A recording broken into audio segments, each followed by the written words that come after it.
Anything else anyone wants to do before we get back into the game? I don't think so. There wasn't. I think we were all stable at that point, weren't we? Yeah. So I'm not bothering with them.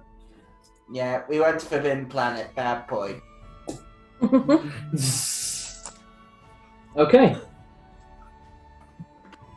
So, from where the party is, ways out that you have not taken lead to D1 or D2. You have already partially explored D2, but not completed it yet. Right, I did send the picture of the map where we left off to everyone, because we left off just having left that fountain. And I think we said we were going to head to D1 because we were going to try and do the columns. Yes. Right. We shall go for D1. D1. Anything else as well as the plan? No. D1's good. We just go column, column, column, column, column. And if we happen to find Fenris's trail, we'll pick that up. Well, I know I know where his last marker was. It was in the trick room. Yeah. Heading in that direction, Cal, can I see on the map of Brayla if we are any closer, or even coming within the area of... Where you are presently, you are actually outside the city walls of Brayla. Okay. You are outside the north eastern wall. D1? Really sorry, I didn't mark something on here. Oh, and are there any red monster dots? No. Oh, this is a weird looking one. Ooh, interesting. Right, I'm just going to take a picture. Ooh. Ooh. If my phone wants to play. There we go. Let's try and get a decent shot. Come on. Built this place. This madman over here. Hello. Some kind of mad god, clearly. We built this dungeon on rock and rubble. Okay. Going west along the upper corridor away from the very nice, peaceful room where you all camped outside. During the evening, some of the dryads brought you fresh fruit as a sign of like peace and just caring nature. The food was very nice, very rejuvenating, and very tasty. You don't need to knock off any rations for that night. Fantastic. Yay! You found a lot of my ration rooms fairly early on. This is interesting. Well, I've used up the last. I gave the last of my my jerky rations to the kobolds. Yeah, you did. Okay. Heading westwards, you start to leave the more nicely constructed, like clearly like slightly maintained parts of the northern corridors that you're in into a more craggy, naturally forming cavern tunnel. Water drips from the ceiling, and you can kind of feel where the ground kind of goes up and down, where erosion has turned this whole area into just a bit of difficult terrain. Luckily, taking it slowly, you're not having too much trouble. And as you all come up to the first crossroad, what's everyone's infravision again? It's 60 feet? Yeah. I've got my my lantern as well. Yeah. Just got infrared written on mine. He's 60 feet, most likely. Okay. Infra.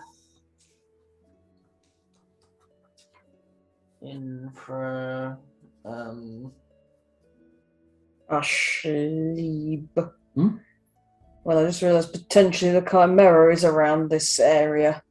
Potentially. Oh, you can see the Chimera on the map.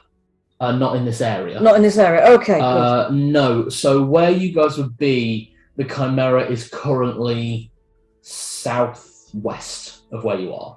So what you could probably surmise being C2. Okay. 60 feet, yeah. Okay. I assume mine's the same. Oh yeah, 60 feet. Vision infrared, 60 feet. It'll be about 60 feet. You've got the light of the lantern. At the farthest edge of your vision, like the stretch of the lantern and the stretch of the infravision, nothing's picking up in terms of hot and cold, but there's definitely a colder platform towards the edge of your vision. And as you start to move closer, reaching the off-turning that would take you back towards E2 or possibly D2, you can see a small stone table that appears to have a few things just loose on it. Could anyone who wants to take a closer look, you don't have to physically get closer, you can get to the point where your vision has clicked in fully and can make a perception check. So it's the same thing in this then? Is this in this cone shape area at the top? That is correct. Okay, is there a back wall to it? It just looks like it goes off into nothing. Not as far as you can see where you are and not showing on the map.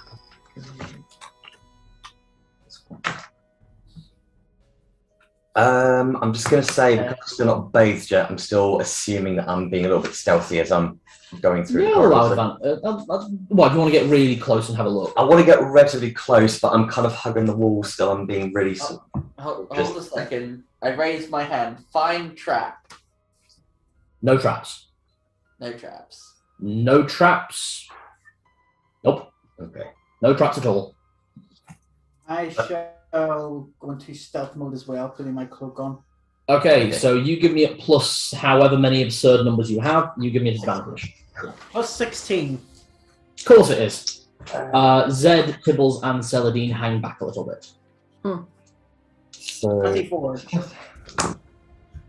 16. 16. And Narlock was 24. 24. Okay, you both stealth forward, going a little ways away from each other. Once you're close enough to properly see, you can see on the table there is clearly a chest underneath the table that has like a cloth half draped over it, like it was stashed quickly and then whoever left it ran away. And on the table, looks like as if in tribute or in some kind of ritual, there are 6 diamonds. Each of these massive, about, I'd probably say about the size of a fist, each of them. If Has anyone got Fenris's pull? It's in your bag of holding, isn't it? It is. What are you about to say, Jenny?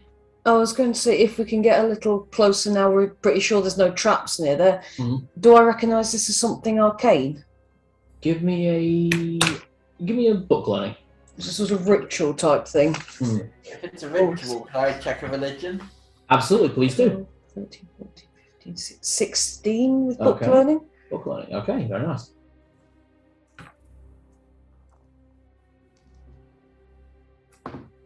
No, 2. Okay.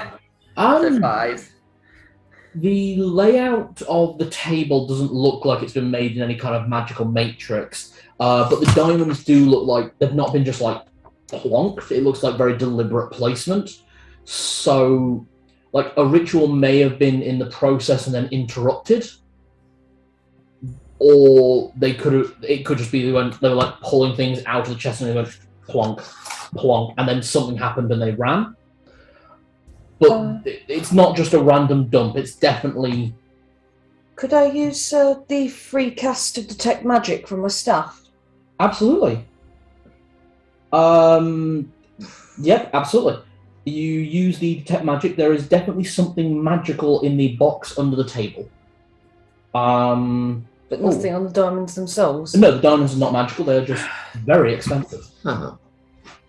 Let me just tell you what school of magic you are detecting. Is something magic in the box? It's not another mimic, is it? I don't think so. Is it another mimic? Give me a check. I make it an advantage because I read the book. You did Aha. indeed read the book. That's good because I rolled a 19 and a 10. Ooh. It's not a mimic. No, it's not alive. You can tell it's not doing that slight undulation where they breathe. Okay, that's good. Ah. I'm still a little bit unsure, but at least it's not a mimic. That's reassuring. I get Fenris's pole out of the bag. Give me 2 seconds to tell you what school that is. Yeah, Right. let's find out what the School of Magic is that's in the box first, in case it's... Oh, yeah, by the way, it's got a massive evocation thing coming off of it. Or a conjuration, and you open it and it It's just falls out a infinite gelatinous cube. conjuration, you open it, infinite bunnies come hopping out. Swing. I'll be adorable as fuck. And of course, it's a transmutation thing. It turns into something else. Mm. It now turns into a box. Ha! In that box, there'll be another box. And let us smash it with a hammer.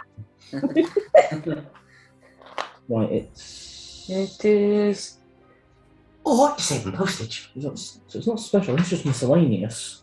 Hmm. Yeah, it's miscellaneous, not special. I'm looking in the wrong section. Sorry, Okay. I thought it was an artifact for a second. But it's not. Spin the wheel of magic and tell us what it is.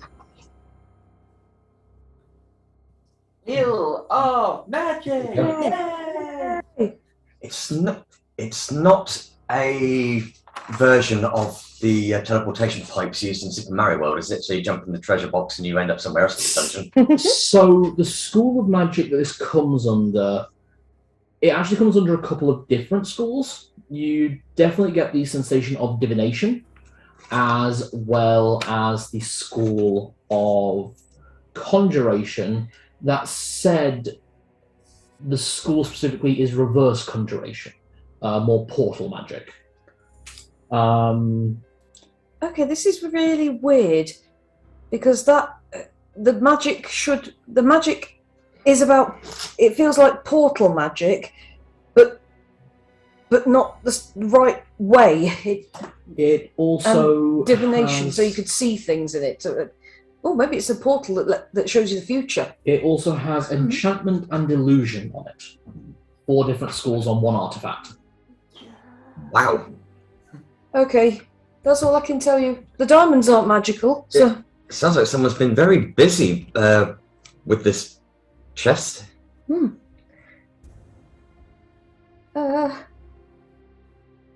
So, conjuration, divination, and a couple of others. And you said something about it like being portal magic. Okay. Are we going to back up a bit and let Narlock knock the diamonds off with the stick? That's what I was thinking, and use it as well to try and push the chest open. And with that, I'm backing away now from the chest. I'm getting a good clear distance. Just gonna go up to the diamonds like a snooker cue and just... Okay, give me a 2-hit check.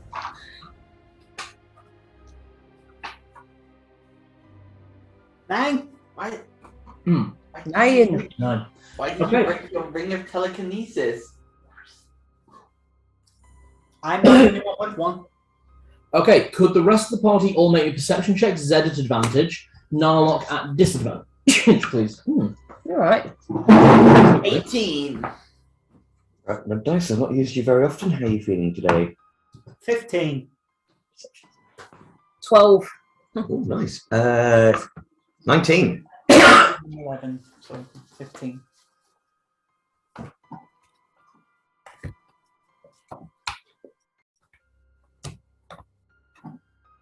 Okay.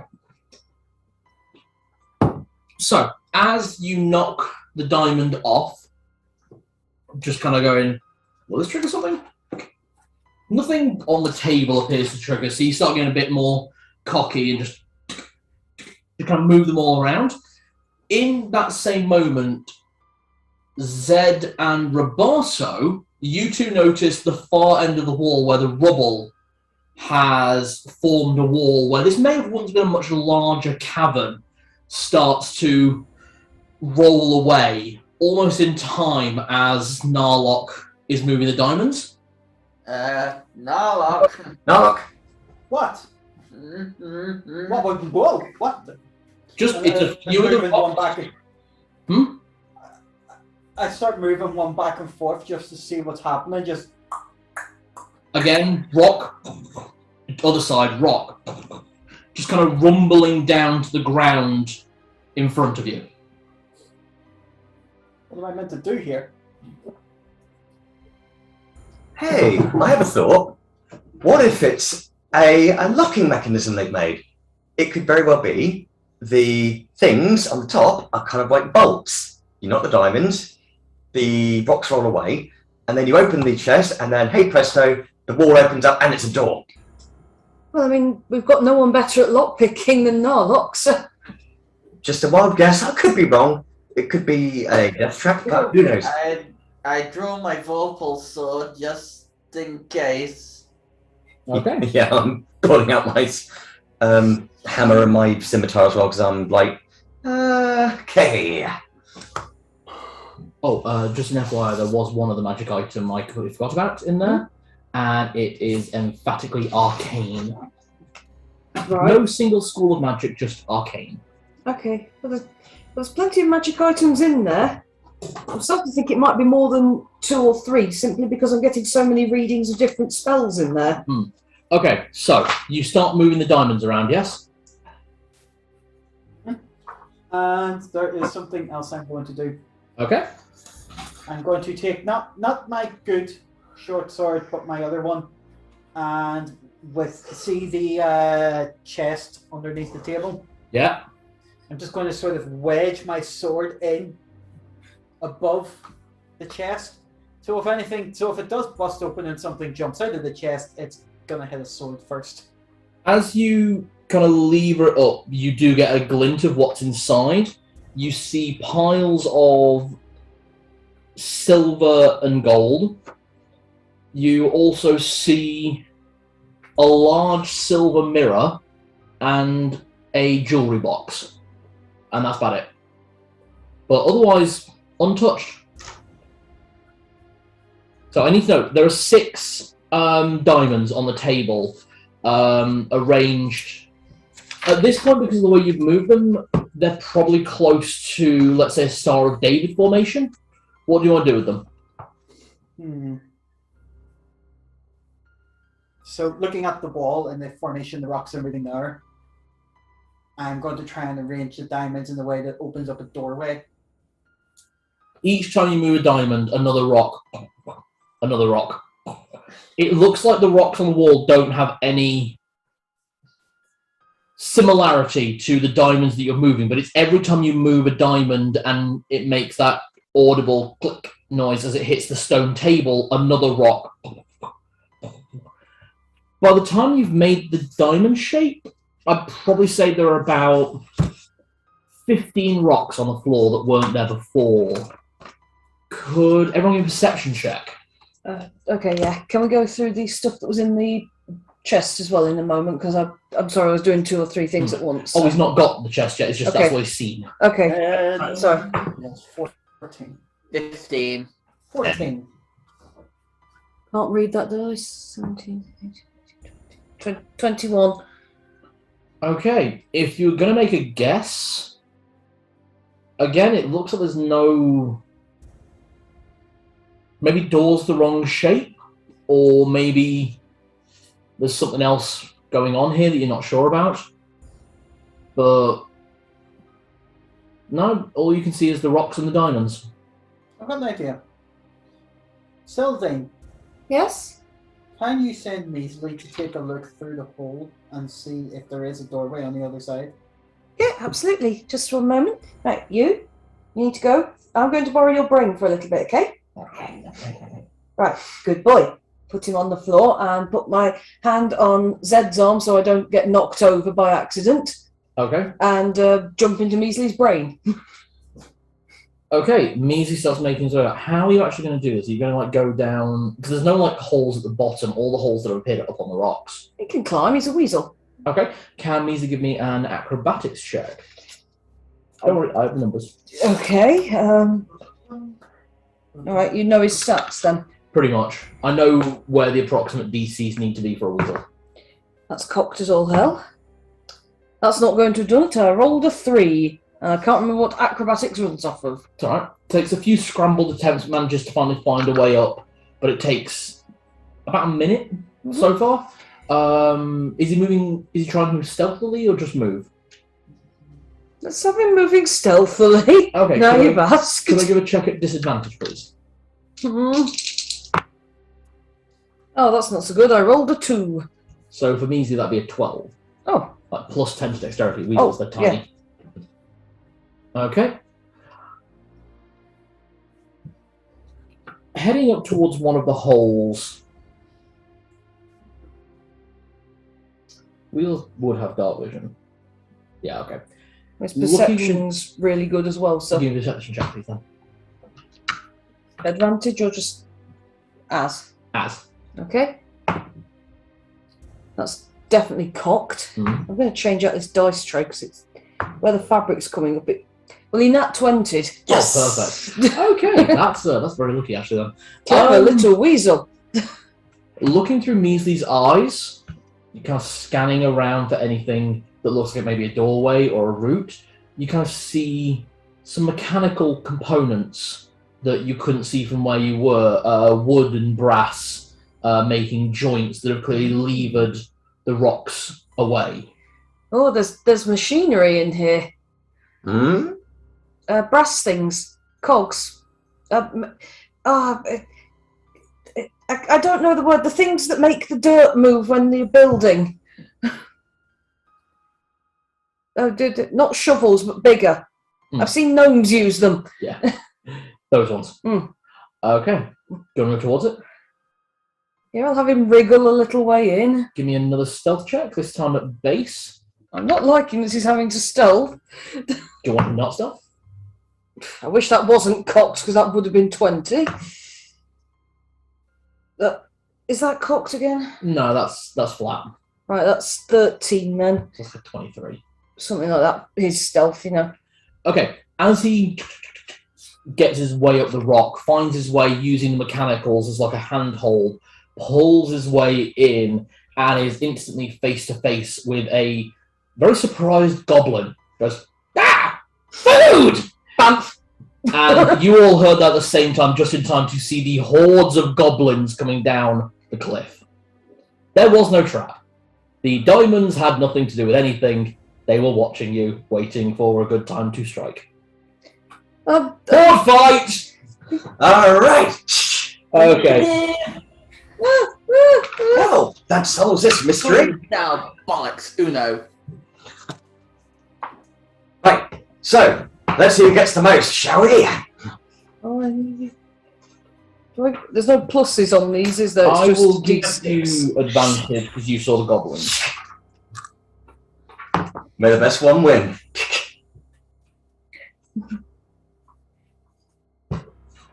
Okay. So, who got 6? Oh, hang on, sorry. Anyone get 6? Mm-mm. Okay, that's fine. 5. Me. So, Celadine to open the initiative. Anyone get 4? Okay, goblins. How many goblins are we going to need? We cannot do this with minis. Oh, This is a horde fight. Okay. I would still need to be playing Warhammer 40k for us to have enough minis. Get your Tyranids out. We look, Speaking, Hmm? speaking of Warhammer, when I was in the Forbidden Planet, I saw that they've reprinted the Warhammer Fantasy RPG core book. oh, nice. And it's not. Are you sure it's not Age of Sigmar? Definitely not Age of Sigmar. Oh, that's cool then. Okay, 3.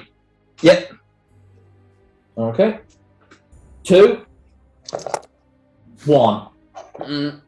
You both rolled 1. No, he rolled 4. Oh. I told you I put my hand up. Oh, sorry, I didn't see it. Oh, sorry. Oh, God, your arm blended in with your wallpaper. Oh. he just did a Narlock. rolled very high on still. Narlock rolled a 4. Great. He rolled so on stealth, he's made his limbs disappear into the background. Well, I did just find that I did just get a thing of invisibility. True, actually, yeah. Yeah. Okay, Celadine, give me an intelligence check initially to see if you can count fast enough. Okay, this should be pretty interesting. Come on. 14. 14. There's more than 40 goblins. There's more than 40 of them. That's as far as you know. As we've all seen Lord of the Rings and The Hobbit at this point, you know the scenes where the goblins are crawling down the walls or crawling up the walls in the Mines of Moria? Oh, yeah. It's that, and they all have spears and bows and short swords, and they're making these, like, crawling, crying noises. As they're clearly excited for a fight. Sully, what do you want to do? Well, I mean, there's an obvious thing to do. But 20,000 volume. would I kill the rest of us as well? No, not in this room. So you could. You built a room where I could safely cast Yes, it. now I know that is a feature. I know how. I don't want to basically punish you for using it. There would be mild scorch damage to the party from heat, but it would be like 1 point. You're going to send a fireball down that hallway that's filled with them. Do it. As they come down. Well, I never get to use this. Yeah. Yes! I will get the Bataguardo and the sulphur in my hands, clap them together and go, fireball. We got a chance for this. Fireball. Fireball. As soon as she says fireball, I'm like, oh shit, just jump back. Okay, give me total damage. Sorry, I need to actually look at what page it's on. Okay, no worries. I'll pray for our souls. Fenris, it's Zed, just giving you the heads up. We might be on our way. If you are down that hallway, duck. Just I didn't prep it, but luckily I've got it on my staff, so I'll just use a charge from my staff. Okay. And I still don't know what page it's on, but I will find it. It's a level 3. Yeah, it's a 3rd level spell. Always been a 3rd level spell. Level 3 magic I user. just love it. You just gotta bring the staff down, hold it in front of you, and it shoots out a thing like a cannonball. Yeah, like, and there's just this orb flying through the air, at which point, and this is not a 20-foot fireball like in 5th edition, this is 20,000 volume, which when I worked it out, would fill, a 20,000 volume fireball would fill this house. Bloody hell. Yep. It would literally be an incineration of the entire contents and the outside of this house in one go. Is that including the semi-detached on the other side? It would scorch part of the semi-detached, definitely. It's a bit tricky to work out which amount of damage you want me to use, because there's different rules depending on where you're casting it from. Okay, firewall. But there's fireball if you're casting it from a wand, which I don't know if it counts as that from the staff or if it counts if I'm casting it, or it's a lot of D6, I know that. Magic save capability with this capability deliver 8 die fireball and scroll So this 8. type from 5 to 10. Yeah, this is an 8 dice fireball. Ow. I said before she does this, you get the chance to drink the potion of resist fire. No. I've got this vision of the goblins. They see the fireball, it's slow motion, their faces go, The ones you can see. oh shit. 18, 20. That's 8, Have a nice day. Kaboom. 25, 29 plus. I think there's some pluses on that as well. Not for this one. No? No, if it's delivered from a scroll, it does d6 plus 4 Okay. many plus dice. Right. This one did 29. Well, there's 29 on the dice. That's how much we need. It seemed like so much more damage when we were first casting it. Way back then. Okay, so the fireball blasts out. The entire party does take 1 point of fire damage each, Okay. as this kind of heat blast just kind of comes backwards. Because basically what you just blasted against is a solid wall of rock. How much damage do we take, sorry? 1 point each. 1 point. Thank Basically, it's just kind of a heat backlash. Mhm. Okay. I just don't get the cape and I'm just like, just Yeah. run. you. Oops. And in front of you, you can see the charred, ashen remains of most of the goblins that you just saw.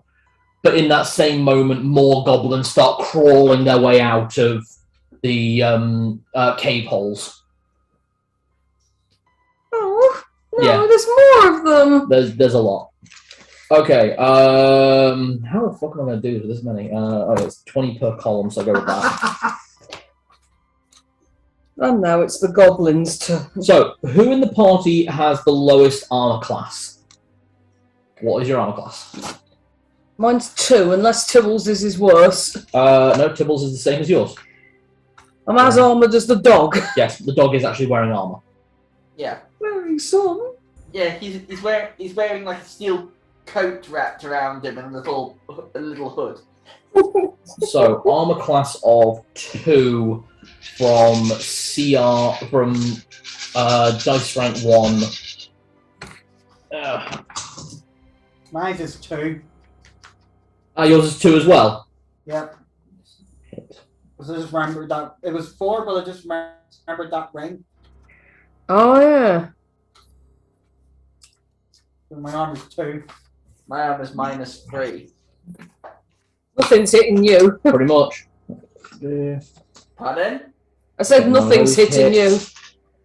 That's 20 done. One of those hits. There's a lot of dice he's rolling back there. Yes. Another hit, another hit. What's your arm? Another hit. -3. 3. That's so far 40. Let's tick. Well, I mean, if Narlock wears heavy armor, he may as well not be stealthing. Be clunking all over the place. 50.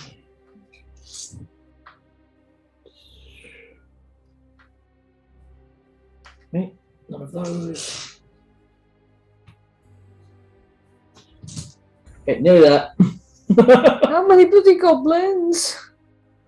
Well, so far of 20, 40, 60, 70 goblins, 2, 3, 6, 7 have hit.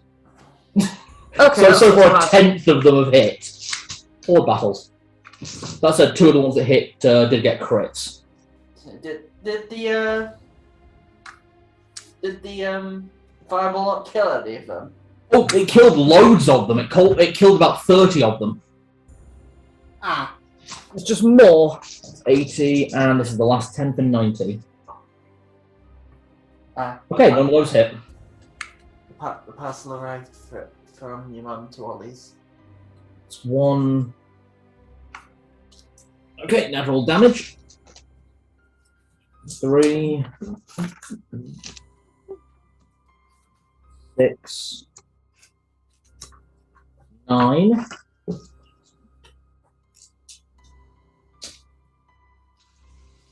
And there are 5 characters involved in this, because including Tibbles. 6, 10, 20, 30, 33. Okay, so from 90 arrows flying through the air towards the party from these goblins, a total damage across the entire party dealt was 57 damage. Divided by 5, everyone takes 11 points of damage. Oh, that takes my. I just realised my brooch of shielding take. Including Broken shielding is for magic, not for. Including Tibbles 5, he said. Okay. That's us 4 and Tibbles. Okay. Yep. Okay, Narlock, you're up. Are they still in that hallway separate from us? So where they're coming from is actually the wall. So you guys kind of have a bottleneck that they're coming in towards. Right, so they're still in that bottleneck? Yeah, pretty much. They're making their way towards you. Okay, so they're not quite at us yet. No. Now, where Celadine set things on fire, is there still smouldering? There will be some smouldering ashes from clothing, yes. Right? Do you know all the bottles of oil that I got from that trap that was set up to blow up and burn us? Oh, I know the one. I threw all 6 of them into the hallway. Okay, so Narlock casts fireball. just to reiterate this, just so you know, Chris, It's not a hallway you're throwing into. You guys came out of a hallway into a large triangular entryway, which is where the table was, and there's like a rock wall at the back. The goblins are coming from the rock wall into where you guys are, which is just outside the corridor. Okay, so wherever they are, that's still smoldering. I'm throwing all the oil into that. Okay, that's 6 vials of oil. Each vial of oil does 3d10 damage. Fuck. So, are you aiming them all in the same place, hoping for a big boom, or are you going to try and like cast it in like basically a cluster bomb? Yeah, like a cluster bomb. So he's got all 6 and just gone. Okay, make me a missile check. So for you, I believe that's at +2. Yep. Make that with disadvantage for me, just because you're trying to throw 6 things at once. Okay, so it's. Okay, that's 16. 16. Yeah, I rolled 18 for Hey. the first one, +2 would have been on that 20. That 14 +2 was 16. that is the bare minimum you needed to not have one drop at your feet. Wow. So give me Right, 3d10 I damage. rolled it. 3d10, and I will take off in clusters. Jesus. I love horde fights. 7 plus 5 is 12 plus. You count 0 as 10? Yes. Okay, so 22 times by 6. Wow.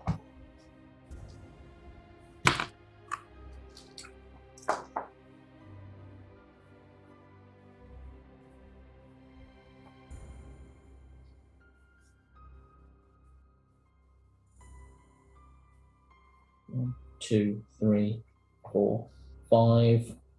Right, one more cluster bomb. Okay, so across each one, you just see this,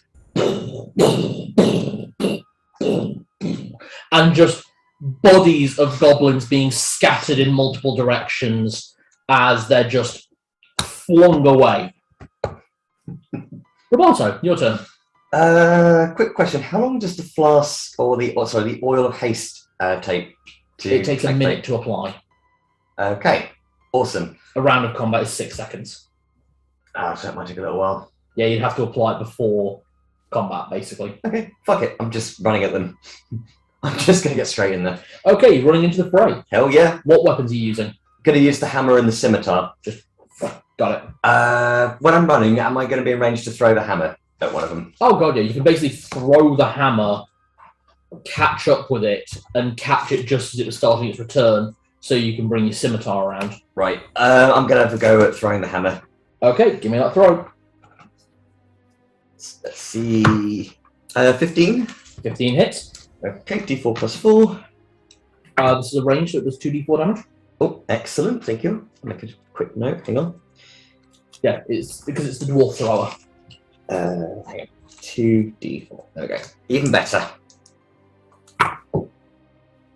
Okay, so 8 damage. 8 damage. So, you fling the hammer underarm, and it just shoots out like Thor's hammer and slams into 2 goblins. The third goblin catches it, and just as it's caught it, it starts to pull back towards you, and the goblin is kind of brought towards you to meet you as you catch your hammer back. You have Nice. killed 2 goblins so far. As soon as I see him, I'm like, that's mine! Okay, scimitar, or do you want to bash him with the hammer? Oh, if I can get the scimitar, and I'll give that a swing. Yeah, the scimitar is better in melee, I will say that. Swing, baby, swing. Oh dear. 6. Hit. Phew, thank God for that. Lily, I would like to point out that with the scimitar, against these creatures, you hit on a 4. That's great. Right. Fuck it. You don't actually officially crit against AC 10 creatures. Ah. Okay. Officially. You do crit, but you need a 1 to hit them. Okay. Right, yeah, plus 4. 7. Is that damage? Yeah. Is that plus all your bonuses? Mm-hmm. Okay, you bring the scimitar around, and as you chop that one's head off, you kind of bring the blade just a bit further and chop a second one's head off. Nice. Mook enemies, they're great. and you have your third attack. Will that be with your hammer, or are you going to kind of switch the blade and bring it back in another arc? I'll try and bring the blade into another arc. You can also go for another underarm and kind of go with the hammer as well. So you've got those choices. I'm going to go with the scimitar. Okay, so you're going to bring the scimitar back around and sweep the 2 to your right. Or 3 to your right. See how much damage you do. That's a 6 again. That hits. Okay.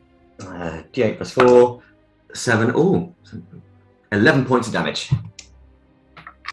As you bring the blade back around, kind of using, kind of bouncing off your hammer as you pull the hammer back, just chink, chink, chink, just 3 heads roll to the floor as the goblins kind of like grasp at the stumps and go dead. Zed, your turn. Yep.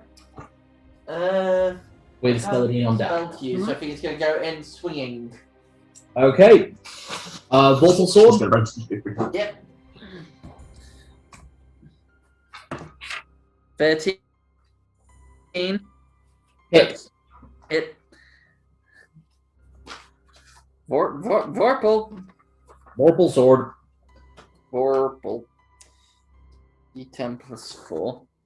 With you, it's a D10. Oh, it's a plus 5 weapon, so for you, it's D10 plus 5 damage. Ooh, 14. 14. You kind of bring the blade in. You are sweeping down, because unlike Roberto, who is about the same height as a goblin, you are obviously much taller than a goblin. These things are about your hip height at most. So bringing the blade down in a low arc, you kind of just hit 3 of them, and basically you cut through the first one, you cut most of the way through the second one, and then you beat the other 2 to death with the corpse of their friend. Yeah. So as I swing to get back up, Tibbles bounces off my back and dives into the crowd. Okay. Give me those 2 attacks. First one's a 3. That misses. Second one is a 16. That hits. Okay, so that is D8 D8 plus plus 2 2. damage. That's 7. Plus, they need to make a con save. No, they don't. They all die. Literally, as Tibbles kind of jumps over your shoulder and comes down, he bites the head off one of them and crushes the other underneath him. Good boy. The goblins. Celadine, your turn.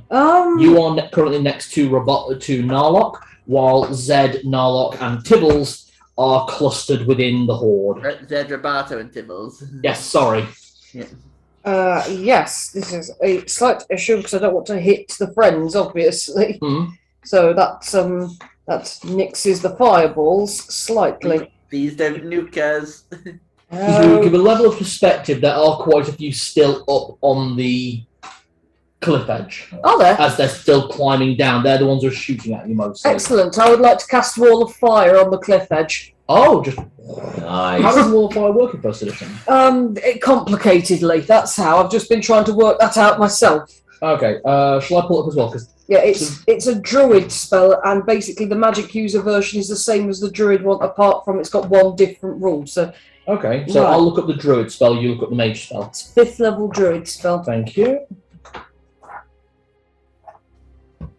It's bloody complicated, that's how it works. Understood. So 5th level, Wall of Fire. The Wall of Fire spell brings for the blazing curve of magic fire or the shimmering colour, yellow, green, or amber in case of druid magic. The Wall of Fire inflicts 4 to 16 hit points of damage, plus 1 point of hit damage Right, per level. that's where it's Spellcaster. different. Okay, The mage version, for starters, is different colours. right. It's violet or reddish blue, apparently. Ooh. Nice. Yes, mine is a nice shade of lovely violet. And- Very blue tinted. And apparently mine does 2 to 12 hit points plus a hit point per my level. Okay, so whereas this would be 4d4 damage, yours is 2d6 damage. Yes. Okay, plus 1 per level of the caster. Mhm. You're level 9. Yeah. So So, this is 2d6 plus Plus 9 9. damage. yeah. On all the goblins that are in that line. What's the range?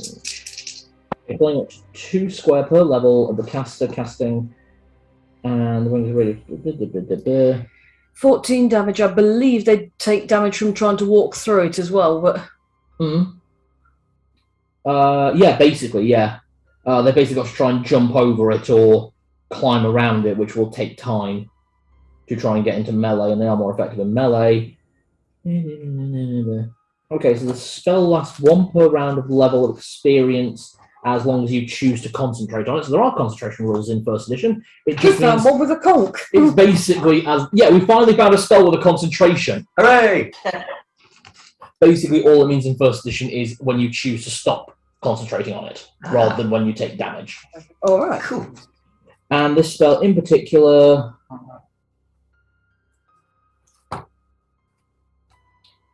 Burning through casts on my staff, but I need to keep my spell slots because I've got spells that we are very definitely going to need against some big E monsters. So Okay, so the range of it is 2 per level, so that's 18. So this is going to hit 18 Sorry, yes, this is going to hit 18 goblins. Mm-hmm. Wait, no, hold on, it's 2 per level, so that's going to hit 18 times 2, 36 goblins. How much damage? I rolled a 5, so 14. Not a 14. lot, but it is going to make it very difficult for them to move about up there. It's going to make it very difficult to work out which goblins are still on the wall and which are ash. I'm basically going to have to work backwards here, killing off 36 goblins, because they do not have enough hit points to survive that even if they pass their magic save. The other thing I'm vaguely hoping is that if some of them see that there's a wall of fire up there, they'll start jumping off and smashing themselves to the... Good call. That 4 damage effect. Splat. Oh no! It's raining gob. Hallelujah, it's raining gob. I think these spells are making me evil. No, you did a great job. Besides, they attacked us first. True. You're just defending yourself with violence. Okay, so you killed all the goblins on the wall. Yay! I ran out of goblins. that will be the title of my Dungeon Master tome. I ran out of goblins. The remaining 3 goblins take one look at what's going on. Ah, fuck this! And run. Should we try and stop them? Oh no, you don't. I wrangled one of them with the rope. Rope of constriction. Okay, gotta make a save again. Back here and come to me. I throw my hammer at one of them while it's running away, just to get one extra shot. Oh, Yeah, God. you can do. Oh God, this is definitely evil. Throw the hammer. That's a 9. 9, yeah, that hits. 2d4 plus 4. Yeah, you hit it. I'm just working out. Oh, I kind of want to know what's going to happen. Okay, yeah, the entanglement works with the 3rd goblin making a dash away at high speed. 4, 5, 6. That's 7 points of damage. Yep, okay, it's dead. Okay, you have a goblin. So the rope has wrapped around the goblin's ankle, and you're currently holding this goblin by one ankle as it's there trying to flay like, let me go! Let me go! Let me go! Yeah, who speaks Goblin? It's speaking common. Oh. Well, I speak both just in case. Right. I think yours. Alright, I got one simple question for you. Yeah. Answer the question, and I will let you go. Answer, Kind of stops flailing, arms dangling. He's like, okay! answer truthfully. If you lie to me, well, I'm going to see how hard I can swing this rope against the wall. Please don't! Okay. Where is the wolf man? Kind of looks around, there! And points at Zed. Oh, Doing. where? Where is the? I can't believe I'm saying this. Where is the naked wolf man who has been here for hundreds of years? Which one? There's like 7 of them! What? 7 naked men who turn into wolves, yeah! Hmm? What? What do you mean the floating guy in the coat? Floaty guy? Does Fenris have like any identifying scars or anything like that? Said. I'm gonna put my arms like that, I'll start to hurt. Yeah, he has a smell. Okay, this particular wolf man would be particularly pungent. That's still all 7 of them, they smell like wet dog! What dog that's bathed in shit? Alright, actually, this will help. No, I can work this. I can do this. This particular wolfman that we are looking for would be very, very far to the west from where we are now. Like, very nearly towards the end of the, towards that end of the dungeon. Just kind of thinking. Yeah, that's where all 7 of them are. It's like west, and then you go quite far south, and they've got like a little encampment, and then there's the place that they've got the dwarf and the orc. Sorry, what? Dwarf and the orc, yeah. Nice couple. They're fairly nice enough. Used to train with them. Blue vein? Hmm? Like, oh, well, I need Do I to... recall there being an orc in the story? No. Well, yeah, you did see his half-orc companion, the one that put the boar on his head, but there was no dwarf with him. It was all humans except for the orc. So that means quite a ways south. That means it must be at the bottom then. So E5 or 6. Sorry, B5 or 6. So let me just get this right. There's 7 naked wolf men. I think some of them are women, but you can't tell. Well, you can usually tell if they're naked. You don't really want to hang around when they're chasing after you and chewing on your friend's ankles. Wait, is that what happened with you lot as well? Oh, why do you think we were this far north? We used to trade with some of them, but then the boss told us we couldn't do that no more. Who's the boss? Don't really have a name. Just tell us what to do in our heads.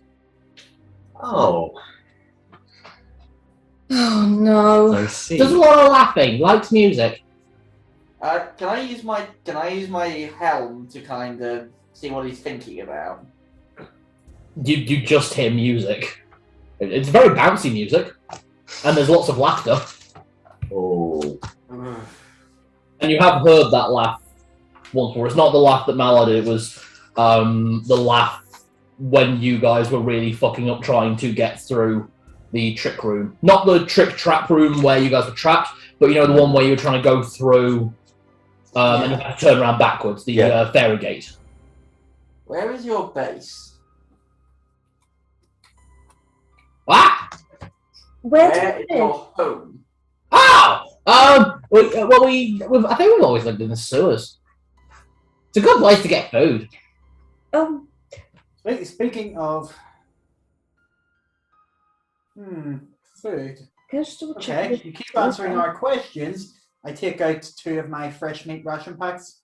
You can have these What for? if you keep answering our questions. If I take one to answer questions, can I do the one if I go down? The blood's running to my head. Is he turning greener? He's turning a shade of blue. Rope of constriction. Tie him up for now until we're done. Can I have an arm free so I can eat? Yeah, why not? Yeah. Thank you! He's there like mummified up and like up to the neck except for one arm. So, hold on, you said there's 7 naked wolf people, Yeah. a floaty guy in a coat, and then you mentioned an orc and a dwarf? Yeah, an orc and a dwarf and their 3 kids. Orc? Thank you, I'm just making notes here. Orc and a dwarf. And their 3 children. Yeah. I think they moved down here when the Duke started doing horrible stuff. That The means, wolves let them live down here rent-free. That means we've got 3... Well, no, that means we've got at least 5 more people who need writs out of here. Who need to be told to get out of here as quickly as possible. I've got some vellum. You've got some vellum? Let me just check. We might actually have some of the writs left, unless we gave them all over. Did we? I mean, No, we've got 30 left. and you really need a writ of transit if you've got like 7 werewolves following you. What, like him? I point to Tibbles. That's a direwolf. Werewolf. So the 7 naked wolf people are werewolves, definitely. Yeah, all white. All white werewolves, that's good. And they are friends with the orc and the dwarf. And their children, as far as you can tell. They don't eat them. Okay, this is good. That means they can be negotiated with. Oh God! I'm pulling a stupid face. You say you've got a voice in your head that tells you what to do. Yeah. Bosco. Bosco. Boss Gob. Bosco, Boss Goblin. What in charge? Oh, you say. Laughing king, dancing god, talking in his head. Okay, so where you and what was that massive horde of other goblins, what's behind that wall that you all came from? More rocks? Well, now we know you're lying. No, more rocks. I looked back there was brass and cogs and... Yeah, we put that there so that we could spot anyone trying to take the diamonds and then we'd ambush them. Ah. Mechanical devices, so we can't really move rocks on our own. We're not like him. And points at Zed. I don't think we could carry him. I've got something I could do here, but I don't know. A, I'm not utterly convinced it would work, and B, it's a very expensive spell slot. But... How many more of there are you in your tribe? You killed that. I think 2. I mean, in this group. You and the one who ran off. Yeah. No, I'm sure we'll be able with others. Yeah, about that, I don't think it's a good idea for you to stay in Brayla much longer, because you see the man who tied you up. Yeah, I can't really see much else. Yeah, he's going to make it so that most of Brayla suddenly gets very, very high up and then scattered over a wide area. Oh, boom booms. That's right, yeah. If that's You it's going to remember- go up and then crunch on this place. You remember those boom booms that I threw a couple of minutes ago? Oh, them were little boom booms. Yeah. No, I got big boom booms. You want a really big boom boom? Yes. Yeah, there we go. He actually has got the other arm untangled. Do I have any? Hmm? What did he say to me? Can you let him go? I think Where is this other big boom boom? And I will let you go. Behind there. And points at the boulders. Contingency plan. Okay, I let him go. Uh-oh, I hope the other one hasn't gone running for that. Would you like to know somewhere where you could go that would be safe for you, so that you don't end up splattered over the walls like most of your friends? Oh, we got somewhere. You have? Oh, yeah. Yeah? Yeah, we'll go out by the Lost Forest. All right. Also, I don't think it's a good idea for you to be listening to the thing in your head anymore. Probably not. No, I think it's giving you bad ideas. Maybe. Don't know yet. Find out later. And he starts scampering away to the rubble. Like, okay, just gotta remember which lever this is. That one. And he kind of runs up the side of the wall, and you see like 3 levers on that side. Okay, this one will blow everything up. This one might blow everything up. So it's this one. And the rubble just cascades away. And behind the rubble, there is barrels of gunpowder.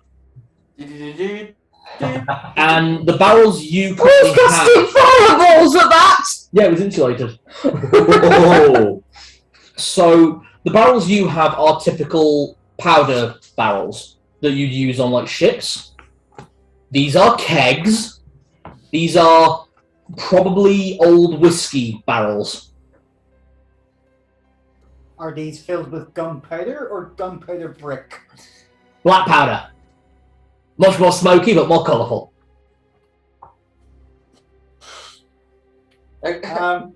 Guys, I think we should find out where this room is and put all of this in it.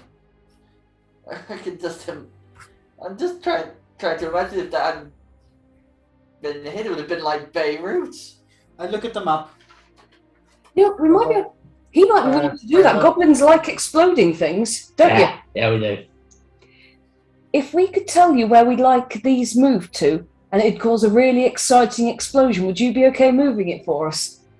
You and your friend who's presumably still around. And now I'm thinking about it, you kill the rest of us. I think I'm kind of in charge at this point, so yeah, sure. Yeah, you're boss god now. Whoa.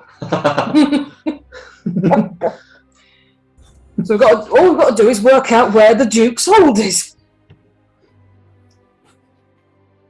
Of course it does. I know where that is. Where is it? Central location with the comfort, where the 4 corridors meet. Directly under there. Right, that's where we're headed. Maybe. Let's get this set up. I offer him an hour saying so to congrats on your promotion. Ah, thanks. So So it's C3. Yep. C3. Great. If it would have been so ironic if it was in C4. C4. Oh, that would have been too perfect, wouldn't it?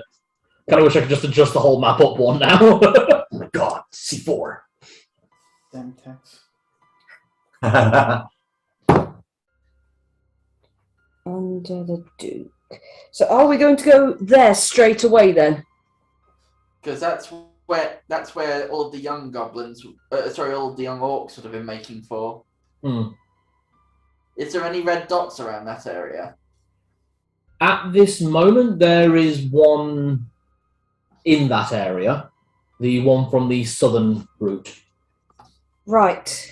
If that's the one that's coming up from the south, that's got to be either the Basilisk or the... Not the Chimera, the other one. We killed the Gorgon. The Manticore. Oh, actually, a Goblin. Yeah. What's his name? Do you have a name, actually? Yes. Bubble. Burble. Bubble. Sorry.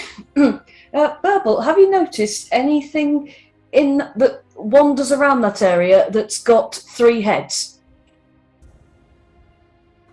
No. No? No. We don't Okay. go that. No. Oh, you don't go over there. Okay. No, we tend to keep to the corridors. If we're going there, and I'm not saying let's not go there, I'm fully on board with that because we'll have to deal with these 4 monsters no matter what anyway. Do you know whereabouts in this dungeon a big snake lives? We're talking really big snake. Not seeing anything like that. Okay, right. So I can't narrow down which one of the 2 monsters it is. We'll see it as we get closer. Either way, we're prepared for them both. Just double check if I am. Right, Furball. Is there anything beyond this wall? Nah. Right. So there's no point looking further in. Not unless you want to look at all the mechanical devices we were working on. No, look. I think that's your specialty. No, I don't think anything like that. Can I just have a look up at it? Is it anything? Is it just basically a mechanical scooper? Basically, behind certain sections of the rock face, you can see like mechanical triangular braces that were clearly built on the back of the rocks, and as like ropes and pulleys were pulled, it would just kind of push the rock out the way to give the goblins a route out, basically. Well, there is something I want to do before we go. Yeah. Scoop up all 6 diamonds and open the chest. There we go. I was about to say, is this the chest still intact? Oh yeah. Thank God. We had to go and we had to go back that way anyway to get out of this room. Burble basically says that he'll wait for his companion to come back and any other living goblins who turn up, and they're quite happy to put the extra big booms under the Duke's area and then make their way out of here. Okay. They'll be making for their homes in the Ridgewinder Mountains. So, what is inside the chest? So, you obviously get 6 diamonds. Each of these diamonds is worth 5,000 gold. Nice. Hmm. Why did goblins get such rich? It was bait. Where It was did you bait. find them? Got given them. Who To use by? as bait. Who gave them to you? Boss's wife. Oh, Asimlock's mother. Tall lady, very tall. Big pointy hat, No, big pointy hair, big pointy hair. Yeah, like, tied up in a big bun, and then piled up. yeah, that'd be our Seamlock's mother. Okay, are you taking the diamonds in your bag? Because my bag of holding is. Yeah, I've got to take all the money as well from the chest. I love stealing. I I love. love taking things. Okay. There is also 12,000 copper pieces. whoa. Who's making note of this? Me? Okay, great. 6,000 silver. 6k silver, 2k gold. 2k gold. 4 gold bracelets, each valued at 250 gold pieces.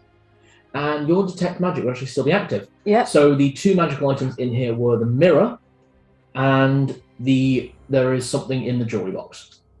I'll plonk and identify. Okay, the mirror is the mirror of mental prowess. You may use this mirror as an arcane variation of scrying, Oh. but rather than scrying on a person, it allows you to scry on a location. Oh, wow. When you have scried upon a location, you can open a portal to that location for 24 hours, Holy shit. using the portal on the other side as a way out via the mirror. And you basically just pop in, pop out, but if it goes for longer than 24 hours, you're trapped. Okay. Would anyone mind if I took this? Because I think this could get us home really quite quickly. Yes, use it. Not now. Not right now, but Mm-hmm. do you have to go through it? You have to walk through the mirror. Yeah, but can you scry it?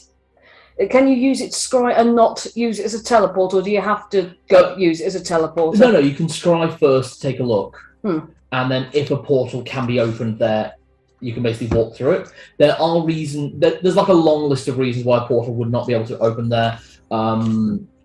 Excessive amounts of magical background radiation effectively would It stop probably it. wouldn't work down here, but I don't think we can use that to get to talk with Val. Isn't there some kind of magical barrier up to prevent anyone from doing that? Oh, I do have an idea of what we can do with it. Once we get outside of this place, which we have a number of ways of doing, right? Celadine, can you picture the town where the boats are that we've already been to? Lustful, and set up a portal there for us to get out and get on one of the ships leaving? probably. I mean, I might even be able to get it as specific as like Lana's ship. Would depend if. Have you been on Lana's ship? Well, I mean, she's drawn me a picture. So It was a if stick I've got, picture. I'll check if one I've got this right, thing. Cal. Just double checking, this is a weird magic item. It's got lots of rules to it. The scrying mirror. Not exactly. It's Mirror of mental prowess. yeah. Can only be used by a wizard or an arcane caster. Haven't seen this myself in the room since Narcissus discovered himself. That was a joke that went over everyone's heads. Yeah. Oh, okay.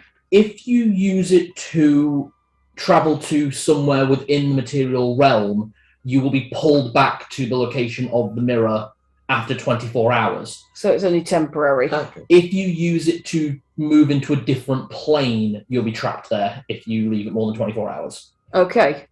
But So you don't use it to go to the fire dimension. Or Banehold, for example, Hmm. which you have actually now seen, so you could scry on Banehold. Yeah, I'm not likely to want to go there. No. But if you try and use it within the same area, it just snaps you back after 24 hours. You're not actually there, if that makes sense. Okay. Is this kind of the equivalent of Beast's mirror? Actually, yeah. You can only be there for 24 hours and then you'll be back where you left the mirror. Exactly. Unless you go to a different realm. Okay. this This is- would be a quick way to let people at home know we're safe. The other thing about it is that although it does function the same way as scrying or clairaudience, Basically, this is a version that circumvents the use of gods. Ah. So it's a completely arcane variation.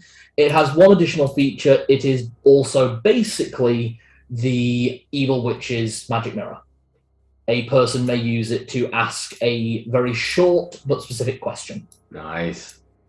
Oh. and your own form will answer it. With a mirror in my hand, who's the fairest in the land? Not you, he said. Basically, yeah. That actually happened? Or? No, because you can only do that once per day. Oh. Okay, it will also answer a question completely truthfully once per day. Yes. Last item. The identifier tells you that it is a ring of wizardry. Hello, a wing of wizardry. A ring of wizardry.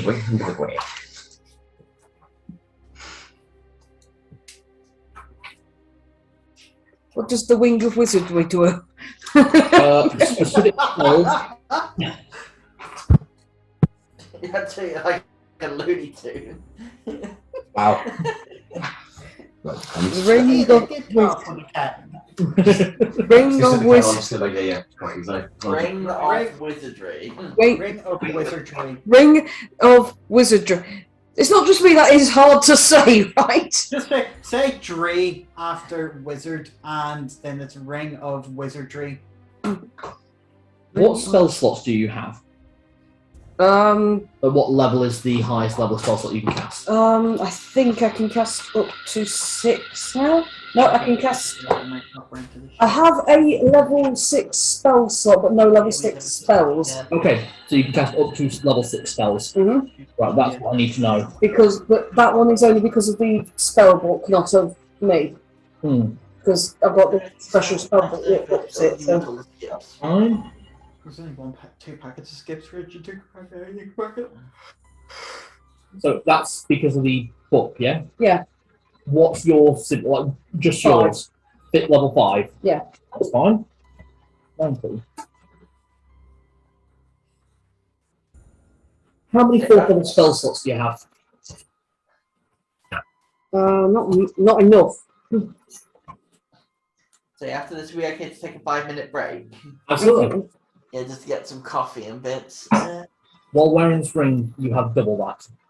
Right, I'm having that. No one minds if I have the wing of wizardry, do they?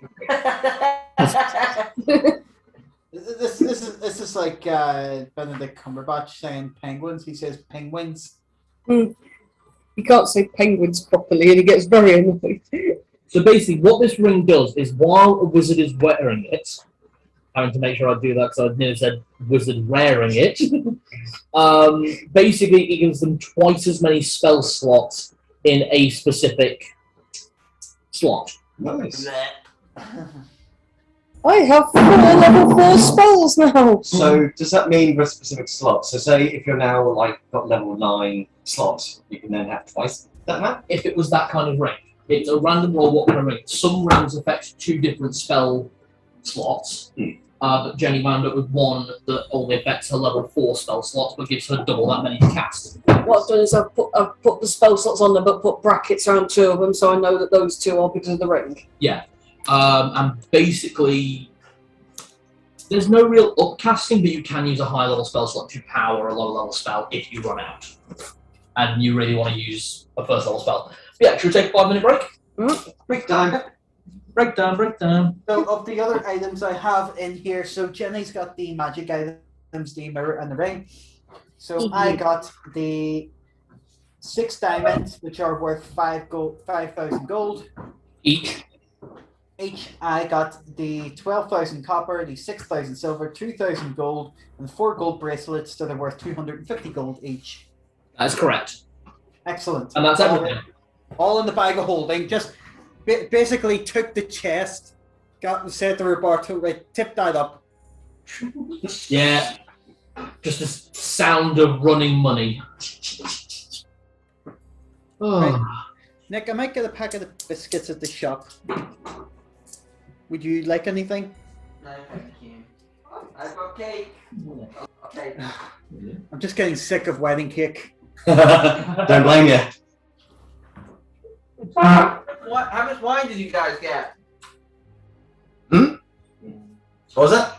How much wine did you take? I think it was like about 3 bottles, was it? Was it 3 bottles of wine? Yeah, we took 3 bottles, one of each flavour, effectively. We couldn't fit any more in the back. Didn't we? Yeah, I love it that it turns out that the wine that wasn't used was actually put in an ice bucket for later that night. Yeah. Which, hey, it means your staff were a hell of a lot better than ours, because ours were definitely trying to pinch it. What did they do to it at the end? Did they give it all back to you? No, they didn't give it back to us. No, they took it. Literally took it. As far as we know, it was just being taken and put away somewhere, probably for the bar staff to run off with, I suspect. Probably. I thought it was all put in that little cabin near where you got changed.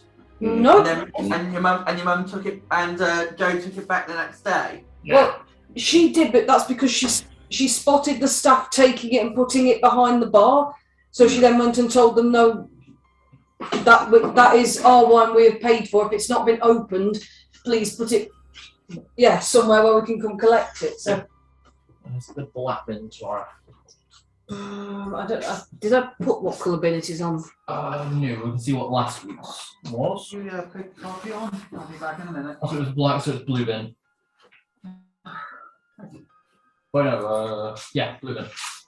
I was about to ask, did you guys want anything? And now I'm just thinking this is the counts. That's very sweet, but we live miles away. Yeah, the amazing we live near. Oh, you had put them on, love. Oh, I couldn't see them. Yeah, Okay. I'm gonna run that out. Right, I've just got to step out a minute and reply to a message. Yeah. I just grabbed one of the piles of pound coins and I'm just taking it with me to the shop. Oh, bad idea. I was going to ask though, did you get to see Dan and Rachel before they went home? Got to say a quick goodbye. They'll get a bit tired. Clara will get a bit tired, but Because, I mean, all of you guys stayed at the same travel lodge, didn't you?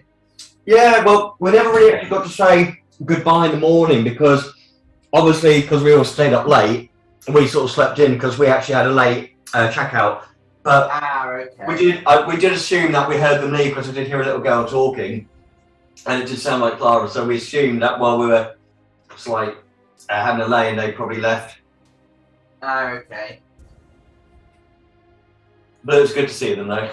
Yeah, it's great to see them, and Dan's the same as he ever was, isn't he?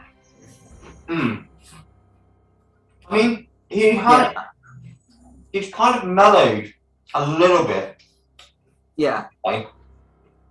but he's still got the same spirit. Yeah. You know, Brandy was very happy to talk to you. I hope you didn't talk your ear off too much. Nah, not at all. To be fair, it was nice chatting to everyone because it's been so long since people had socialised properly, so. Yeah. I think that was most of the time. That's why there wasn't any drama at the wedding. Woohoo! Thank God for that. No, it was just a really, really bloody nice wedding. And I'm always going to remember sitting down there and I had the biggest shitty grin on my face watching you and Chris say your vows because everyone was so happy. And I was like, yes, yes! Yeah! Oh, God. Oh, the excitement. Yeah. Well, as everyone else had... Well, sorry, go on. I was just basically saying that the excitement was just phenomenal. It was just absolutely wonderful. But yeah, anyway. Yeah. Well, everyone just kept saying it's about bloody time. Yeah. It was just really lovely just to see both of you just so happy, well, everyone happy that day. I'm still never going to forget the fact I tried to grab a book from a bookshelf. It turned out it was fucking wallpaper. Oh dear. In the lounge, I kid you not, it looked like it was a beautiful environment, and you know the bookshelf in front of me, classic looking. They look like some really nice old books. I'm like, oh, this looks really, really great. So I go and grab a book, and I just grabbed wall. Yeah. Oh, that's confusing. I know. I was like, where's the book? My hand was supposed to be holding a book. I made a complete tit out of myself. Making coffee, I can still hear you. But yeah, hilarity ensued though. I was telling Nick about the time I tried to reach for a book on the bookshelf and I grabbed a wall. Yeah. Oh, sorry about that. I keep getting messages and everyone wants me to reply to you. Leave me alone, you buggers. Yeah, it's just a case of thank off everyone, I'm gaming. Yeah. Right. Well, I might make myself a coffee as well. That one smells quite nice. Not a bad idea. Too high. The feeling. Hell, even at work where some of the stockers I need to get on a stool just to count. I've got been too small. Need ladder. Bill, you're right to take pictures of the maps from here if you're on. Yeah, sure. Because mine and Jenny's phones are dead. Well, mine's doing that thing where it's A janky piece of shit. yeah. It's doing that thing on the battery life where it says it's got plenty and then says charge me. Save me. Nothing wrong Screams the with that. phone. Oh, so what do you guys think of that horde fight? That was good. I'll be completely honest, this is proof that fudging dice can be fun. Because that goblin actually beat that grapple check. It was like, this is going to be fucking fun. You want to see what the goblin does? I want to see what the goblins do, I want to see what you guys do. Yeah. It's going to be a case of they're going to this is the part where they go murder her. Oh, thank you. Ooh. What's that? Oh, there's the honey cakes. They are, yeah. John, Yeah, go on. thank you. Oh, nice, aren't they? When did you get them except at Christmas? All right. You say that, I don't think they're the same ones because they don't have any ginger in them from what I can taste. True. They're very similar though. Very, very similar, but they seem to have honey in them rather than ginger. Oh, that's really nice.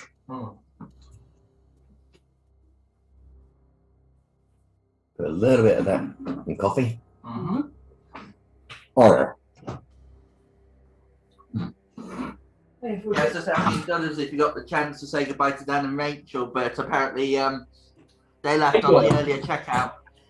They were out of there. I think I heard them go past our window because we were on the ground floor, but They woke up around the time that we were going for breakfast, but we paid for breakfast. Well, I say Travelodge don't do a bad breakfast. Unfortunately, this one wasn't great, but that's because it was a travel lodge. The travel lodge that we went to, it's not. It's like a truck stop. Yeah. So this was the breakfast. Oh, seriously? Yeah, it was a breakfast box. Oh. But it's not bad. Orange juice, semi-skim milk, cornflakes, pan au chocolat, and flapjack oat bar. Oh, all right. yeah, so it's not bad. It's just I say next time if you can go for the central Travelodge because they give you a cooked breakfast. Yeah, that was kind of what I was expecting, but to be honest, I think I just went with the travel lodge that was closest and cheapest. To be honest. I mean, it was like 150 quid for 3 of us, whereas the travel lodge central for the 3 of us was going to be like 225 for 2 nights. Holy balls. So it was an extra 75 quid. Ah. so. Explains it. It weirdly actually would have been cheaper if it would have been cheaper if we'd had 2 rooms for 2 adults. But I think because they set the bed up in 1 room, it makes it more expensive. Yeah, because you'd have had a double bed and that little cot bed. Yeah. Little cot bed for little Dudleys. Yeah. My brother slept in that bed in that bed on the night before the wedding. Oh, did he? Yeah, my parents booked me in Travelodge and me and my brother. Yeah. How did he find it? Well, he barely slept because apparently I snore like a chainsaw. Ah. No, I think he found it all right. That bed was a little bit hard though. Yeah, our beds were quite hard. I'm going to say our mattresses are a bit concretey, weren't they? Yeah. Not in a good way, because normally I quite like a firm mattress.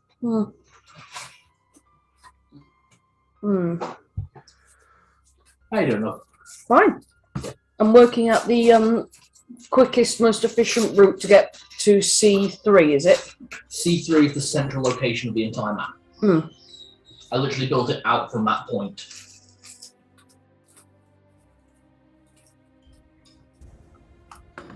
It's also a good location if you want to try and take on 2 of the beasties. All at once. Uh-huh. Oh shit. I mean, if that's what... Basically, if we are heading there first, then we could go down the... We could go south from here, heading to D2. And then from D2, it's that would actually then quite nicely finish off the D2 map piece altogether, because there's only one room that on that one we haven't gone to, and I'm pretty sure it would lead us straight to it. Yep. And then we could take a sharp westwards turn and head straight into C2. Yeah, so we've done all of these except for D2. You've done... So D2, you've done all of it except for one room. At the very, very top. And then you haven't done D5 or D6 yet. Oh yeah, because D3 was where the trick room was. D4 was where the trick room was. D4 was where the D3 was where the orcs were. Basically, from the way I'm looking at this, we could go, as I say, head south, going straight to D2, do that one last room on D2 that we haven't done, and then there's literally a straight turning. We could go straight to C2, which is where we want to go. We'll be in the C row, and it won't be long for us to get through and get to C3, which is the central point, right? Yes, that is correct. Basically, if it's a C or a 3, basically, yeah.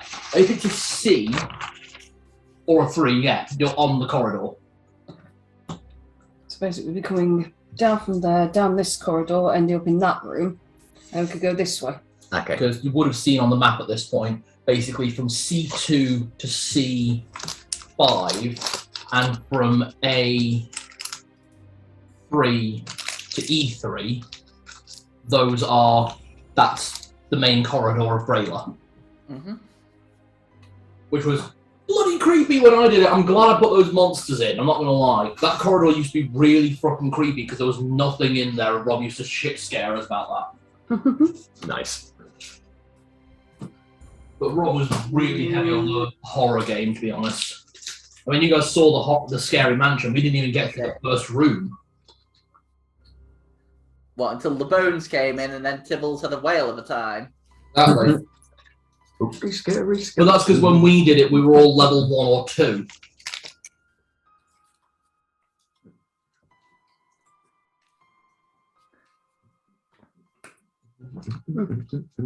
Rob seemed to like to run like really, really fucking hard combat, didn't he? I think it's because it was the first time GM and he'd never been a player before. He literally picked up the book and went for it. But it gave us some good adventures. I mean, he definitely got a handle for it when we started doing the pirate section of the story. Because inevitably every party will go pirate at some point. We stole a ship, we went out to sea. And then Laura destroyed the world. The world that we're currently in. Sort of. But basically there was a chest that if you put something in it, it would fall out via the sky, aged 1,000 years. So Damien, being hyper genius, put his hand in, and then a skeletal hand landed on his shoulder. And he was missing a hand. Right.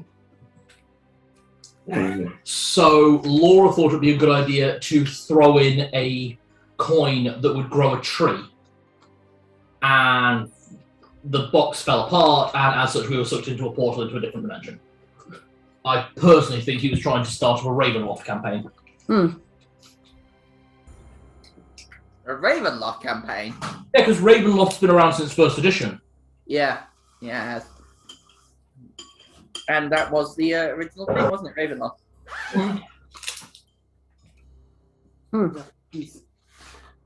We realised we still got Biscoff.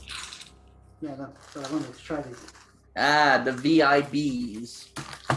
Very important bitches. Oh, you can Yeah. buy those at a corner shop. Yeah, they're biscuits. Ah, Oh, and then Malama, my favorite province. Bourbon, whatever way you call it. Bourbons. Bourbon, Bourbon. whatever you call it. yeah. In any case, oh my back. Ooh. I'm old. Aren't we all? I'm not. Yeah, all right. Shut up, youthful. Yeah, but I've got the worst back of all of us. Thank you. Oh. Okay, ready to keep going? Yep. Yeah. Right, so we're going to head south down the corridor. Yes. Why was my shoe? Heading for D2 because then we can get a really good quick shot straight into the C section if that's what we're doing. Yeah. Ew, C-section. Yeah. Ah. At least, I mean, at least if that's the case, we've only actually missed 2 on the row on the column of the D anyway. So haha. Yeah, Oh, well, we can't actually reach those until I think we can only reach those 2 from C because the last room in room 4 was the trick room and that didn't have a way to descend. It had a south route. Mm-hmm. We just chose to go into the E section instead. Ah, yes. There was a way into D5 from D4, but we chose to go to the E section. Yeah. Well, we can always go down and finish off the D before we headed into the C if we really wanted to. Okay, Also true. so in which case we need to make the decision. Are we doing original plan of doing all of the D column? Because we've just finished off D1. We could go into D2, finish off the very last room that we need to on there, and then keep heading south until we hit D5, and then do D5 and D6, and that's all the D's done. Mm. Or if we'd rather, we can go into the C column because Narlock sounded interested in setting his traps already. If I set my traps already, it gives us a lot more room in that bag of holding. To be honest, you can get to C3 from D3. Yes. Yeah, so we'll head to let's head to D2. We'll head to C3, then we'll head down and finish the Ds, and then we can always then from there we can follow Fenris's trail on from D4. Okay. Do you have any thoughts? Yeah, I was going to say I like the thought because I don't like the idea of leaving that one room unfinished. So Okay. Can I have marching orders into the room? I'll take point. Axes. I'll probably be behind Zed. And I'll be taking up the middle bit there. I'll be behind Zed, but actually, GM, question. Mhm. You know I was getting into the fray with all the goblins and all the blood and shit. Oh, yeah. How badly affected is my camouflage now? Because I would have been a bit blood splattered You now. would be. I'm going to say you're looking a bit camo coloured, so If you want me to reinvigorate it for you, I can. It's a cantrip. Do So, would you, please? any of you guys need the touch of God? I mean, I was going to say, as a goblin blood, and I think it might upset Celadine a little bit. I don't mind if you want Does to. anyone need healing? I'm actually not too badly hurt. I've taken 12 points of damage overall. Same, actually. I've got those healing gummies if people want. So just so I know order again, Bang, you changed colour by the way. Dead and Tibbles. Zed with Tibbles at the front, yes? Yes. Followed up behind by... Robato. I'm going to have taken one. Followed by Nala. Followed by Celadine. Okay. Ellie. Yeah? For record, I also chewed on one of the healing gummies just because I realised just how squash I am and that 12 points is actually quite a lot. Yeah, it's for over me. a fifth of your hit points. But it's not worth using up a spell slot for, so healing gummies. Okay, that's fine. Healing gummy. Healing gummy. 6, 7, 8. Like a gummy bear. Healing gummy. Nom, Healing nom, gummy bear. Is the monster box in the back room? The box of monsters. Yeah. Yeah, I think I took it back into the Okay, back no room worries. in vague hope. In Vaco, I wasn't going to need it. We should have hit the monster box. Hmm. What, in D2? Was there a marker in D2? We're about to find out. Hold on a minute. No, he's gone for a monster. Yep, he's gone for the monster box. Monster box. He's going to bring the box of monsters inside. Yep. He might just need it because maybe we're going to fight one of the big monsters at some point, but it shouldn't be able to fit in this room that I'm looking at. Was there a red dot on the Cal?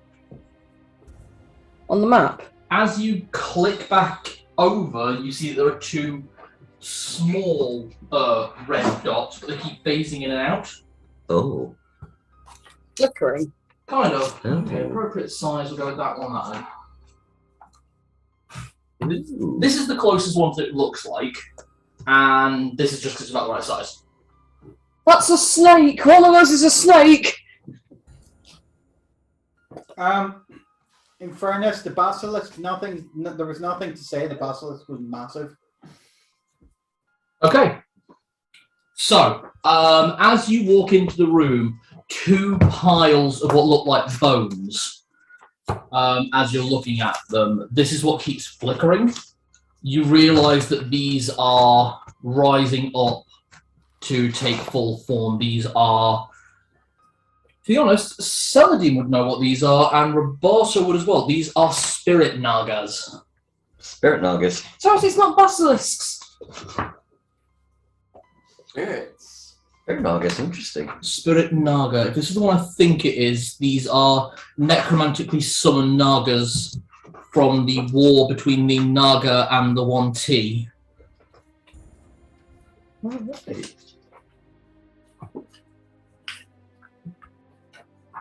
dragons, that's gnomes, that's jaguars. Quasits. We go backwards from here. Quasits. Quasits are fun. They're a really good... Quasits and Quimbles.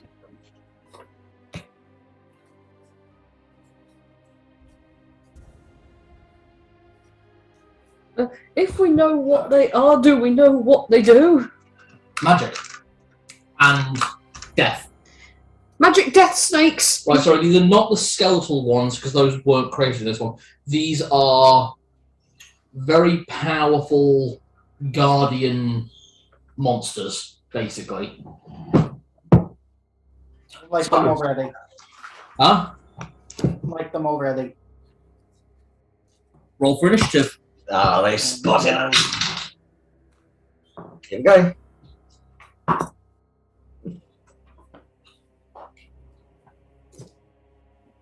Okay, so one of them's quite close to us. Okay, that's respectable. That's pretty good. Let's see, is there a Okay. banishment spell? Nick to roll for initiative. Yeah. Okay, did anyone get 6? No. 5. Yep. Dean, what are your two dexterity? I think you... Yeah, you two beat that, yeah. My dex is 18. Nala? My dex is 17, so Seldin goes first.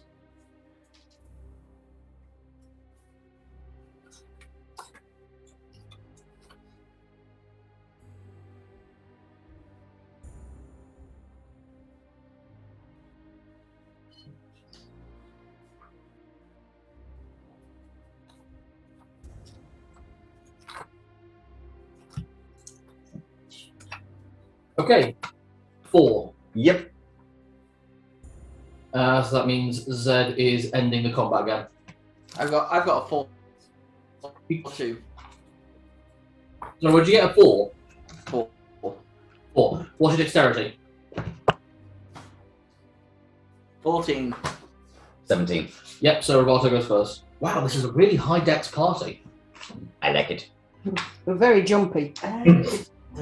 So many things want to kill us. No wonder why we're so jumpy. Oh damn, I can't dispel evil until I reach the next level. And these are evil. You would actually know that these things are known to be evil entities. Well, I mean, they're big, horrible snake monsters. Oh yeah, but there's a breed of Naga that is good. Hmm. Guardian Nagas, but these are spirit Nagas. These Okay. things, they can cast magic, can't they? Yeah, quite potent magic. Right, I might need to have a look at my staff's thing because my staff can absorb spells. Yes, it can. Holy shit. It's on page 134. But I don't know exactly the rules because it's in your book, not in mine. So Okay, let me have a look, see how this works. So what's the page again? 134. Let's get this ready. Yeah? And I know if it absorbs more charges than it's got in it, it'll explode and kill us all.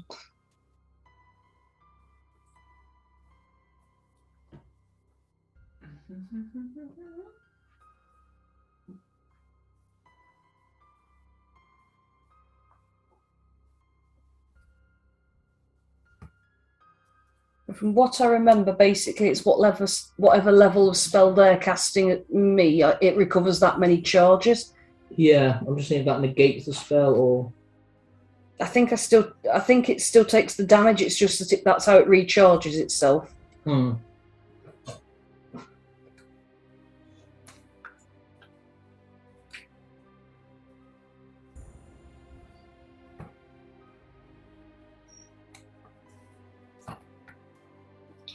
Okay, it doesn't have any actual rules for how this works. Ah. So what I'm going to say is when you make a magic save and pass, you can choose to absorb the magic. Okay. Okay? Yeah, that seems fair. Okay. Because you don't have to absorb the magic if it happens. Okay, Celadine, you open the initiative. Okay, right. I will, I'm just trying to find one of my spells, and it's one from my staff, but I don't know what level it's at because the staff doesn't say. Sorry about this, guys. You're all right.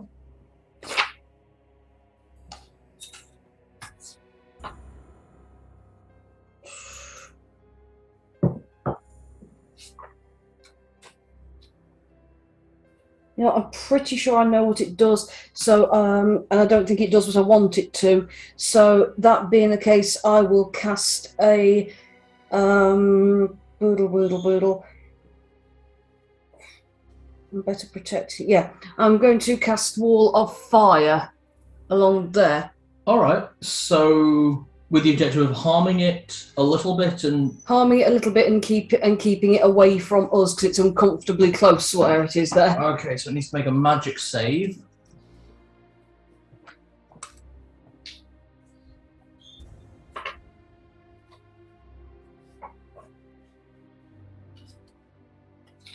Basically, it's 10 feet away from. Yeah, 10 feet away from Tibbles, and Celadine is one of them. So, yeah. Yeah, that works. So we'll just draw the fire in. So this fire is 36 squares long. Which, just for perspective, that is in D&D First Edition. 36 divided by 3, that is 12 squares. Because it's 36 feet. No, 36. Oh, I read times in the 3. rules for it as well, because it works a little differently. I can shape the wall. Yeah. I think I'd like to semicircle it so it can't. You want to try and block it in? Yeah, I'm going to try and block the bugger in. 36 of these. 1, 2, 3, 4, 5, 6, 7, 8. Yeah, I've got more than enough, so. Yeah, do you want to just keep filling it in so it's too thick? No, because then we'll start taking the damage as well. Okay, so you're going to choke the flames then? Yeah. Okay, no problem. Cool. You choke the flames, so it only covers a smaller square, but it is trapped. It does take the fire damage. Which is 2d6 plus your level. Plus 9, so it takes... Holy balls, it takes 18 points of damage from that. Nice. Nearly rolled max. Wow. Lovely. Okay, Narlock. Oh, do you want to move at all? Sorry. I don't think I can move without shoving people out the way. You can get this side of the fire, it won't hurt you to get around. And no, you can go between Roboto and Tibbles.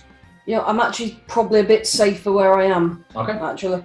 Has anyone got the ability to send a picture of the layout at the minute of the things? W, you okay to do that? Because it's mine and Jenny's phones. Hang on. For being jerks. Yep.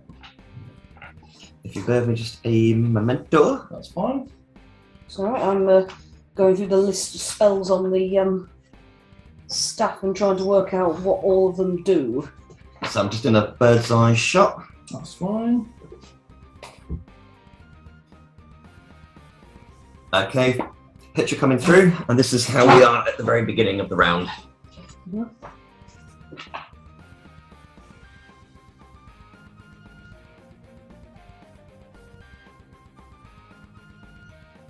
I am the battle photographer. I'm here for all sorts of occasions, children's parties, for all your fighting needs. Cool. So that thing's held off by that wall of fire. Yep. Yep. It can pass through, but only by taking damage. So, I'm guessing that's me at the very back. yep. Yep. You're the big orc with two knives. Okay. But that also gives me a clear shot at this snaky dude. This Naga, is it? Yep. Okay. Oh, what happened to Tibbles? In which case, I'm going to use gun to take a shot at Why that. have you threatened Tibbles? That's not Tibbles. Yeah, Tibbles is the smaller one. Right next to you. I'm using the wolf mini. I'm using the giant wolf mini because it's the right size. Ah, okay. I'm going to take a shot at Snaky Bastard on the right. Okay, let's do the heavy crossbow.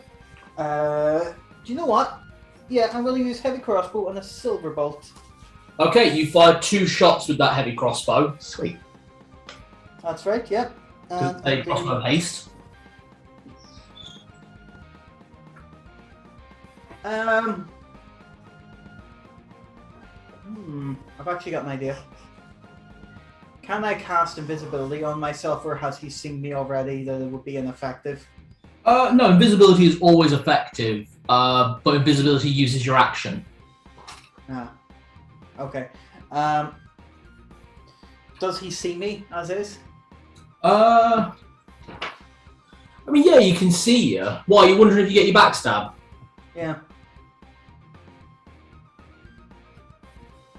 Give me a slight... give me a stealth check. You might be able to basically trick it. Stealth check without the cloak, so just +6. Yeah. 13. 13.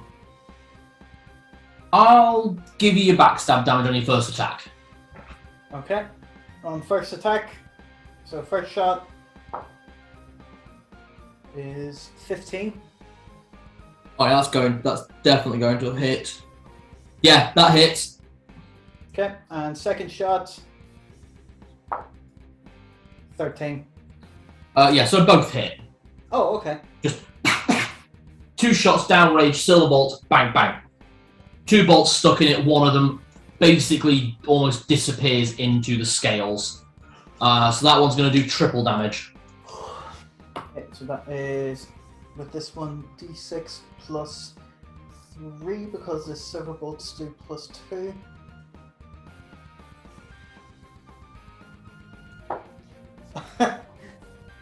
Six. So that's 9 damage. Times 9 3. times 27. So that's Bloody hell. 20. That's 20. You said the first one does triple damage. Yeah, the first one is the only one that's doing the bonus damage. So that's 27 for that one, and I rolled another 6. Another 9. That's another 33. So yeah, 33 damage overall. Wow. Wow. There you are. Okay. The one trapped in the fire.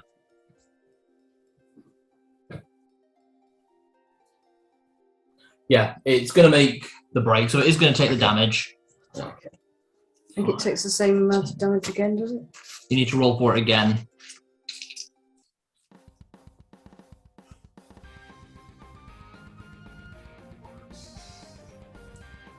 £17 points damage Ow. as it walks through the fire. Yeah. I'm going to take a photo of where the wolf is now. Not bad, Wolf. A different wolf. Oh, Wolfie. Right.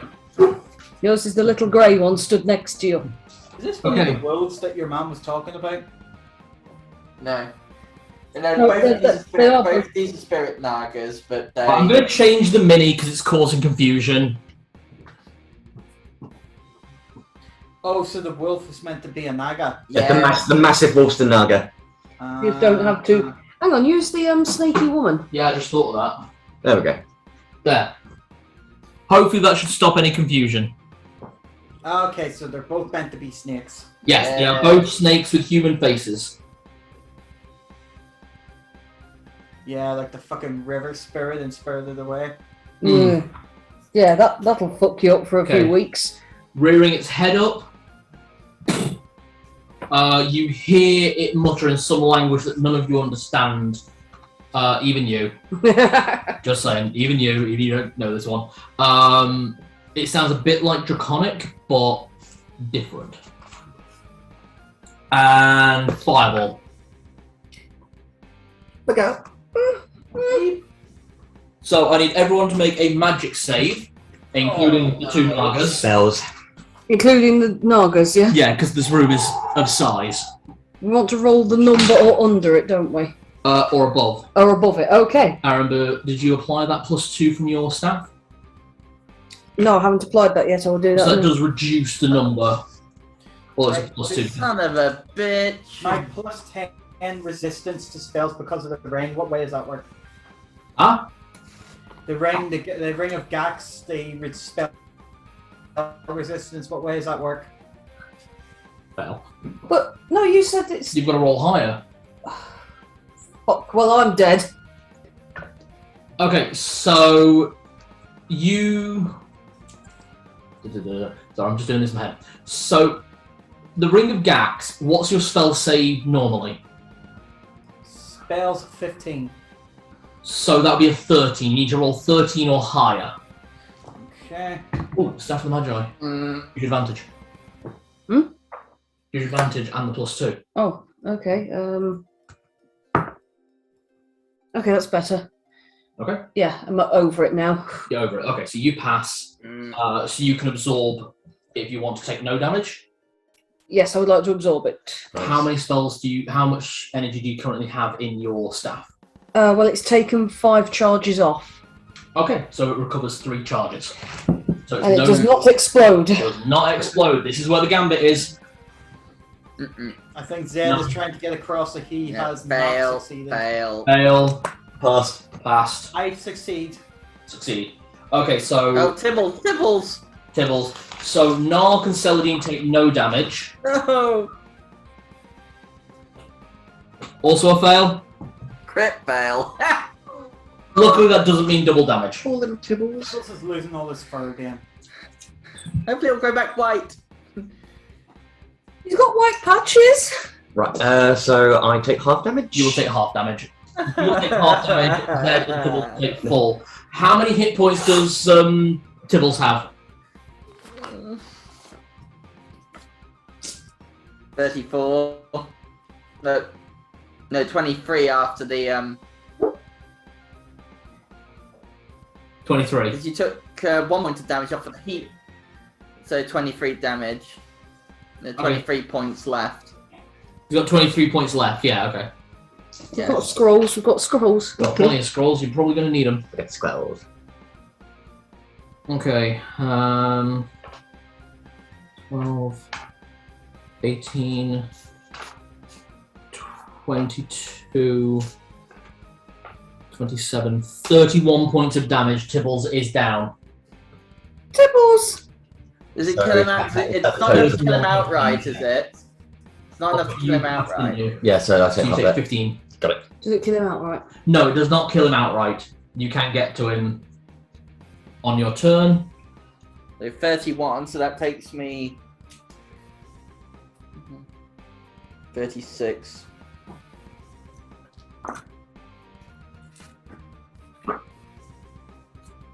The second Naga raises its head up, having seen what Narlock just did.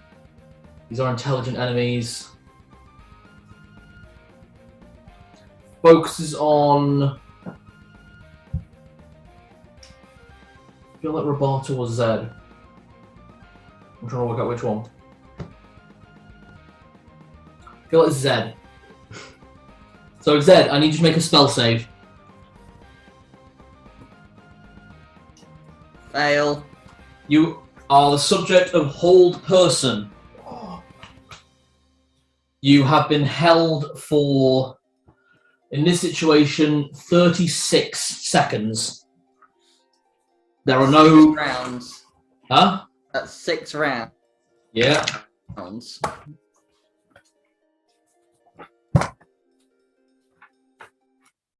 And there are no recovery saves in first edition, I'm afraid. If you fail it, you fail it.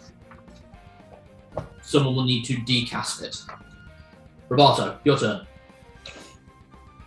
Shit. Doubles are down, he's held. Right. I can do something. I can do my dispel exhaustion again on my turn. So Okay. Oh, I'm gonna have to go full fighty on this one. You are. I'm gonna have to. I'm gonna run for. Will I be able to get in range of this one? Let's have a look. Just. Where do you want to be? One of those two. I'm gonna be there. Directly in front of it. While I'm running, can I throw the hammer for one of my Absolutely, attacks? for the ranged attack. So I'm gonna throw the hammer first of all. Attack. 8. Hit. Okay. Like I said, you have the highest 2 hit modifier. With quite a range of weapons. Don't worry about being a low number. Cool. Right, so 2d4 plus 4. So that is that's 10 points of damage. Bonk. So bonked him on the nose because he's been a naughty boy. Girl. Boy. Boy. You don't know. They have human faces. Okay. They have human faces and they are talking in some language you do not know. So it's like, shut up, bonk. Right, second attack. Take a swing with the scimitar. That's a 16. Hit. D8 plus 4. Give me D8. 10 points of damage. Wow. Okay, and third attack. Third attack will be with the scimitar again. Oh, Yeah. shit. So again, you basically thrown the hammer. It's hit, and as it's coming, you've done a big sweep, caught the hammer, and then on the second sweep, you've gone to pretend like it's gonna hit with the hammer. Oh, And you kind of choke it in and just give another slash. kind of like almost like a little feint there. Fuck you. Yep. So give me an last attack. That'll be a 6. Miss. Okay. I'm afraid it just glances off the scales. Okie dokie. Okay. So it would be Zed's turn. Zed doesn't get a turn. Tibbles, give me a death save. What do I have to beat? It's if you get 10, it's a pass, and it's 15. 15. That is 1 save. okay. Saladin, you're up. Right. This is mildly suicidal, but fuck it. Got Got the to best give. ideas. Yeah. I got enough movement to get all the way up to Roboto while moving through the group. 5, 10, I've got 15, 35 20. movement. Oh yeah, easily. Right, I am going to dart through the group, slapping a hand on each one of you, including Tibbles, who's down, saying, "Feel better, friends," and cast Dispel Exhaustion. I've just double-checked, it gives you the effect of being hasted as well. Holy Okay. fuck. And everyone gets half their maximum hit points as temporary hit points. Wow. So, That includes Tibbles. yeah. Shit. Thank you. It says it gives the illusion to the person that they are fresh and well. Okay. I don't know if that affects Hold Person or not, though. So I'm afraid not. okay, but at least everyone's better on their HP, Yeah. and Tibbles is temporarily not actually dying, but Yes. we will need to actually heal him when we can. Yeah, because these aren't real hit points. When these disappear, it is dead. Yeah. Right, so I've got to hold on to this. I'm going to make a little note. Temp. So you have 50% of your hit point total back as temporary. That's amazing because that means I've got 81 temporary hit points. Okay. And everyone is under the effect of haste, which means that gives you 2 actions. Fucking hell. I forgot about that last time, but yeah. You've got 5 feet of movement if you want to back up, or do you want to stay there? Yeah, I would very much like to back up because that is a very dangerous position that I'm in there. But Right. Narlock. Jenny, can I borrow the rubber? I'm going to fire off another 2 bolts. I know this time it has seen me, but because I have another action in there, I can fire off those 2 bolts and throw my dagger, which now comes back to me when I do this. It does, and it has 2 charges per day. Yep. So I'm going to fire the 2 bolts first. So the first one, that's 18. Hit. Second one, 13. Hit. Okay. Dagger. And the dagger is insta hit. Oh yeah, just insta hit. Nice. Okay, so that I believe is 3d6 plus 4 plus a d. Sorry, 2d6 plus a d4. And then all your modifiers. Okay. So that is +3, +3, +2. So that's +8 overall. So Yep. 2d6 And a d4. d4 +8. Yep. So that's 1, 7, d4, 9 +8, 17 damage. Is that with the +8 as well, or is that total? That's total with the +8, 17. Okay. You take aim, firing out that last. Sorry, the dagger, and as soon as that dagger goes, you feel it back in the scabbard, covered in blood. The thing looks wrecked. Okay. I'm trying to take this one down because that's the one that's got a hold of Zed, who is our Yeah. our heavy hitters. Yeah, that's what I'm trying. And the actual healer. Yeah, that's what I'm trying to. The Spirit Naga, which is the one that is casting casting magic, user magic rather than cleric spells, has moved up to where Zed is held, Narlock is, and Tibbles is. Zed, you can't make a magic save because you are held, and this will deal double damage. Tibbles makes the magic save. Luckily, he is up, and I need a magic save from. He's up. I thought he was down. Uh, I thought, temporary hit points don't work on a. that's 5th edition. In this one, he's up, but he needs. So It's a real heal because it's just illusionary heal. Yeah, in 1st edition, there's no actual temporary hit points. It is basically just a rule on the spell that after 10 minutes, those hit points disappear. So you will need an actual heal. I'm just spell saying. save. Yes, I need spell save from Tibbles and Narlock. I'm just sending a pic of where the figures are Thank you. right now. No, No, I fail. I'm just trying to work out how many. He's only got 17 hit points. yep. Better than an automatic failed death. Okay, so Tibbles and Narlock will take 9 points of damage, and Zed will take 18 points of damage as a fan of fire bursts out of the thing's mouth. Burning hands. Okay. I'm not too worried because I've still got them ones from Celadine, so I don't need to really count that. Yeah. Okay, no worries. The 28. Okay, yeah.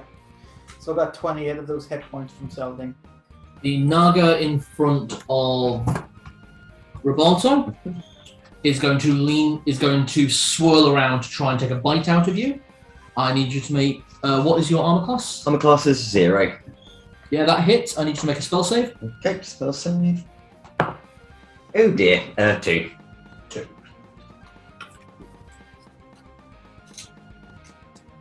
You had like a fuck ton of temporary hit points, didn't you? I did. Let's see what happens. I'll be fine.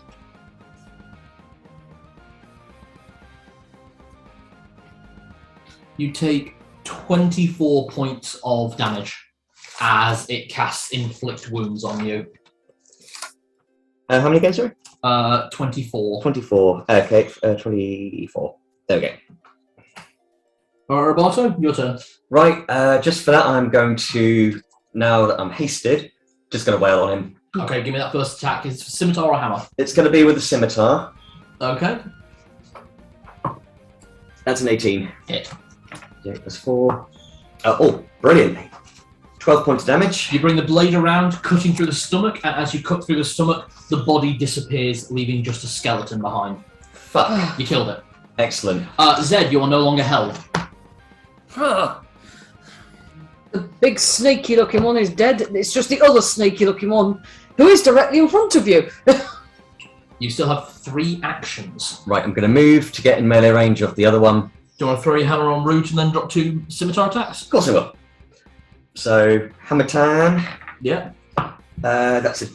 With the hammer being thrown. But you're there. Hit just. Wow. The hammer at range increases its 2 hit modifier as well as its damage. Wow. Jesus fuck. This hammer is designed to be used as a ranged weapon exclusively. That is so cool. Hmm. Right, 2d4 plus 4. That's 8. 10 points of damage for that one. Jesus. You're not doing lots of damage individual attacks, but every attack is consistently doing the same amount. So it's just an eat through. Okay, give me 2 scimitar attacks. 2 scimitar. First one, that is a 19. Hit. 8 plus 4. 7 points of damage. Okay. Final one, the scimitar. That's a 9. That unfortunately glances off its hide. Okay. Ting. Yeah. You were really just going full bore. And again, you did that same move again, where you kind of like did the feint with the hammer. And unfortunately, again, it just glanced off the scales at the last minute. Zed, you are no longer held, and you are hasted. I hurry over to Tibbles and cast Cure. No, I'm not using the top one on him. He doesn't need it that much. Cure Serious Wounds. Okay. It's level 4 spell. Okay. How much did he heal by?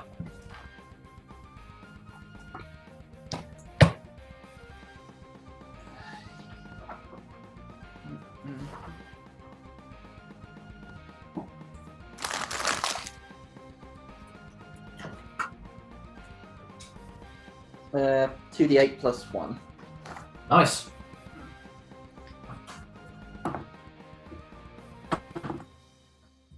Six. Ow. Yeah, these are not. I'm not rolling well today. Is it 2d8 1 or is it 2d8 plus 1 per level? 2d8.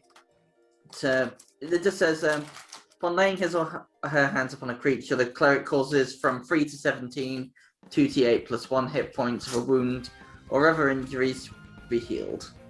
Okay, so yeah, it's just a set. Yeah. Sorry, some of the spells is like 2d8 something plus your level. Well, at least he's not dead. Yeah, he is Exactly. no. Once those temporary hit points disappear, he is now okay. He's not on death save. He's not going to auto die. So isn't it Tibbles' turn now? It's still Zed's turn. He's still got another action. Oh yes, he's hasted. There you go. Just tipping him back up. Don't have another action. He'll still be prone at the minute. So after doing that, I'm going to charge at the other Naga with my Vorpal sword. Okay, going in with the Vorpal sword. 7. 7 with the Vorpal sword. Yep, that hits.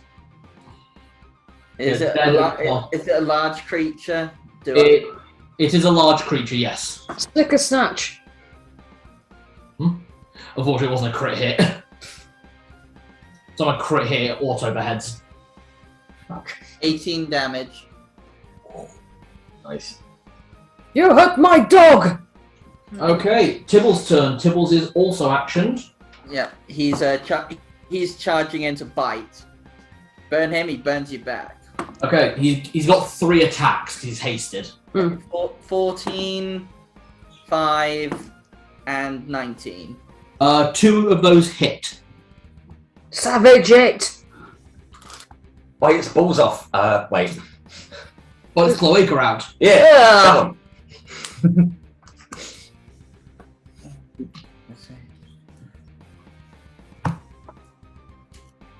Kill it. 17 damage in total. Nice. Okay, so Zed, reaching down, hastened, heals his loyal popper.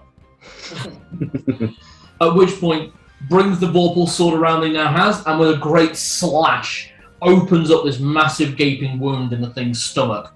As that happens, Tibble scrambles to his feet and jumps, charging, pouncing on, gripping with claws, and takes 2 massive bites out of the thing, and then rides the corpse down and dead.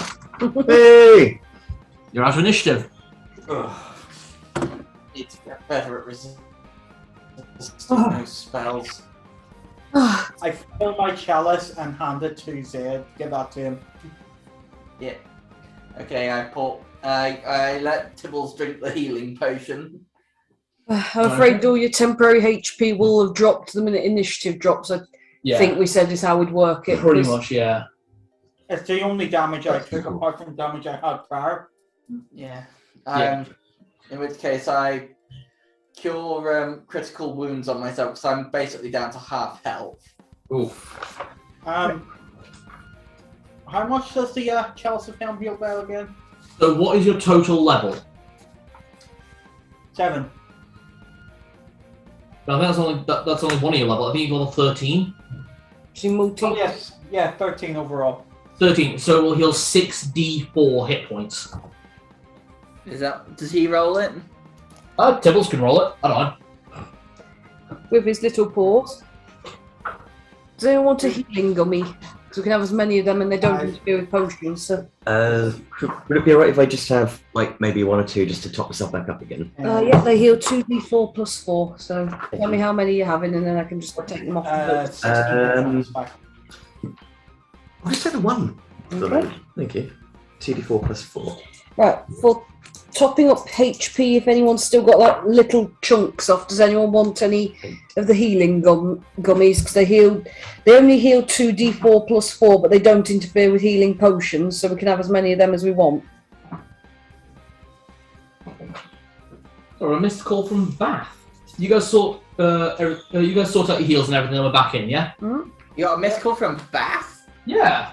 Hmm. Probably a cold call. Yeah, almost certainly. I need death sticks. I wasn't sure if you were holding up one of those dildos. Oh, come on. You know the lines.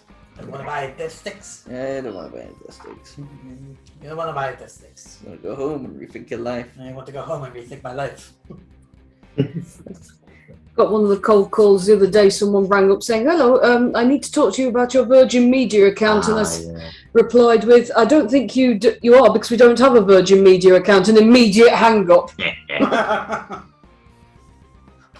Okay. Right, let me just fill in on the map. That was the room full of bastard snake things. Loot the bodies if there's anything left behind. Oh yeah, we'll need to loot them. Steal their snaky jewellery. Loot the snake buttholes. And that means that D2 has officially been done. Yay! Now it's just the question, do we want to keep heading south and finish off all the Ds? Or do we want to make a turning and go into the C column? Was the C route where Narlock needs to set his little thing yet? Yes. That would take us out into C2, which means we're just above where the where you want to set the traps. And to be honest, I don't really want to walk straight into the very middle without being able to get a lay of the land, because we know that the monsters are patrolling on each of the compass points. And it'd be horrible to walk into the middle room and discover that all 3 of the remaining monsters are there. That would be funny. Hi. Okay. I can't give Tibbles another healing potion, can I? Because if you take 2, it does some nasty things. If you take 2 within an hour, you have to roll on the potion riskability table. Yeah. Now, that table does have some good things, like making the effect of the potion permanent, so giving an increase in hit points, but it also has things like explodes! Exploding. Yeah, I'm not gonna make Tibbles. I'm not gonna risk Tibbles exploding. Yeah. Can he have a healing gummy? Yeah, sure, why not? Well, how much is he down by? Because Tibbles could eat some of the healing gummy worm things. He's down by about 13 hit points at the moment. Well, And Zed's down by about 25. well, why don't you? Because they heal 2d4 plus 4, and they don't. You can eat as many of them as you want, can't you? Pretty much, yeah. So, why don't you give Tibbles a couple and take a few for yourself? See if we can't just top you off a bit. Okay, so I'll give Tibbles 2. So that would be 4d4 plus 4. I can see him. I can just see him chewing it like a dog treat. 44 Yeah. plus 8. Oh, is it? Oh, yes, 2d4 plus 4, isn't it? It's 4d4 plus 8, not plus 2. Sorry. Sorry, that's me. Oh, sweet. So that's a few more hit points. Eight. Not on you because he's feeding him 2. What That was was it? Eight. So that was plus 8, was it? yes, Yeah. because you're giving him 2. Okay, yeah. So he's back. He's back up. Okay. We've got 82 more of these, so feel free to have at them. Okay, I think I'll just take just enough to get me back up a little more. I'll take 2. Okay. 4, 5, 9. 13 plus 8 is 20. 1. Yeah. 21. 14 plus 8. 13, you said. Yeah. Oh, 13 plus, yeah, 20. That brings me up close enough. That takes me to 75, so I'm only under by 4. Hey! Right, let's loot the snakes. Give me an investigation check. Damn, I was gonna cast a protection spell, but naturally I went last. Yeah, always the way, isn't it? Investigation runs off intelligence, doesn't it? Yes. Right. I think I can do that. That's one. Excellent. You find 2 rubies. Nice. Hey, look, rubies! Ah, Are they magical rubies? No. No, I think they might just be rubies. well, selling stuff. So Well, Nala could have them made into earrings to match the ring. true, actually. Okay. So I need to know from the party, are you heading west at this point into C2, or are you going a straight line back? Is there nothing else? Is there? Did we see a picture of this room? We've. Oh, hold on. Don't mind, Duds. Just if you can get a decent. Basically, we've now completed this section of the map effectively. Yep.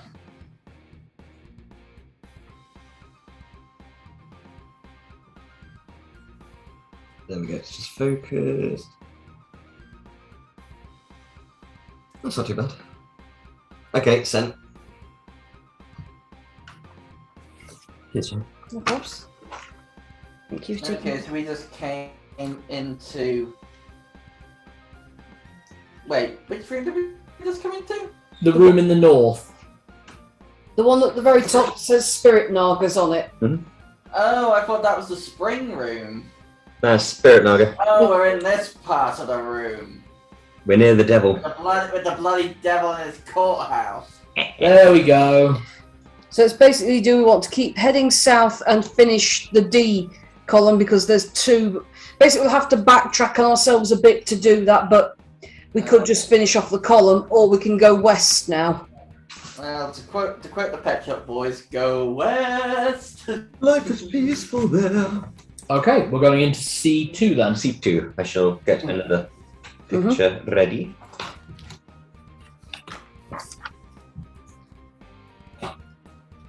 With the Pet Shop Boys. I know you do, but that song's. I like that song.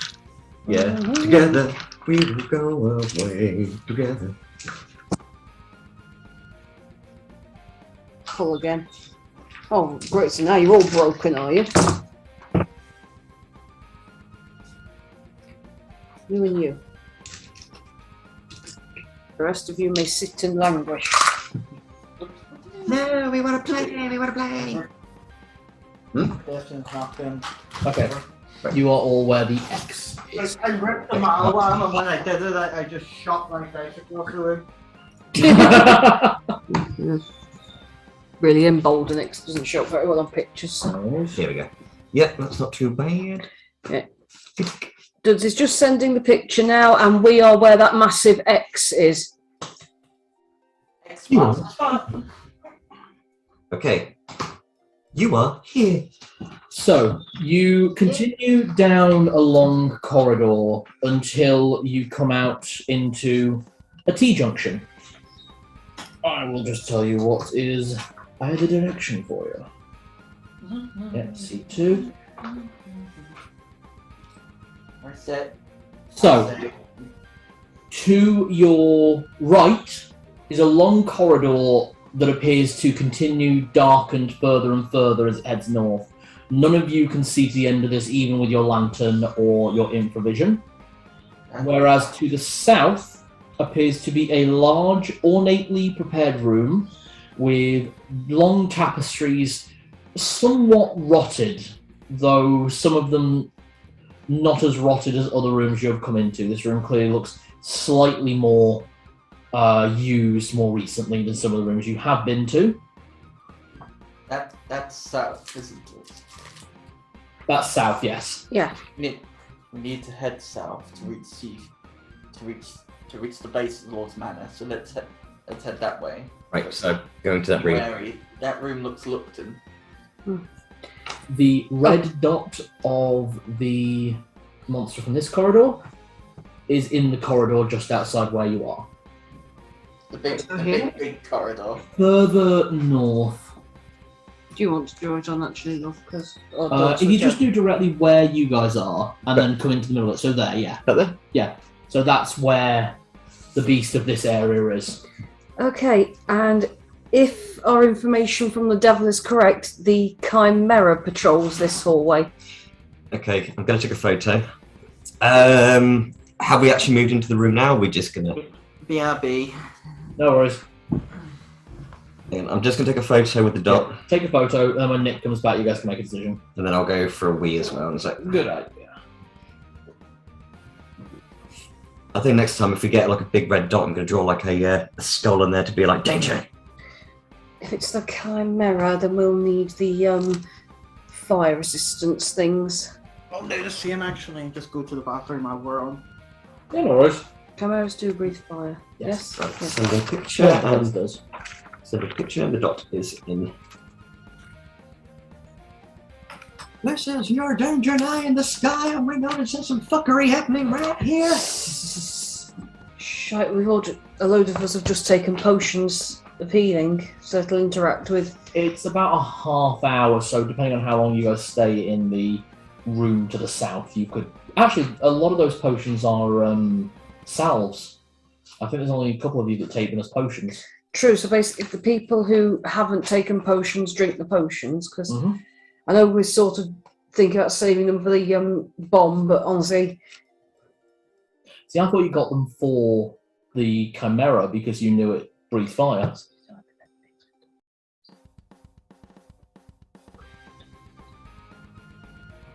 Oh, I've got no idea then. See, I thought you got them because of the Chimera. Because you guys were going to be out of here before the bomb went off. Yeah, works out.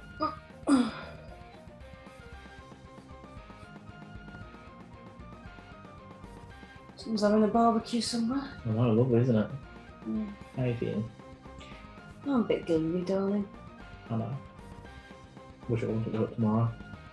It's fine. We've got to work for goodness sake. Night shifts, at least all I've got to do is sleep, so... I guess, yeah.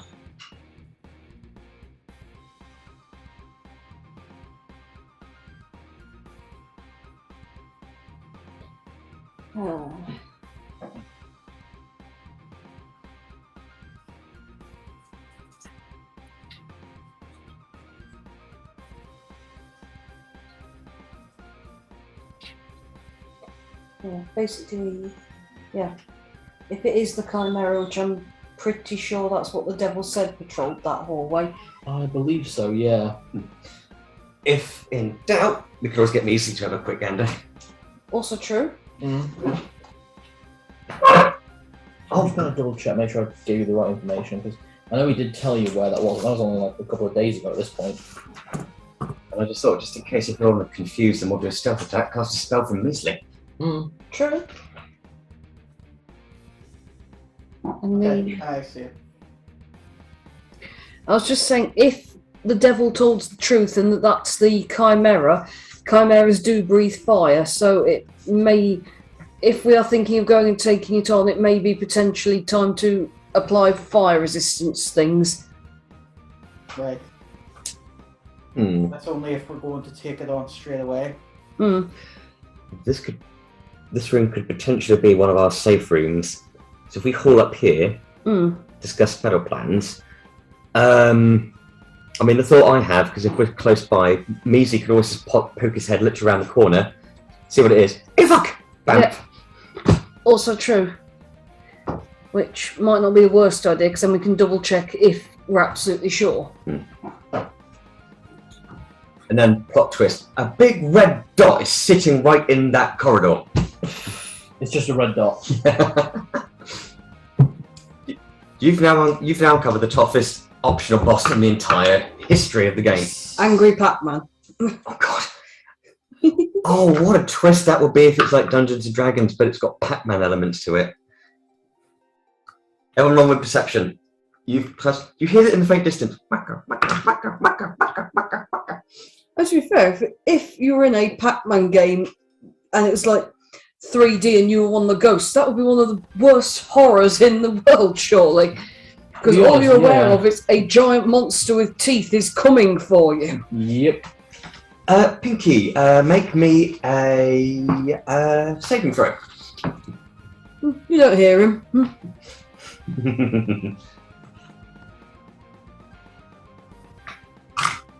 Sorry about that. That's alright. Anyway, let's get what have we decided? We're going into that southern room that you pointed out we'd go to.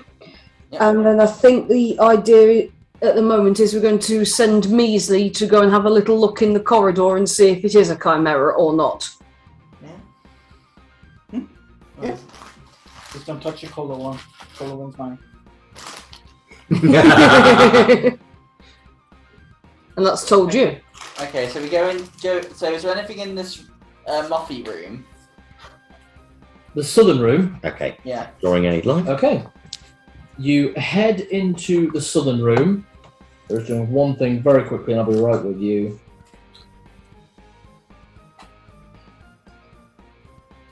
Okay. Heading into the southern room, you come out into what appears to be a half rotted but also half in use study. There are bookshelves lined with some books that are damaged, other books are okay. There are scrolls, tomes, notes, and a reading table. One of those ones that is a stand-up reading table where you put the book on and it holds the book open for you. Oh, a lectern. And there is a reading knife with it. A what? A reading knife. Basically, you would use this to move the pages so that the oils of the hand never actually damage the paper. And the book currently on there is a book titled The Balefire. Just need to find the scroll because these ones I wrote. I'm just going to put an updated picture with the line drawn to show which room we are currently in. Yep, here you are. A book on the Balefire.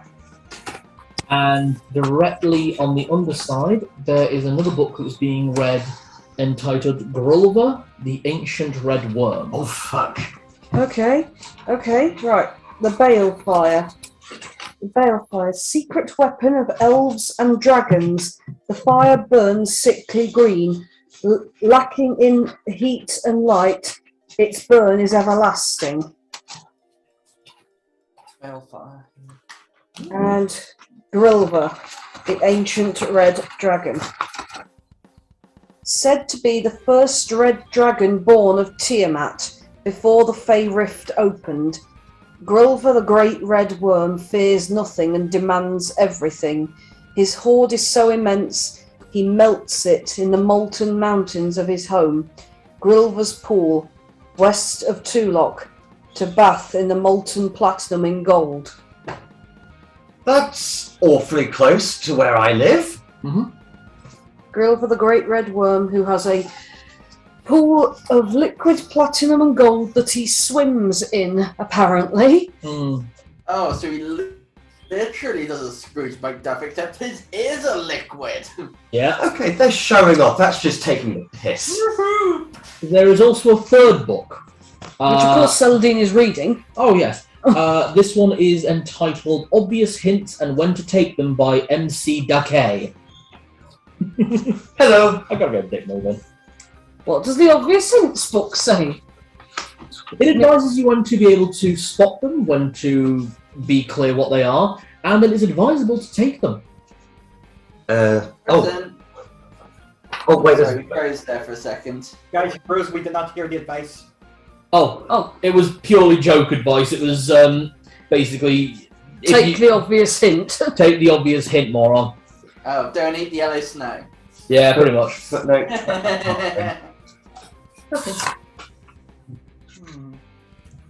Okay, is there supposed to be an obvious hint in one of these two then? What's the balefire one? Balefire. Secret weapon of elves and dragons. The fire burns sickly green.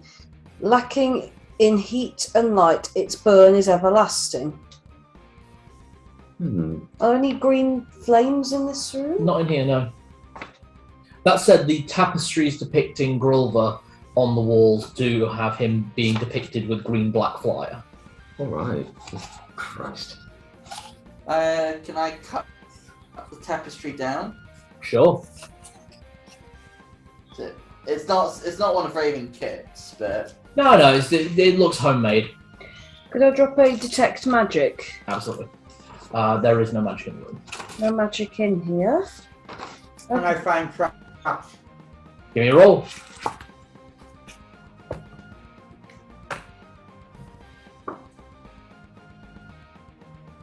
$16? No traps. No.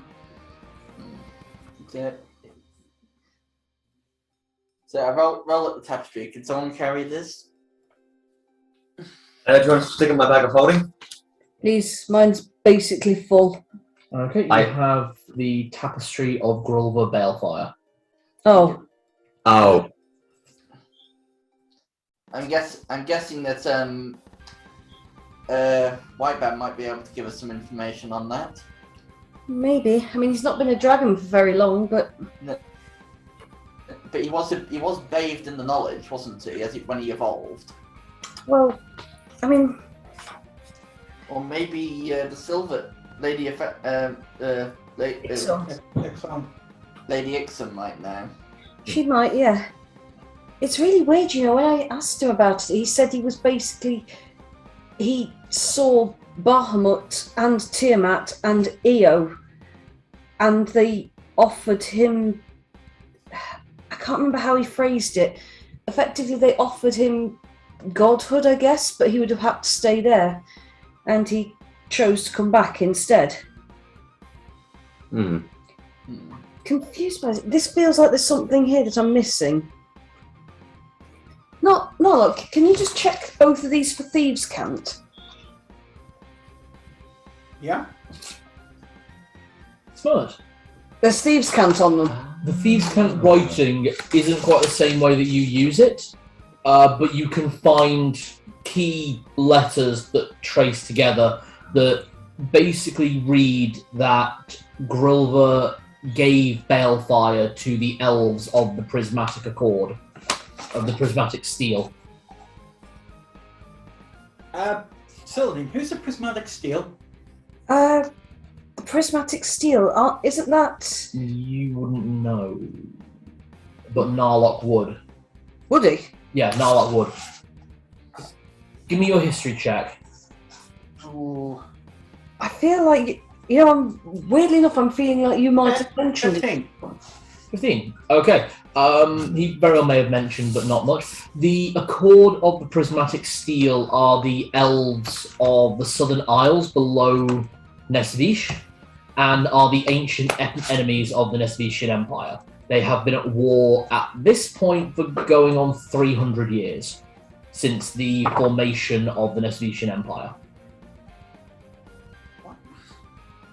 Why would a dragon do dirty dealings with them? Yeah, don't dragons hate elves? As a Yeah, general rule. why would he give them a weapon so deadly? I might have an idea. They Hmm? might have promised him unfathomable amounts of wealth and worship in return to give them weapons for them to conquer their enemies. So as long as they give him something in exchange, he'll provide the balefire. But that probably doesn't mean that if they screw up, I mean, he won't burn them to a crisp and all, but it sounds like they've got a bit of a business deal going on, possibly. But just an assumption, what I think. Yeah, well, unfortunately, those enemies happen to be my family home. Yeah, Oh. Right. See. You're right, That's something. This is something to ponder at a later date, I think. definitely. Are you going to send MiiBee into the main corridor? I can do, yes. Definitely confused by that. Dragons, as a general rule, the species hate elves, but yeah. There are, as a rule, basically, because it's the rock, paper, scissors symbolism of the dragons, the giants, and the fae, so the elves. Mhm. That said, sometimes paper and rock will team up against scissors. Can I just roll a perception check just to see if there's anything else in the room that might give any Go for it. clues, hints, or 18. Nothing else. Okay. Nope, you've got everything for this room. Cool. Okay, right, MiiBee, borrowing your head again. Ah. It might be a scary chimera down there, okay? Eyes visibly widened, It's all right, stares it's- at you. It's okay, I'll bump you back, I promise. Put him on the floor and I'll just sit down on the floor in here because it's safe in here, so. Scamper, scamper, scamper.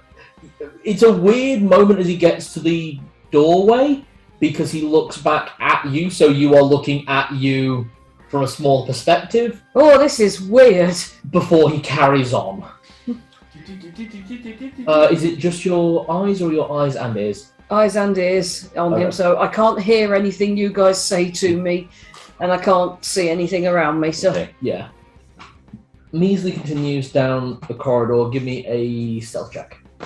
Okay, his stealth is ridiculous, There's so. a plus 10. Yeah. Where are your stats, MiiBee? Yeah, your stealth is plus 10. 19. Okay.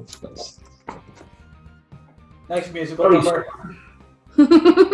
It's very, very strange looking through the eyes of a weasel as it moves. It doesn't slink. If you ever seen a weasel move, it goes in like a serpent-like motion until it wants to go slow, and then it keeps moving in this kind of wavy formation. And it does reach. So The his head doorway. bobbing slightly. Just going to keep up with it. The stealth is actually more than that. Okay. Looking out into the long corridor that looks basically the same as the one that you came into originally. This is the large corridor about, Same as the place we fought the Gorgon. 30 feet wide at the furthest, long and deep. You can see the manhole cover casting silver light, so you probably get the idea that it's nighttime. I can see the manhole cover that will be in the northern part of Brayla. Just outside the city walls. Mhm. And descending down, you can see where the Chimera is clearly eating its evening meal of a mixture of rats and a couple of orcs. Oh no. Oh no. I can see the Chimera. Zed, I'm really sorry it's eating a couple of orcs.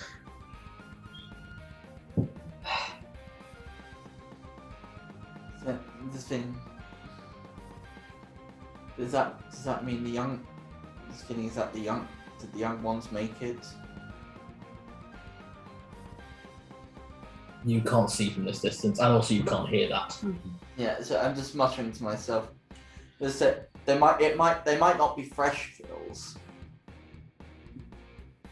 I'm going to bump Measly back now because at least we've confirmed that it is there. It looks like it's just started eating, so it should be there a while. Mm-hmm.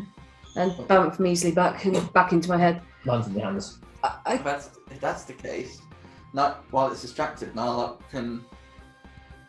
It would be just getting real pissed off with the fact that things eating orcs. Just get out the gun. It would be my genuine pleasure. Okay. You're gonna one-shot it like he did the bloody Gorgon. So that would be amazing if that It's happens. possible if you can get the assassinate. Okay, if we're setting up sneak. Oh, hang on. Let me just check. What, you're just gonna do the Olympic sharpshooter? Okay. Did you see her? No, not had a chance to see any of the Olympics recently. She's really good. There's one going around the news at the minute because she was dressed wearing some Pokemon gear. She had a Witcher amulet hanging out of her pocket. And rather than the rest of the sharpshooters who kneeled down looking down the scopes, she just had one hand in her pocket and held the gun out like that and got the gold. Oh, Holy that's cool. shit. Proper cowboy style. And won the golden being the coolest motherfucker there, I think. It's Hanu. Right. Anywho, yes. Yeah. If we're going to try and do a sneak, because I know there's a good chance you'll just one-shot it, but let's be safe. Who'd like to be invisible? I know you're already grey, but now, because of my staff, I can actually make as many people as I want invisible. I have 3 casts myself thanks to this ring, so You have 1 cast of invisibility. You have 3 casts of single turn haste. oh, that's it. Yes, I have. Okay, so invisibility, and do you know what? Just for this one, because I may need to pull out rather quickly, I will use haste. Okay, so the first action you take in the combat. I'm not going to run it exactly as you're casting haste now, because the haste only lasts for 6 seconds. Call it a held action, effectively. Basically you're holding the haste from the ring. Okay, and I will gently bonk everybody else very gently on the head with my staff and cast peekaboo on everybody. You're all invisible, Yay. including Tipsies. Yes. Okay, I'm going to wait behind until something happens because I cannot sneak even when invisible. No, you two are both in heavy armor, so But it'll make it a lot harder for it to see us anyway. So yeah. This is weird. I We'll can't. wait at the entrance. We'll wait at the entrance to the corridor. Okay. oh, and myself as well. Right then. Is anyone going to be using the fire resistance? I know you guys were talking about using that for the Chimera. It's up to you guys, though. Zed will drink his potion of fire resistance. Me too. Okay, so you two are both taking that. I need both of you to roll a d20 and tell me who got higher. 16. Oh dear, he got higher. I got 8. Zed, yours was a potion of fire resistance. You are now resistant to fire. Roberto, yours was poison. Take What? 20 damage. They were sold to us as potions of fire resistance. That wasn't one that was sold to you. That was one that was found down here. You bought a potion of fire resistance, and then you found a potion of fire resistance that was masquerade. Well, it masqueraded as a potion of fire resistance. How many points of poison? I'll tell you. Neutralize poison. Oh, Okay, so you will not suffer the effects of poison. wait, hold Well, on. Hold on. Oh, shit, yeah, you're resistant to I'm poison, resistant to aren't poison you? because I'm halfling. Okay, give me a roll. Paralyzed poison. Oh, you motherfucker. I needed to get a 4. I got 2. Oh, Fuck you can't you. roll that. You are Yeah, going you- in the fucking bag. I'd say I see him start I realized that it was poison. Well, could I realize it was poison? Oh, yeah, it's fairly obvious because he starts vomiting blue. Yeah, I press my hand to just neutralize. Yeah, so you do not suffer the effects of poison. That said, you do still take 20 points of damage. You just literally see out of nowhere blue vomit just falling out everywhere. Just. Quick question. Yeah? Can we wait around for 1 hour? 1 hour? I have oil of fire resistance. It takes 1 hour to apply. If the GM's nice enough to say we haven't already just actually my invisibility, it doesn't matter because it lasts until it's. No, but my potion I just drank might. So the potion is active for 10 minutes. It only takes a minute to apply an oil or a salve. Yeah. Yeah. So it'll take you a minute to apply the fire resistance. Okay. And it says, well, you gave us a stat. It was 8 hours of fire resistance. That's the one. Okay. So Narlock just goes. Yeah. Just rubs it right in there. I've got 3 vials of fire resistance oil in the bag of holding as well. Yep. Those are separate ones. So, okay. One of those goes to Roberto. Thank you. I can drink. You've drunk a potion, Zed. Mhm. Yeah. So I then think you're now out of. In all fairness, I can cast a spell resist fire.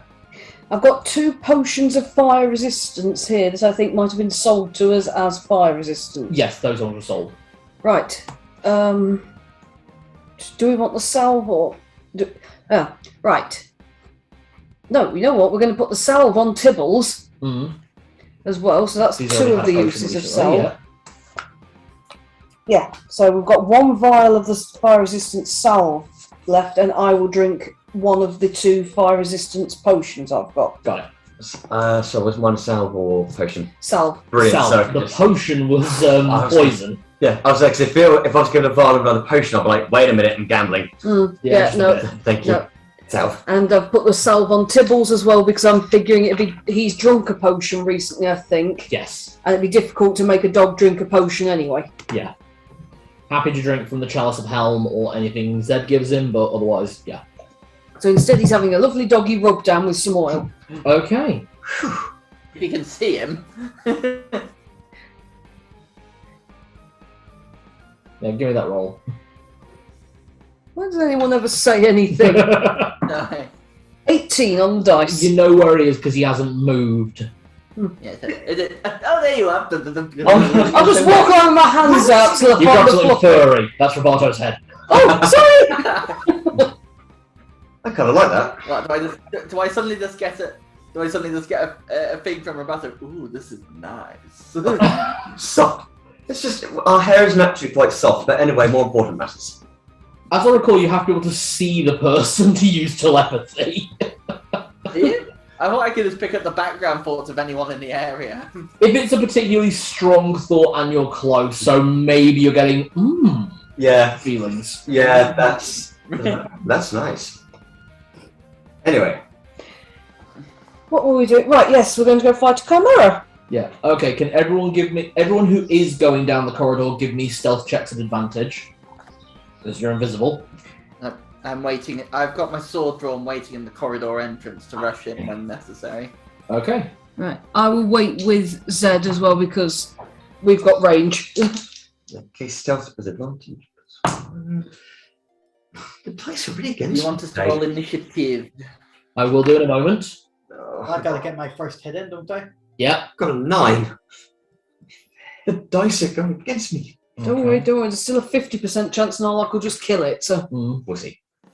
If it is surprised. But it only has to be surprised by Narlock. It doesn't matter if one of us surprises it, does it? If the thing is on edge, there is a chance it might not work. Yeah, so you guys hang back while I go ahead. Okay. Now what? Give me your stealth check advantage. Okay, so 17 plus 6 is 23. Yeah. 15, so yeah, I'll go with that first one. So it's 23. 23. From what you can tell, the chimera has not noticed you. It is eating. You can see the lion and the draconic head down, devouring the meat that it is eating. Some of it's animals, some of it's clearly humanoids. You can recognize the skin most likely of an orc or two. It's difficult to really assess from here what they are or how long they've been down here. You can see the goat head on the other side kind of scanning while the other 2 heads eat, and the serpent tail at the back just... Sorry, the serpent head tail, because it is a snake for a tail. There's like 4 heads on this thing. I'm going to take aim at the center of it and shoot. Central mass. Yeah. All right. Okay, so we're doing this. I'm just gonna make a bit of space just in case if we need to get the board. Okay, give me your 2-hit check.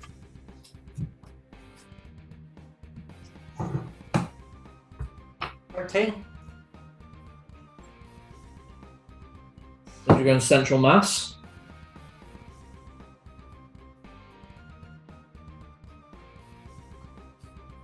Ooh, such tension. Hit. I knew it didn't hit, I just wanted to mess with all of you. What have I done? So, a creature with multiple heads cannot be surprised, I'm afraid to say. I do like the prep, but you did get the backstab. So roll for damage, triple, initiative starts. Right. Shall I bring the board over? I will grab a board and just note it with a different layout. So 30 damage. Wow. Damn rogues. D10. I rolled 8 plus 2. 10 times 3, 30. Okay, you are no longer invisible, just let you know. That is fine. Yeah, invisibility drops the moment you make an attack, but Okay, let's get those rolls in. 4. I'll get the numbers in a moment. 2. Anyway, sorry.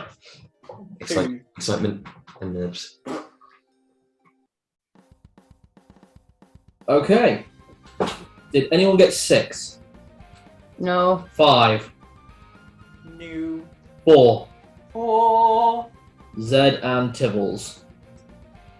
3, 2. Yeah.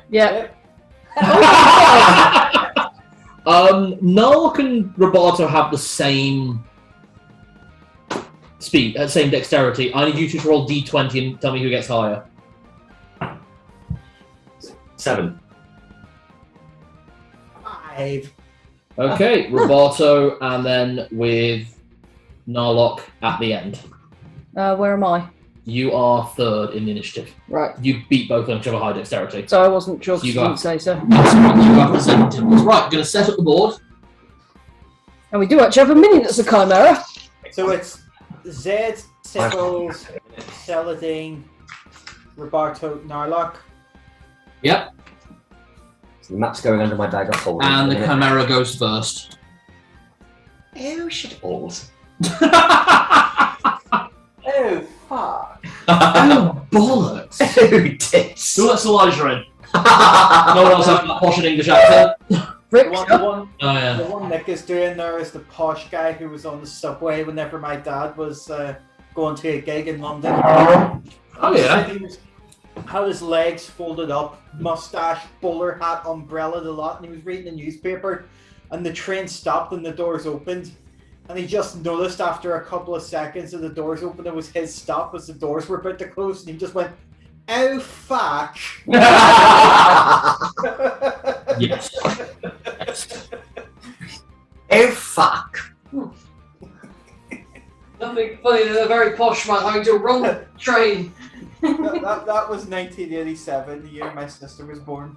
My dad was in London because he was doing gigs all over trying to make money, so he was with his band all over the UK. Oh, that's cool. We've told everyone since we got back, you and your brothers look so similar. It's scary.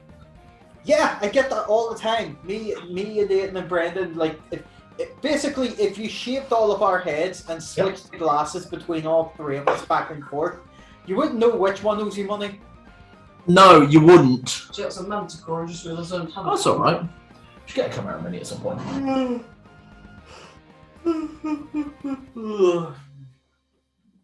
All of you look like your mum as well. Yeah. We said the same thing as well. You all look just like your mum. Alright, so Zed, you are about 20 feet off the board. Celadine Roboto, where were you off the board? I was right next to Zed, I think. Right, so you're 20 feet off the board. Roboto? I was probably a little bit further ahead of Zed, so... I'll say you are just behind Narlock. Okay, I'm just going to take a quick photo. So, according to our dungeon Eye in the Sky, It's only pie, dungeon in the sky. and let's just end. There's going to be We've only in the sky. We've got a chimera going down the northern passageway. I'm going to try to nail the snake with my shoe. What's the scene? Everybody looks like ants! God. Okay, the Chimera is opening the initiative. It sees Narlock, doesn't see Roberto. 10, 20, 30, 35. Yeah, it's got that range. It's right on Narlock. Narlock, what's your armor class again? It's like 2? Yep. 2, 4, 5, and the breath weapon. Oh, bollocks. Oh, 50% chance of breath weapon. Yep, breath weapon. Blocking that at least. If this is, I'll be honest, if this is how a character dies, fuck, that's going to be a great way to go.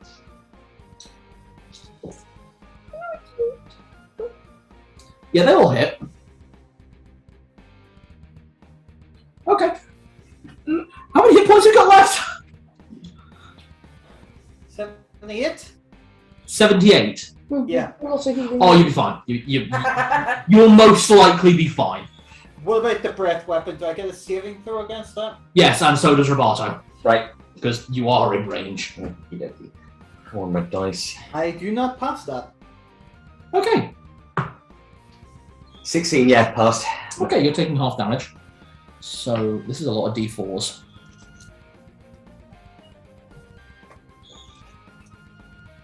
Oh shit, if I get hit, does that mean my disability wears off? Nope. No. It only You- wears off when you make an attack. Got it.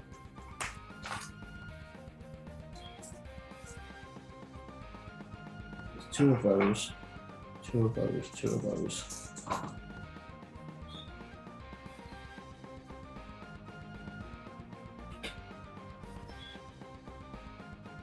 Okay, as you get bitten, hit with hooves, scratched, bitten again, you take 20 points of damage from all 4 of the heads laying into you, at which point the dragon head rears back and... Luckily, you're both resistant to this is half damage, and you actually did avoid, so it's half against you take 40 Isn't damage. he hasted? No? No. I thought you. Haste allows you to make 2 actions, but on a surprise round, you still only get 1 action. You can only do it on your initiative phase. Okay. Oh, there it is. This could be a lot worse. Luckily, you actually did take all that stuff. Okay, so Narlock, you take 15 points of damage thanks to the oil of fire resistance. And Roberto, you take 7 thanks to the oil of fire resistance. So was that 20 points then? 15? Yeah, so you took 35 damage overall. Okay. Looking pretty beat. I do then need you to make a 2 strength saves. Alright. Strength save number 1.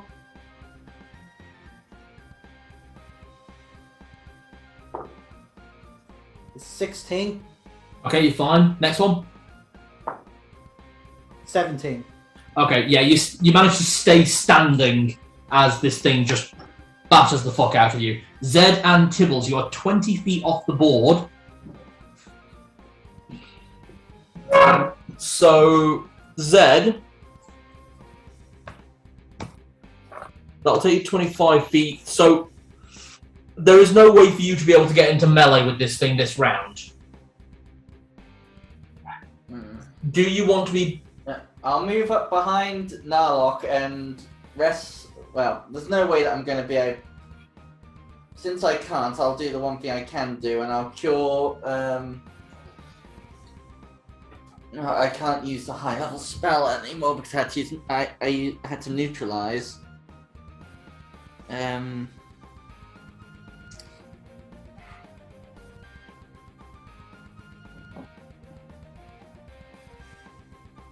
I will be honest, that surprise round did knock off almost half its hit points. Wow. Yeah, but Narlock has just stammered back one. Well, that didn't go to plan. I have. You see a large red potion appear out. Sort of get shoved into your mouth. It's a greater healing potion. Oh, hang on. He just got.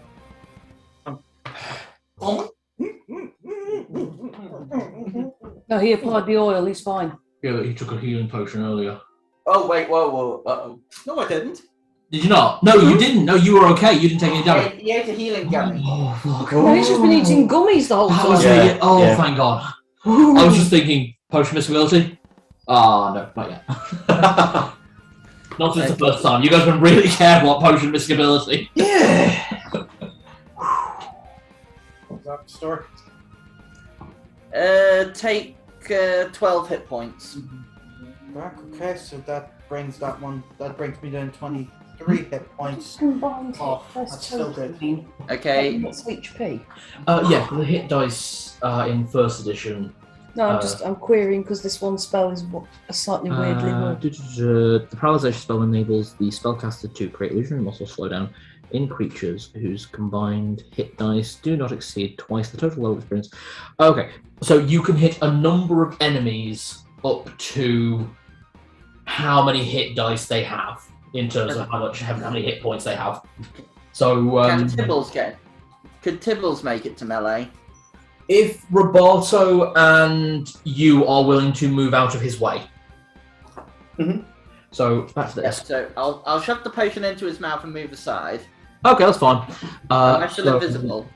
Yes, you are. No, that was an action, so you're not invisible anymore. No, it's only if they attack something. Oh, okay. Different rules. Invisibility. Yeah, invisibility. Well, unless you count shoving a bottle into someone's mouth, eh? It's not an attack. Sorry, just checking something with Jenny. Yeah. Okay, so basically, combined hit dice do not exceed twice the total spell level of experience for the illusionist. So you're level 9, yeah? Mhm. So this would mean that you could hit up to 18 goblins. Right, okay. I wasn't sure if it Or- meant how many I could hit or if it only affected them if they were of that much. No, so it hits up to a maximum number. So Right. even if like an enemy has 30 hit dice, it would affect one enemy. Okay. Right. Okay, Tibbles. Tibbles absolutely could get into melee. Is invisible, so first attack definitely with advantage. Okay.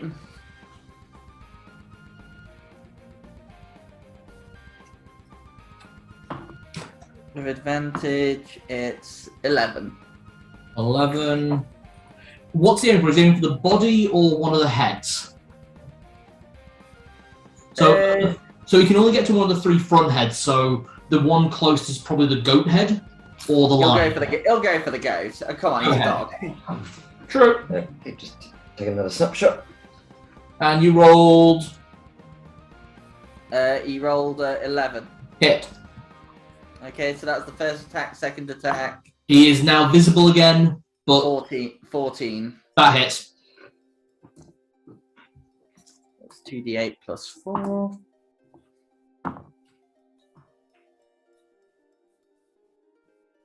15. 15 damage. Nice. Shot. He wants his mutton. Yeah. So Tibbles reaching up almost on his hind legs, trying and get at the goat head, managed to tear at the throat as bleating and blood spatters across the floor. You feel somewhat upset from the sound of pained goat until you see that the goat has fangs. Even the goat head's carnivorous on these things. Okay. Okay, Celadine, you're up. I will just move just up behind Roberto because that gives me exactly the range I need. So you're still off the board, I know. basically, yeah? But I can see it, can't I? Oh, yeah, you can see it. Good. I will then go green light, green light, green light, red light, and cast paralysation at all three of its heads. Oh, all three of its heads. Very nice. And its tail. Well, if I can cast it at its body as well, I will. Basically, you hit the whole thing because it is still one creature. Mhm. This isn't like a Hydra. Mhm. Okay, magic resistance as standard. So does it make any saving throws? It says it's got a saving throw, and then it says neg next to it. So I don't know what that means. So that reduces what it can save by. So what was the negative by? It didn't say. It just said neg. So If it says neg, then that is just a -1. yeah, saving throw neg. Oh, saving throw. Oh, right there. Okay, yeah. No, I got that. I know what that is. Okay. Yeah, no worries. Green light, green light, green light, red light.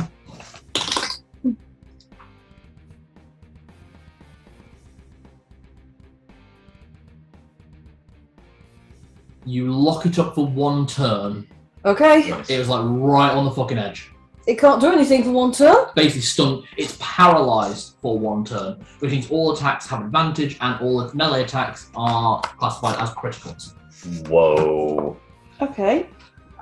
That's weird 'cause it says in here it can only be unparalysed by a dispel magic or a dispel illusion. True, but this thing has special magical resistances. Ah, okay, never mind then. Yeah, it's basically because of the multiple heads. I did think that sounded a bit OP as fuck, but yeah. First edition magic user. Mm. Enemies feel like you guys are things like mind flayers at this level. These kind of things are like low level, medium bosses It can't hit us any more than one turn anyway. for one turn. Wait on it! All right, Roberto, you're up. Right. Am I able to get sort of around, perhaps to its backside? 5, 10, 15, 20, no. Could he slot in between normal? Yeah, you could go at the front. There's no way you could go in around. There's no way you could make it all the way around. Okay, I'll take it from the front, and I'm going to wail in on it. First attack with advantage. That will be with the scimitar. Yep. 17. So it's classified as a crit, so double the dice total. I'm getting rid of the you just automatically do maximum damage, then roll the dice, because that is too OP. Double the dice and Yeah. 4. That's, That's 2, so 6. so roll? I rolled a 1. Oh, you're all the ones, so it's okay, so 6. That's why I laughed. I'm like, of course I would. Okay, next attack. Attack number 2, I'm actually going to twat it. I'm not going to... No, I'm not going to throw the hammer this time. I know it might... Actually... You could change back to your dagger. Yes, I'll use the dagger. Right, dagger... Because the dagger does do more damage at melee range. That's 15. Okay, that hits. Actually, my dagger does D4 plus 4 at melee. Yeah, whereas the hammer does D4 plus 2 at melee. I'm with you. There we go, that's one. I got 8 points of damage. Plus the 4, so 12. Oh, yeah. Because it's critical. All hits are critical. Good. Paralysed, so. Third attack with the scimitar. There we go again. Attack with advantage. Oh, thank God for that. That's a 5, otherwise it would have been a nat 1, but I could re-roll it. 5. Oh, yeah, you could roll the nat 1. Actually, I'm going to roll it. You can do it once per day. Fuck's sake, you're rolling 1 again! Oh, shit. You're going in the bag. So, yeah. I'm gonna go grab the group dice. Yeah. That still hits, though. The 5 hits. Okay. Yeah, go get the green dice for Dudley. Thanks, Jenny. Okay, roll for damage, D8, double what's on the dice, and add 4. There we go. 18. How does Roberto want to do this? Oh, bloody hell. Yay! I'm just going to... Fuck it. I'm just sticking the sword straight into the lion's mouth and just be like, as long as it can go in, then just pull it out. And just if I get the chance, I want to use my Vorpal sword to behead something, so I'll behead the tail. Yeah, you can take your time and behead every head if you want. You killed it. Hey! Sing, sing. I like the house dice anyway. Bring them in anyway, because. Roboto. What's this? 3 out of 4 creatures defeated. 2 out of 4. 2. 2 out of 4. Oh Yeah. yeah, we've done the Gorgon, haven't we? Yeah. Well, we've done the Gorgon and the Chimera. That just leaves the Basilisk and the Cockatrice. Manticore. Manticore, sorry.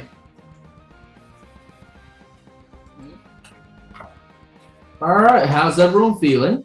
Pretty good. Pretty good. Good. Feeling all right.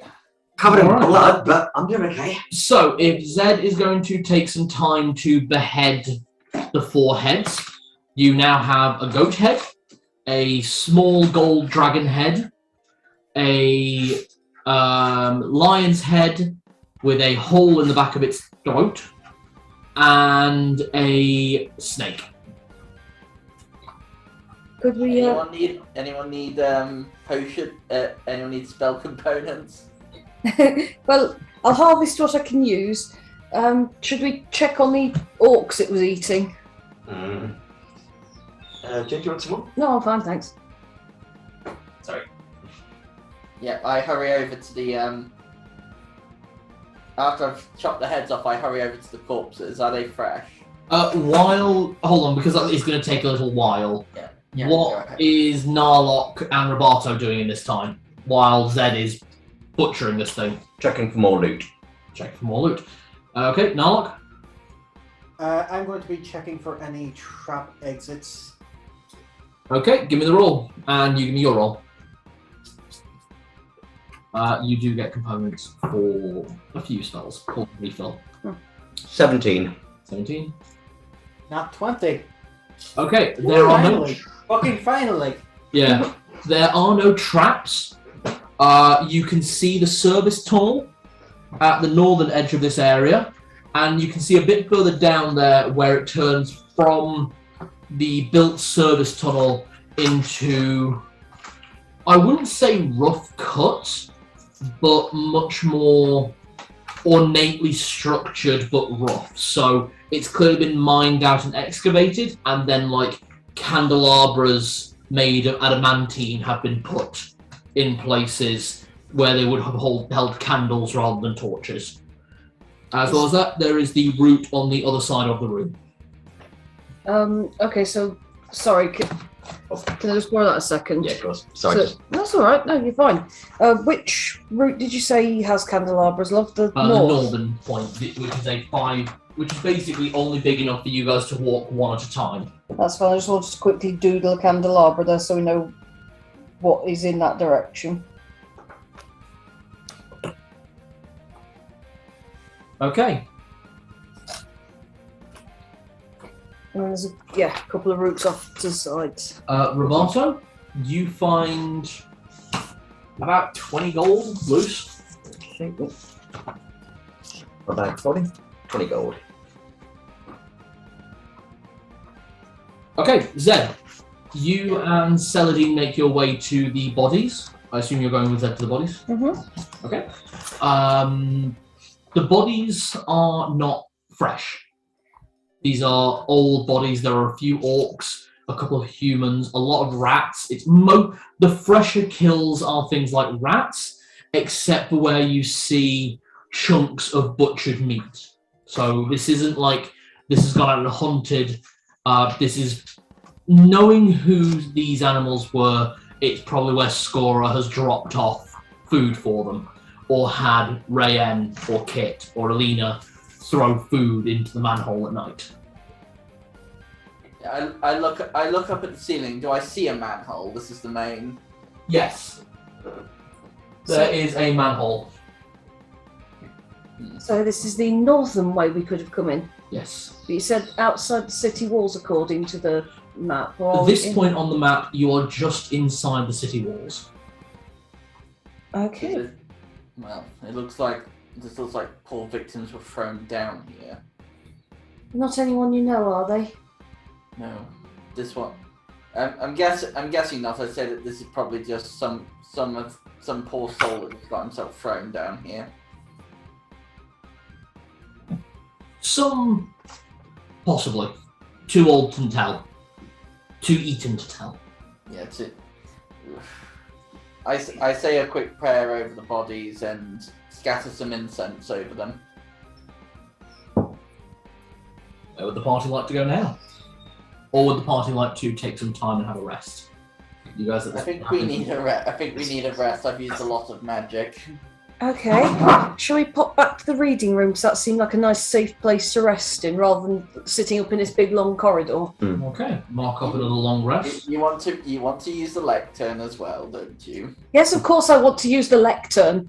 What kind of foolish question is that? So, in this room, it is actually arcanely prepared. So could I spend some time working on something? Anytime used in this room and supplies used, found in this room, or brought into this room will count for double. How long can I knock off? On a long rest, at this point, I would say you can spend 6 hours IRL, so it'd be 12 hours you could knock off. Nice. How close are you getting? Still needs a bit longer, but now it's 76 hours I need to do. So that's why. Jed and Tibbles will take up a restful watch at the southern exit of the room. Yeah. What are Roberto and Narlock going to do while you are resting here? If Zed's doing restful watch, I'll probably take it in turn. So if we rotate. Yep. I know it's. I am going to set up a trap on the floor at the northern entrance, so that nothing can come in this way. Okay. So I'm going to set up a tripwire that will scatter caltrops. Awesome. I know it's a long shot, and it's only because I know it's not going to work. But at one point, probably try the mirror to see if I can score on Torgaval. With the mirror? Yeah, but I know it's probably not going to work because divination magic gets fucked up down here. So that's the only reason I'm even trying, because I know otherwise you'll make me knock time off. So Yeah, it doesn't work. You get vague images, but it's like looking through a haze. You can see the tops of the top of the Ixon mountain. I'm gonna work on a spell instead then. Mm-hmm. Okay. And is that it? Long rest? Mm-hmm. Sleep comes to all of you very restful, very calm. You are not disturbed during the night. You're all able to have some food, have some drink, recover as you need to. And this room, for saying it is old and musty, it is actually quite warm and quite restful. Yay, spells recovered. Yeah. Yes. Spells recovered, hit points recovered, status effects gone. Unless otherwise stated. Auto save. Sure, why not? Now, where next? I wonder if I could take this lectern thing. No, probably Why not. Lecterns are basically just like tall pillars with the bookshelf on the end. You might be able to squeeze it into a bag of holding. Or you could always get one made. Though actually this one is arcanely. Yeah, that's why. If it was, that's why I was interested. If it was doubling the amount of time I'd spent, but I would say that between you and Narlock. or could we? Is there a way I could disenchant it and put the enchantment onto a scroll for transferring onto something else? Ooh, you're not really one to practice enchantment as a primary school. Your primary is illusion with some levels of evocation. I know I'm asking a long shot there. I'd say that's a long shot, and if you really wanted to have a go, but there would be the risk of accidentally diffusing the magic. Or you could genuinely take the lectern. So that I'm stuffing the lectern into my bag of holding. Okay, I need an Arcana check from you, and I need a Thieves' Tools from Narlock. Just as you see her trying to rip this thing off the wall. I want it. Is it with plus book learning or Yeah. something? Well, that would make it a 5. I rolled a You 1. gotta hope Narlock rolls high. I know, I've broken it. Nope, 17. 17. Yeah. Okay, Is it broken? it is not broken. So during the removal process from where it was, some of the arcane energy does diffuse, but not all of it. If you use this in a safe space now, so it needs to be in a structured building Yeah. where you can study magic, but you can use this lectern and it will knock off an additional 50% of time. Thank you. So it will make spellcraft faster. Nice. I've labelled. As we've been lifting that down, it's going, don't drop it, don't drop it, don't drop it! Yeah, pretty much. Oh, that was something. Okay, let's Okay. just get this over here. I think it's still fine. The corner's chipped, but it's fine. It's still fine. That was my fault. Really sorry. Basically. I've labelled it as the lectern of magical study. Yeah, I like that. Nice. Just like, do you know the way Pose, when you catch them in glass and Ocarina of Time, or like this little flame thing, just one of them just went, ooh. Yeah, it was black and green fire. Yeah. Ooh, well, that's not good. Oh, and you just read about Yeah, that's balefire that just came off it. that. Do Huh. your intelligence check. Or you can try and work it out yourself if you can. Has this been enchanted by Grilver himself? It must have been a gift from Grover in some way. Oh, what a really nice gift that he gave to Celadine. Melody, I like the way you think. What's that? I can hear a very angry Welsh gnome on the distance, being very proud of his daughter. Like, hey, that's it, my girl! Steal everything that ain't nailed down. I've just got the sensation of some jealousy from a blue dragon from somewhere. It was like, hey, Grilver. No, I get gifts. Oh, we're going to try and one up the Great Worm.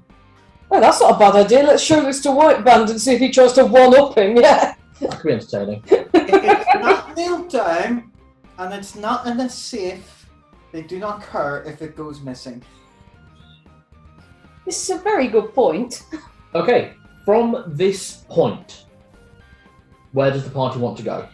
You could head north up the corridor from this room. You could go back to the main corridor and take the northern route. You could head for B, or you could head for C3. We're heading south, I think, for C3. If we're doing that, do we want to go ahead and just have a quick peek at what C1 looks like? Because if we do that, that's another column that basically we're not going to have to backtrack on ourselves with. Mhm. Okay, let's head north then.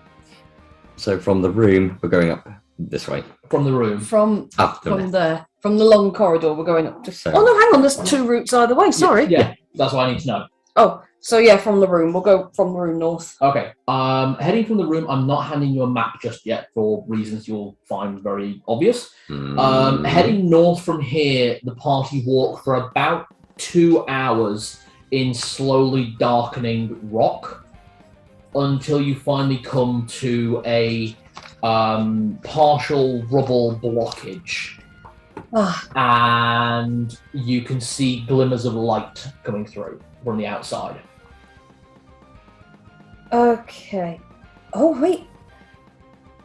Does it smell like fresh air here? It smells like sea air. I think we've just found another route out. We don't have to clear these rocks. Ah. Yeah, we can't clear the rocks. We don't. If you smell, is it sea air? We don't want to flood the place. The area seems dry. Have we got a photo of the area? Or I'm not sending one just yet for reasons. okay, I'm holding up my lantern. So is it just a rocky outcrop? Is it? It's like a rubble blockage.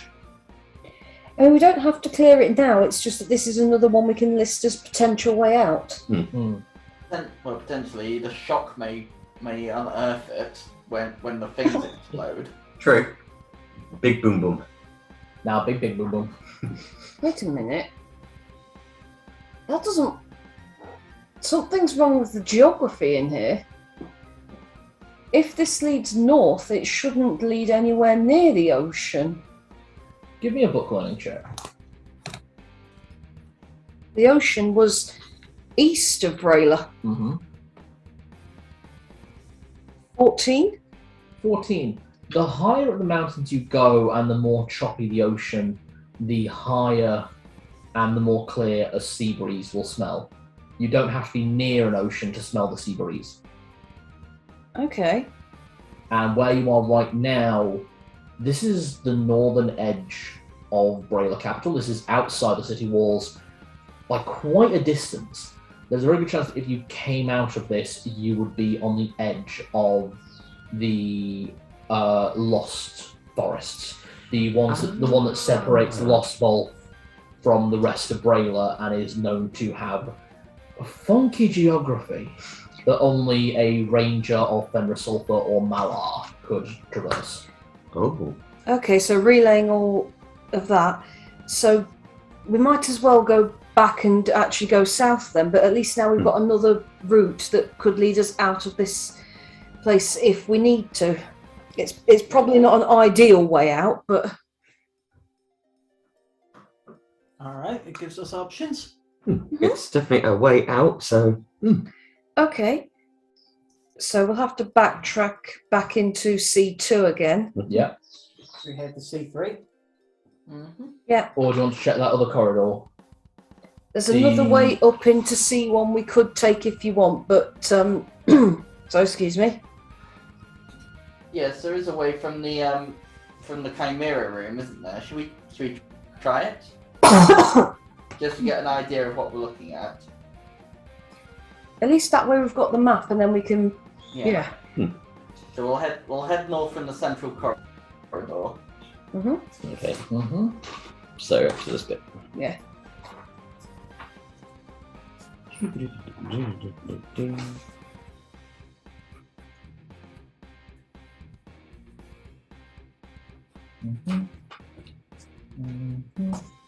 Oh, he's humming to himself again.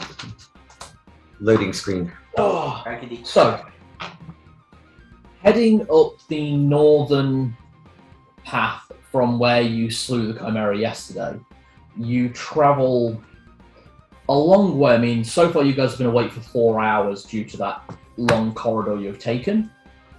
And this corridor is not as long, but after about 30 feet into the typical stonework that you've come to be used to, the kind of mixture of human and dwarvish masonry, it starts to give way to more granite and sandstone beneath. All this area excavated and carved out, not as cleanly cut, but where there are buttresses and where there are supports. These are not made of wood, these are made of solid adamantine structures. Each of these engraved in carvings. The language, if anyone speaks Draconic, you can read. Anyone else? I can't speak it. No, I don't think I know how to speak Draconic. I know a few words, but through... Okay. Or common goblin things can't. Okay. So, these Draconic symbols read like a story as you get further in. Pilgrims travelling far deep into Brayla and then further through the Ridgewinder Mountains, and this is continuing as you get deeper, each sentence on a single beam. It would appear that the founders of Brayla, angered and upset at being attacked by the Great Worm in the infancy of the kingdom, made their way through the Ridgewinder Mountains north up past Tulok and into the belly of the beast itself, Grilver's Furnace, which is known to anyone in Tulok. The founders of Brayla, basically it sounds like they were angered because Grilver attacked them and they went right, they sort of took the fight to him. I mean, some of the words are a bit hard to translate because, well, like, dragon for friendship is also kind of the same word for fighting. It's a bit complicated, but from the tone, I guess they went straight. It says here that they went straight to Tulok, to Grilver's Furnace. Grilver's Furnace is the largest volcano, active volcano, on the entire landmass. There's a big, massive, fiery mountain very near Tulok. Oh.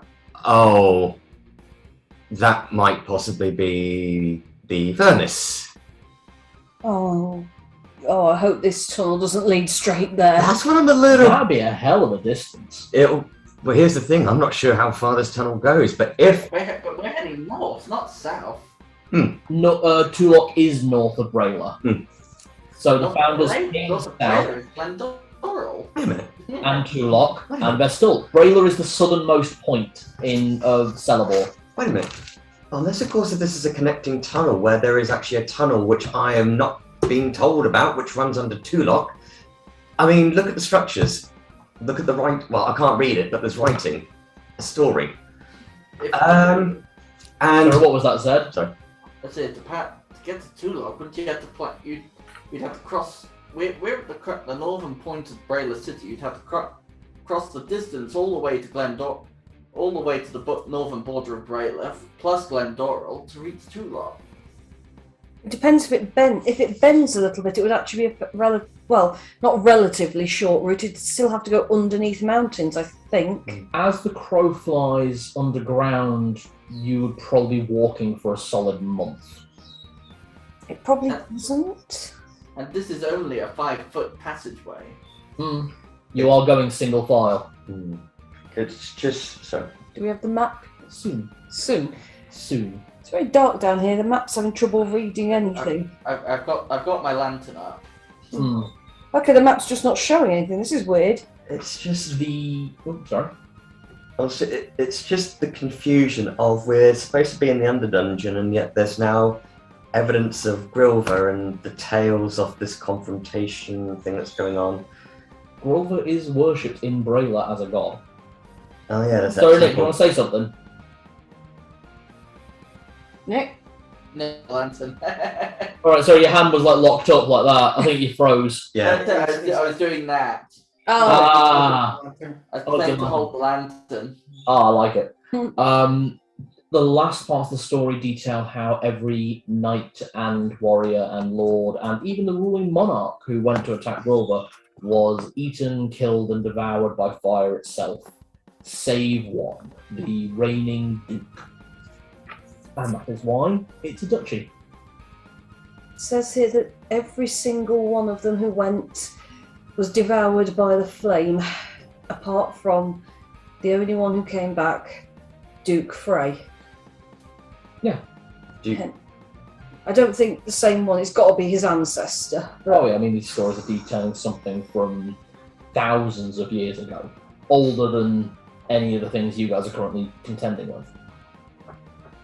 I checked the map of Brayla to see if we're getting close. You are miles outside the city at this point. How long have you been walking? I thought we were walking down. No, you're Heading heading. north. Yeah, you were finishing off C1 before you headed to C3. Oh. Yeah. So have we gone past the we've gone past the point of the walls? Yeah, you're past the walls. You're not as far as the other corridor took you when the map finally fills in. Gonna say we're gonna need the map soon because we already. I told you the second we don't have a map, we get lost. I know. It's either we keep going or we just turn back. That's the choice. Yeah. If we don't meet if the map or we don't find something within the next, take up my timepiece 5 minutes. I'd say we turn back. Yeah, clearly the map doesn't want us here if it doesn't want to show anything. There we go. The map fills in after about half an hour of walking. That's weird. Hang on. It's a large cone-looking, almost arena-looking. Do you head into it? Let me just take a photo. Is there a dot in it? No. There is not. There's not a dot. Let me just a sec. I could send Measley ahead if we don't want to wander in ourselves. The point where the map clicks in, you can see into the room ahead of you. It looks like an ancient underground amphitheatre, like not an arena, like a theatre. Massive stone stage at the bottom, completely covered black as it goes deeper into the underground, possibly the Underdark, but at this height, probably not. This is going to be all dark and scurries. Yeah, so it's not come out brilliantly clear, but you should be able to see it's a rather interesting shape. It's basically looks like a cone that we've just walked into the tip of. That's right. Um, And as you look down into the amphitheatre, you can see rows of stone seats that were probably once very beautifully decorated, and smack bang in the middle of it all, a adamantine lectern with an adamantine throne. This is weird. Oh,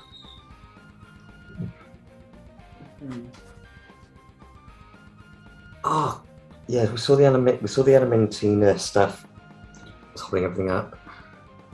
I'm going to send Measley down towards the lectern. Okay. Heading down to the lectern. And I guess I'll just sit again, lean against the wall. 'Cause Heading down to the lectern, you see through Measley's eyes, everything is empty here. Everything looks clean, clear, like it hasn't been used in a long time, but no dust has settled this deep underground. There are small trickles of water from the walls, leading to small pools of underground, probably quite salty water. And as he reaches the lectern, climbing up the adamantine surface, difficult to get a purchase on adamantine, it's so tough and so slippery, there is a closed book that is still in pristine condition. Can I read what the title of it is to Measley's eyes? There is no title. It is a large leather-bound book. Looks like, at closer inspection, bound in red scales. I'm going to bump Measley back. Guys, there's a book. There's a book. Don't you have your ring of telekinesis?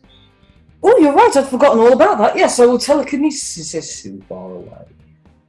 Bastard. I planned for that.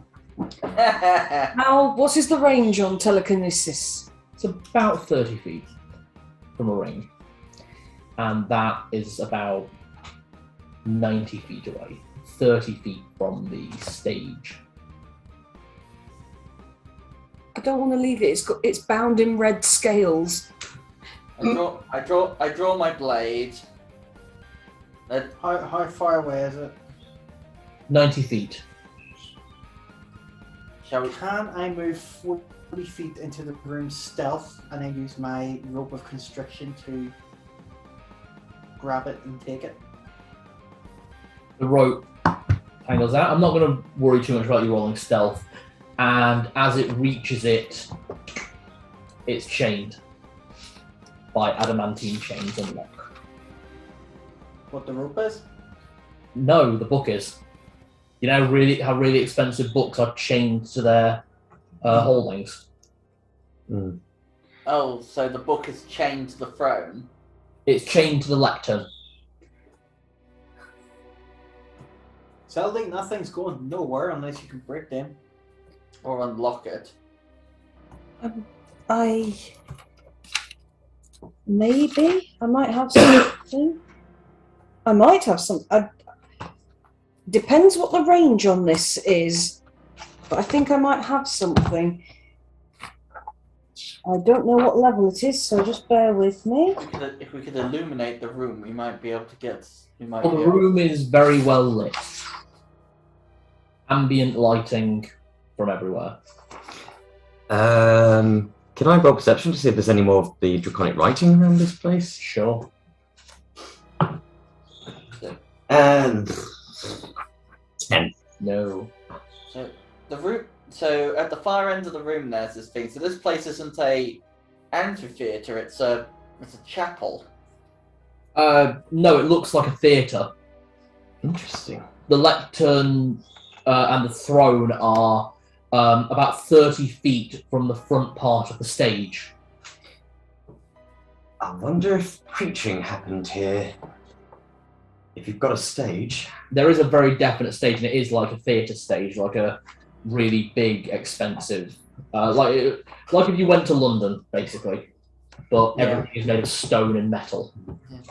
It's just my Roberto's musical and dramatic kind of like passions kicking in, thinking it could be retelling, it could have been lectures.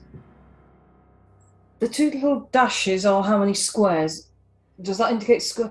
Basically, I've got a thing that says 6 and those 2 little dashes. I can never remember. So those 2 dashes means 2 squares. So that is 12 squares. I could 12 guess. squares. So this thing, in terms of distance, is currently.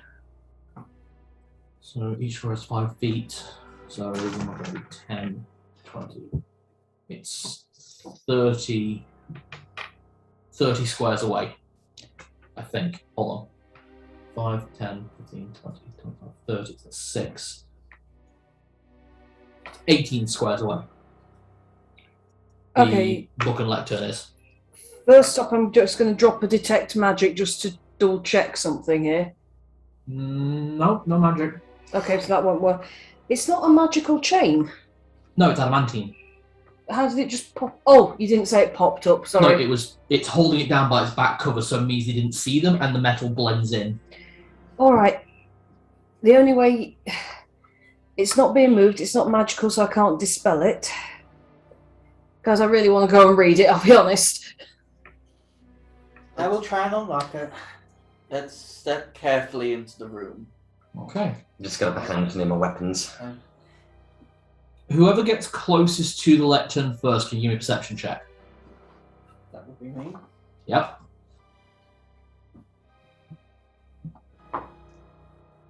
17.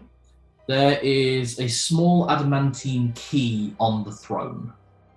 Looks like where a cushion may have once been, but has rotted away. Group of construction to get the key. You got it? Nice. Are you pleased at how paranoid you've made us? Very. I like this. I put it in the lock. Unlocks. Oh, that was a piece of... Literally, no, I like to... Don't say Oh, it. that was a piece of piss. Throws the chains off. Look at the book. The adamantine gate closes as you're all in the room. Oh no. There is a rumbling from... I grabbed the book. Yeah. Do you want to open the book? Of course I want to open the book. It might give instructions how we get out of here. First page, as you open it, the red scaled leather also hides the gold scales on the inside as the growling gets louder and louder and louder. In the sight of the child bring ye tribute, lest ye retribute. Voice booms from all sides, but it's not a booming voice that you hear. It sounds... Oh no! Oh no! Oh no! Look, Mama. Father feast and food. What food does food Father send have? And out from the staging area, you see glints of gold hidden beneath thick red scales. I'll go set up the board and get the mini. You're not making. Don't make us fight. No, please don't make us fight it. Please, I'm It's sorry. not him. I'll put it down. I promise. It's I'll not put the book him. down. I promise. You just read who it is. What? Red and gold. If it was Grover, it would be all red. The Grover is red and gold. His son?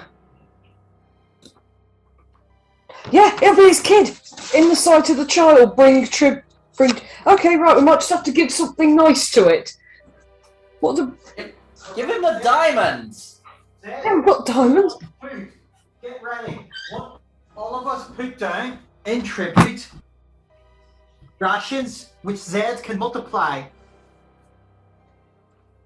Oh God! See, I told you it's red and gold. Hey, would you like me to take a photo and send it to the group? I'll set the board up. I Wait. can see the damn thing. Well, you're going to see it closer. Put one of us next to it for scale. He asked for tribute of food. All of us put down a ration pack each. That's our tribute, which gets multiplied by Zed. He will have food. Right, you're to see to scale Roberto up against this dragon. Okay, can we just clear some space for me real quick? That's the best I can do. Duds. Can you just clear the paper and the minis really quick? Yep, hang on. Come here, Grover. Or child of Grover. Baby dragon. I'm going to need you to put them on your stuff just for now, if that's alright. Yeah, no worries. I don't want to crush them, But obviously. who can he see? Who can he see though? All of you. Let me just get all the minis. He's so high, he's got a top-down look at all of you.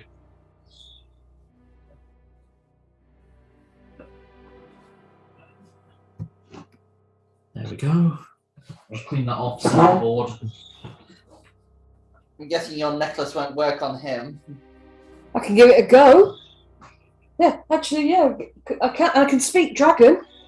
I actually even speak chromatic dragon. I mean, he's probably half metallic, so could be a weird dialect, but I can give it a go. I'm speaking common at you. I know he's speaking common at me, but he might be more comfortable in his own language. There's no way that we can face a dragon, is there? Isn't there? The game is called Dungeons and Dragons. But this is... At this stage, you're even strong enough to beat a dragon. I would never throw something against you guys that I didn't think you could beat. Nice dragon. I didn't say you'd all come out alive, but that's why I gave you reincarnates and I'm so sorry, guys. I should have just left the book. no, you shouldn't. Don't apologise. I'm really enjoying this. I want to see what happens. Jenny, it would have triggered anyway. As soon as you guys were in here, there were different ways of triggering it. Who's got the bloody thing of dragon slaying?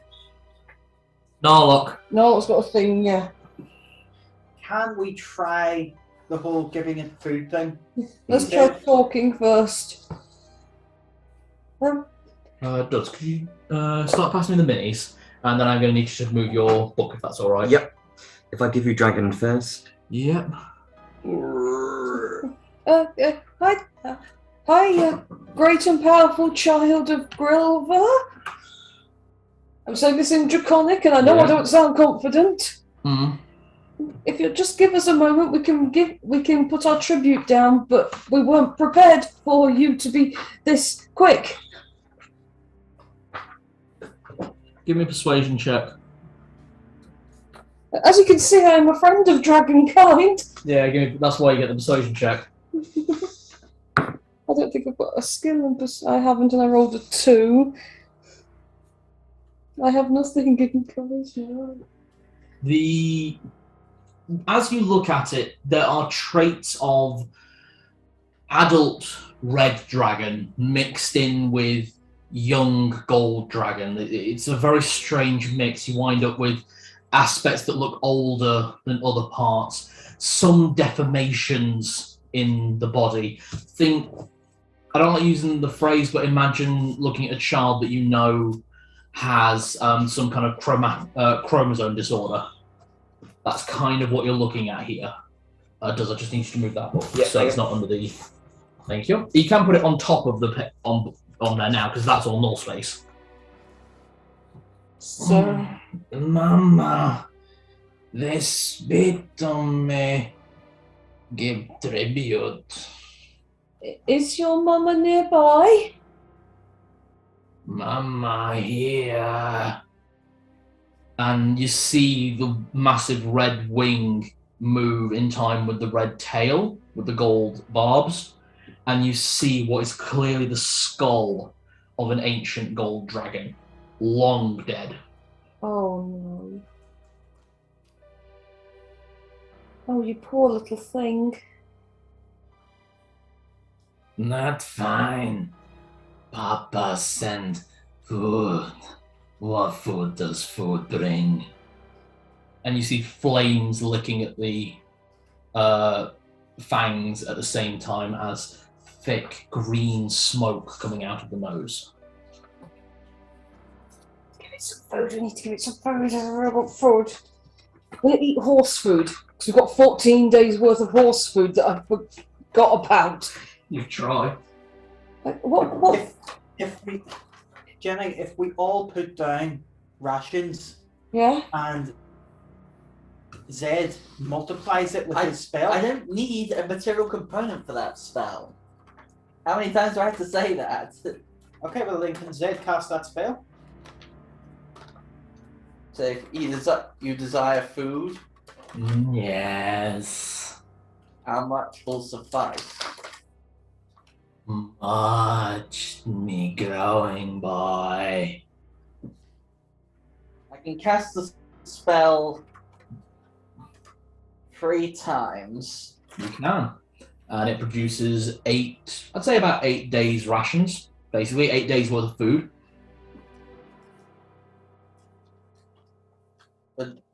So, shall I just cast the spell? You cast the spell? Okay, yeah, I cast the spell 3 times over. That creates 18 days worth of food. specifically. I kind of imagine the kind of things that that he would like, that a dragon would go for, specifically meats and. Kind of looms down, looking at the food as you produce it. That nice drink, do more. What did he say? That nice trick, do more. I drink a mana potion. Regenerate a spell slot. Ooh. I cast it one more. I cast it one more time. Well, it's 8 days. That'll be 32 days worth of rations so far. My trip. I say my trip. My offering to you. I said I am limited in my ability to do more. More. I can cast it. Just that's all he says. Just more. This is like a colicky child. Would everyone like to give me a perception check, or possibly insight, or something else that may give you a small hint? I'll try I can and give an insight. Kelly, 16. Yeah. Is this all of us rolling, or insight +4. Come on. He gave us 10. Hmm?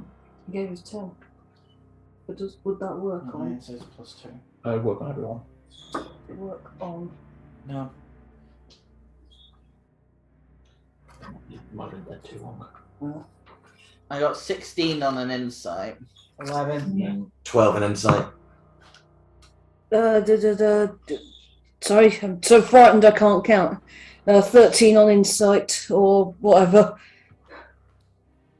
There are, looking around, as you're trying to assess how much food will be enough to feed this dragon, hybrid monster, there are 500 seats easily available, and a plinth in the chair in front for enough for 1 day's food.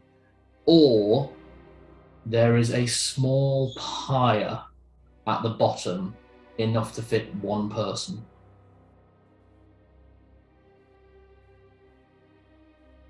No.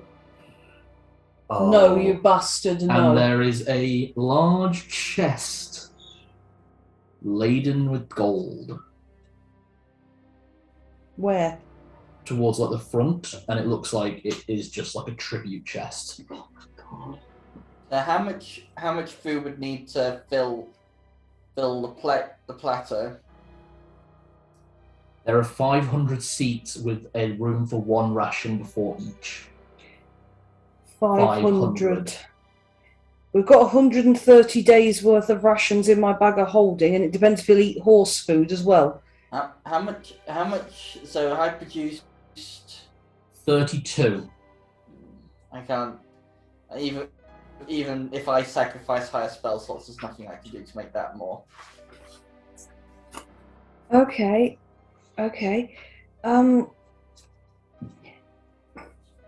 But do you just want food, or some dragons collect gold and shiny things, don't they?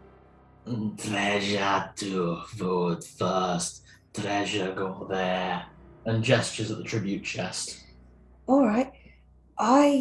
Gold and rubies for Papa. Oh, I see. Okay.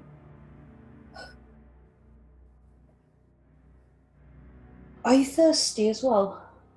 I have plenty to drink. And gestures at the water rivers that have formed over the years.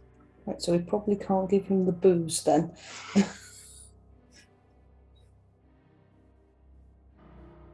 Mm. I've got one idea, guys, and I don't want to do it without any kind of permission because it's a bit fucking suicidal Mm. if it doesn't work. But if it does work, this could be amazing. Mm. I can't open that. So I don't think we can open that gate, can we? No, but I've got a filter of love in my inventory. A filter of. Love. If we could just make him adore us, right? I'm not saying this out loud. This is out of RP. Oh! Hmm? I have an idea. Firstly, how long do filters last for? About 8 hours. I drink my filter of persuasiveness. Okay. Tell me. First of all, I ask him, how long has it been from you have had tribute? Don't remember. Can't count that high. Okay. He's a baby. Pretty much. Now, you could refuse us the offer that we have, or take into account that rather than the 500 who would offer you 1 tribute each, 4 have just offered you almost 200 between us. We can find more people and get you more offerings if you are willing to accept from the 4 of us this smaller total offering. In exchange for our lives, we will make sure you get more. Roll persuasion, you jammy git. And we'll With- see how this goes. With advantage, Nope. It's too stupid, is the it? filter of persuasiveness. Yeah, you should be rolling at disadvantage. Oh, okay. Dragons are innately immune to charm, something that most bards forget, and most GMs forget. And Non that 20! yes, well done. I can't let this work.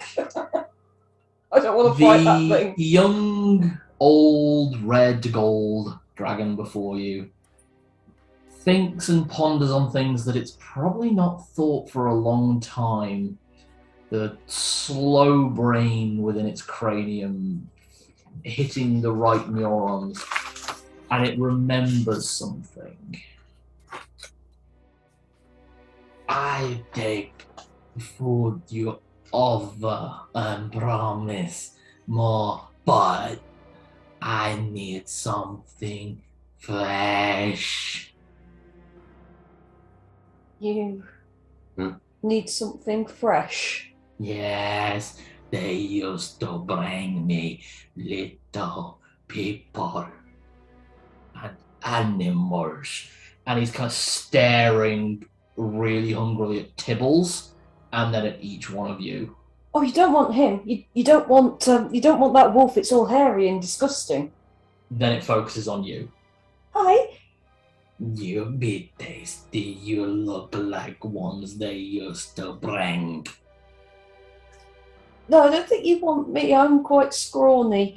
But if you'll just give me 1 second, I will rip the patch from my cloak of many useful items that has 2 war dogs on it. Okay. And throw that down so they bump in. The 2 war dogs bamf in, I feel like a and terrible as forest. soon as they bamf in, they are snuffling at Celadine's legs and licking at her hands. Oh, you These are bastard. loyal to you. This is on the item description. They are your pets. Celadine! You have to make the sacrifice. I do. I just don't like this at all. And besides, he's a very hungry little baby. And anyway, they're not technically real. I mean, they are real. He doesn't know that. Give me Give me a... No, I know they're real. I'm trying to persuade myself, you bastard. Rest of the party, just because I like dropping these little tidbits. Everyone give me an intelligence check, please. Roboto at advantage. 19. That's yeah. For someone who's only got 10 intelligence, that's decent. 19. Well, Everybody knows. I don't know if I need to change any of my stats. Everybody knows in the party, including Celadine trying to convince herself that to form the patches of the war dogs on a robe of useful items, they are puppies that have been turned into patches in the same way as a wondrous object. So these are actual dogs. These aren't magical constructs, these are real dogs put into stasis. Celadine, we understand the sacrifice behind this, but really it's either them, which you've only just now gotten, Yeah, I know. Don't or worry. us. As they snuffle and wuffle at Celadine. Shut up! No, genuinely shut up, alright? Okay, I've pushed too far. Fair Yeah. enough. Sorry. I'm sorry. I don't want to give it a minute, thank you. Okay, no worries. hold up. We still have two massive monsters to kill, haven't we? Yeah, but is he going to let us out to go kill them? Hey, we've got the head of a lion, the head of a serpent. It was a fresh. Are you No, well- presenting it? Onto the pile. I'll add 3 vials of Gorgon blood if that'll help as well. You send down the two dogs?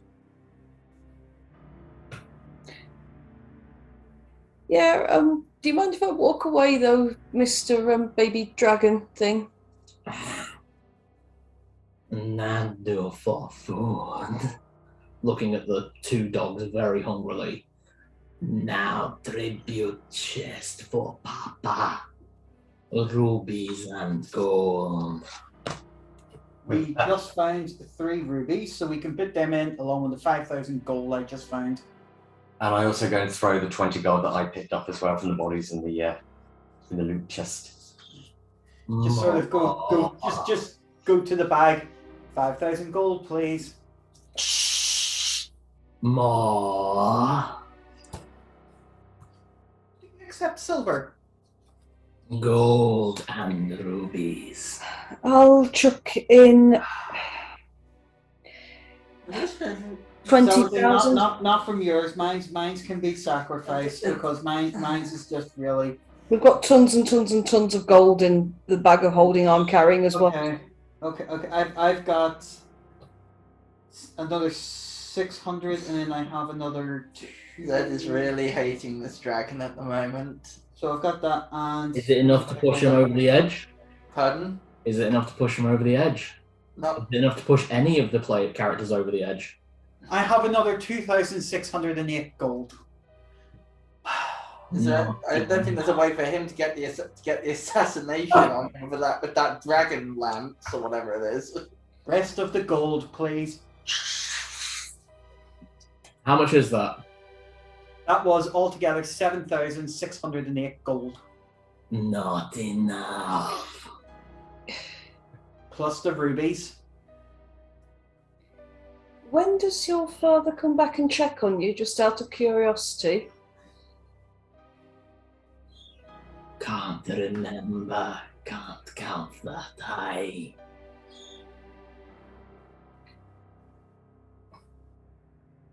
So we've added the 4 rubies on there. Still not enough. Oh, I have a gold bracelet in there, plus those 4 other bracelets I found, and I have a gold necklace. Doesn't have a ruby in it though, but it does have emeralds, if that will do. All these.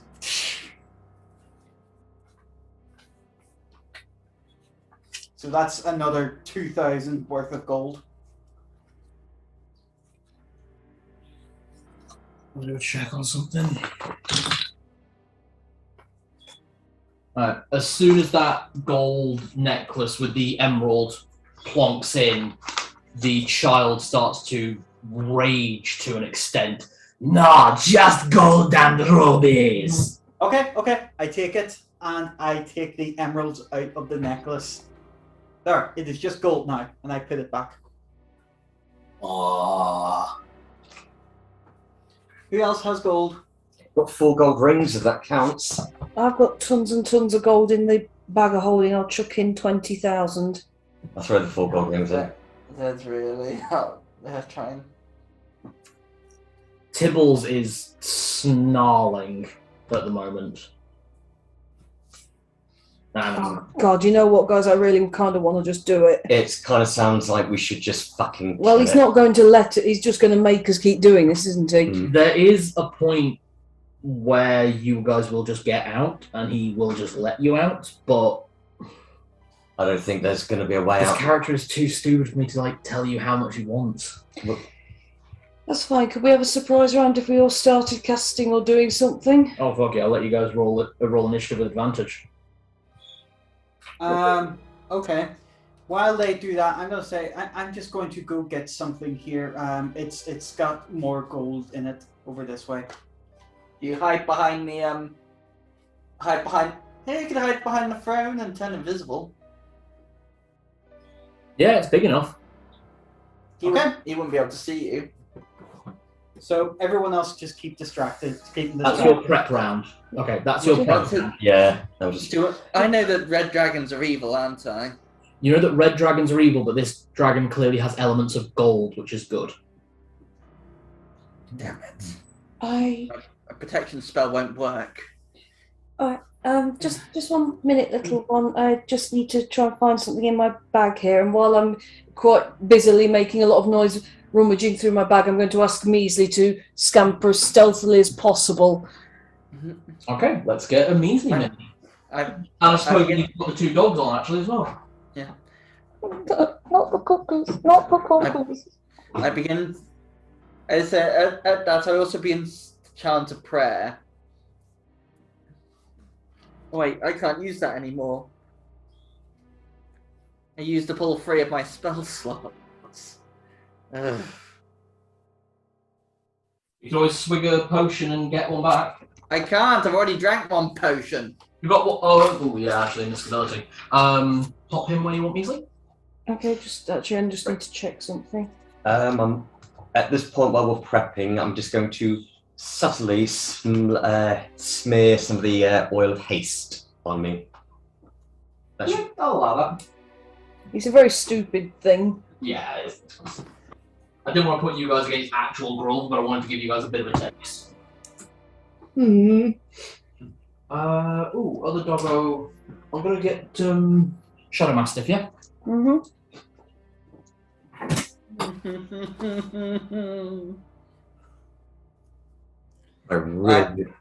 I really need a strong drink right now. I move. I can move. Who does that affect?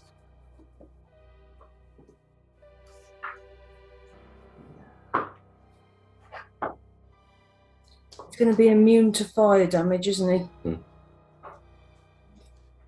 If he's in the gun. Sorry, I just saw the head of a kitty appear. I'm just gonna temporarily close the door. Yeah, just saw them wander away. Ah, there we go. There we go. I will just have a very quick wee. Okay. this thing is really, really stupid, right? Pretty much, yeah. It's most dragons are very intelligent. This one, I hate to say the special needs. I press a hand. I put a hand on Tibbles and place hand on my chest and use two quick casts of resist fire. Okay. Oh, those of us who rubbed the oil on, isn't it still? That was yesterday at this point. Goes against the Chimera.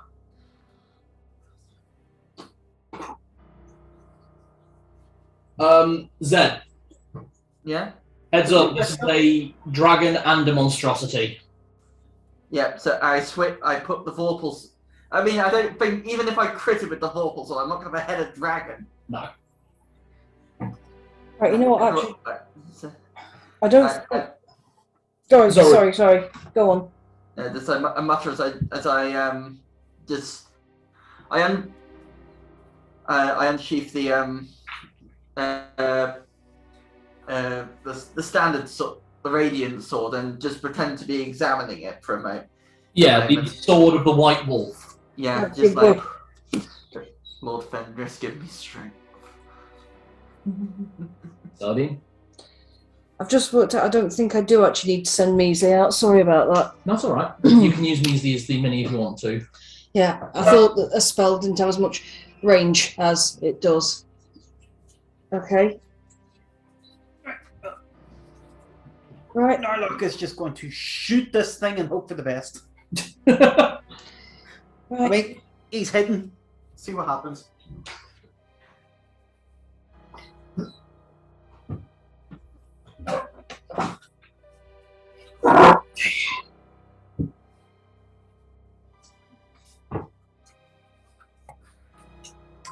We're all ready to meet their makers. I mean, Zed was prepared when he came in, but Let's do this.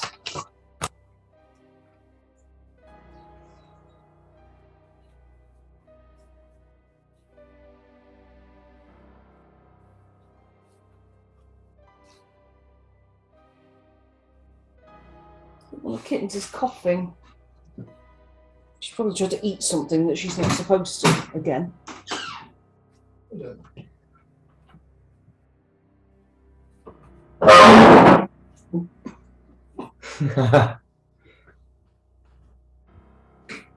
Can't understand a single word of his handwriting anyway.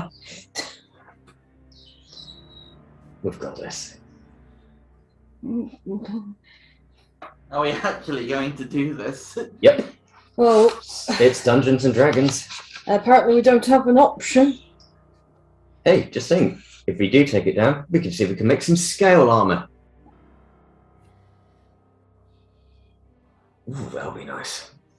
We're killing a baby. I know, that's the problem. A baby? It's a baby dragon. give us fresh water. The second time they weren't making that noise. They were making a pop noise at each other. Pop, pop, pop. Oh, Yeah. how are the little kiddies? Oh, they're fine. They seem a little bit peeved at us for having left, but not so much that they're avoiding us. Oh, whenever we used... My old cat used to know when we were leaving, because we always used to put our suitcases by the front door. And when we do that, she'd sit on the bottom step, and she'd just give us this glare. She would just look at us like, I know you're leaving. You're going to leave me here alone, aren't you? Oh, the nerve. My parents' cat, she'd used to, if she saw my dad packing his suitcase for a business trip or something, she'd climb inside it and refuse to move. Oh, don't leave me.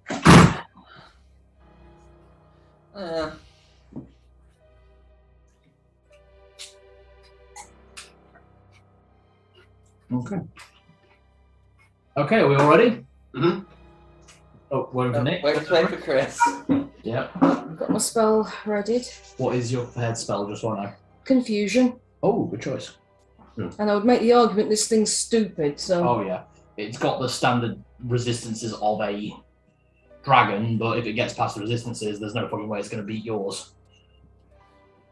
So what actually is the spell? It's got a die roll effect, a D100. Right? What, You just what, read what, it out for me, please. No, I'll tell you when it's time, and not before. what was the sword of dragon slaying? Who had the sword of dragon slaying? Narlock. Nala. Oh, he better strike with that damn thing, otherwise I swear to God.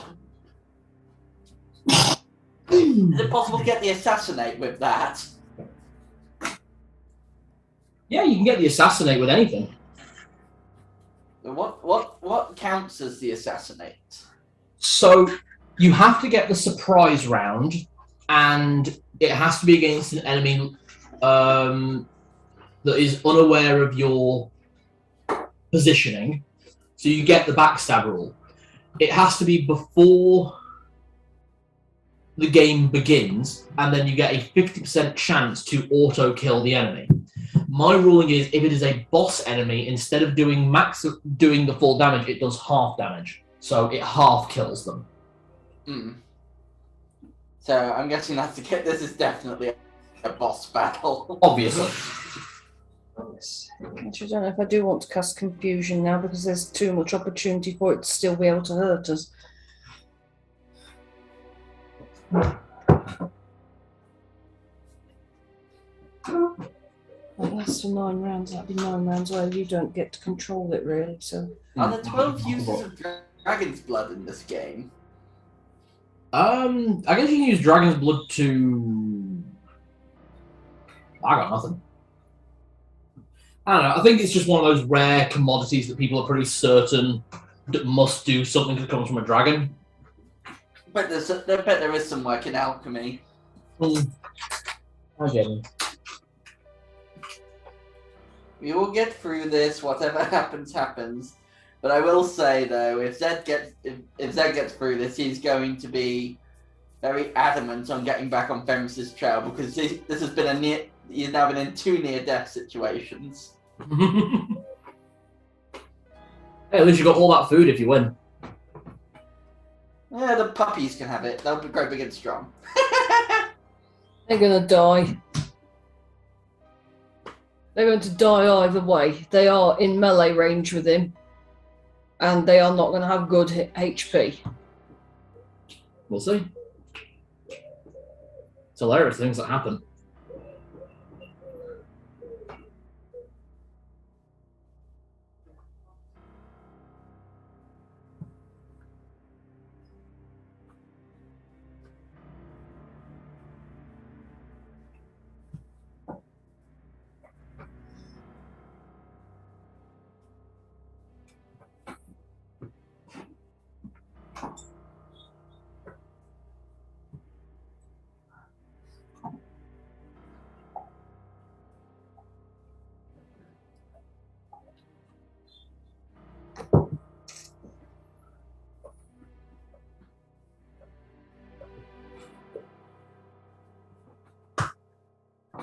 Roberta was applying the fire resistance oil, yeah? It was Or haste. haste.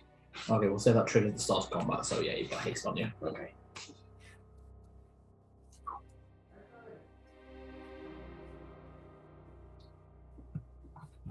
Jenny? So a spider's literally just come down from the ceiling right next to me there. It's on the table somewhere. Where's it gone? I jumped off the table.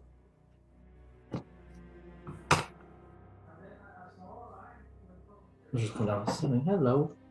You okay? Do you want a hug now? I'm sorry. Didn't mean to push it so far. I'm sorry.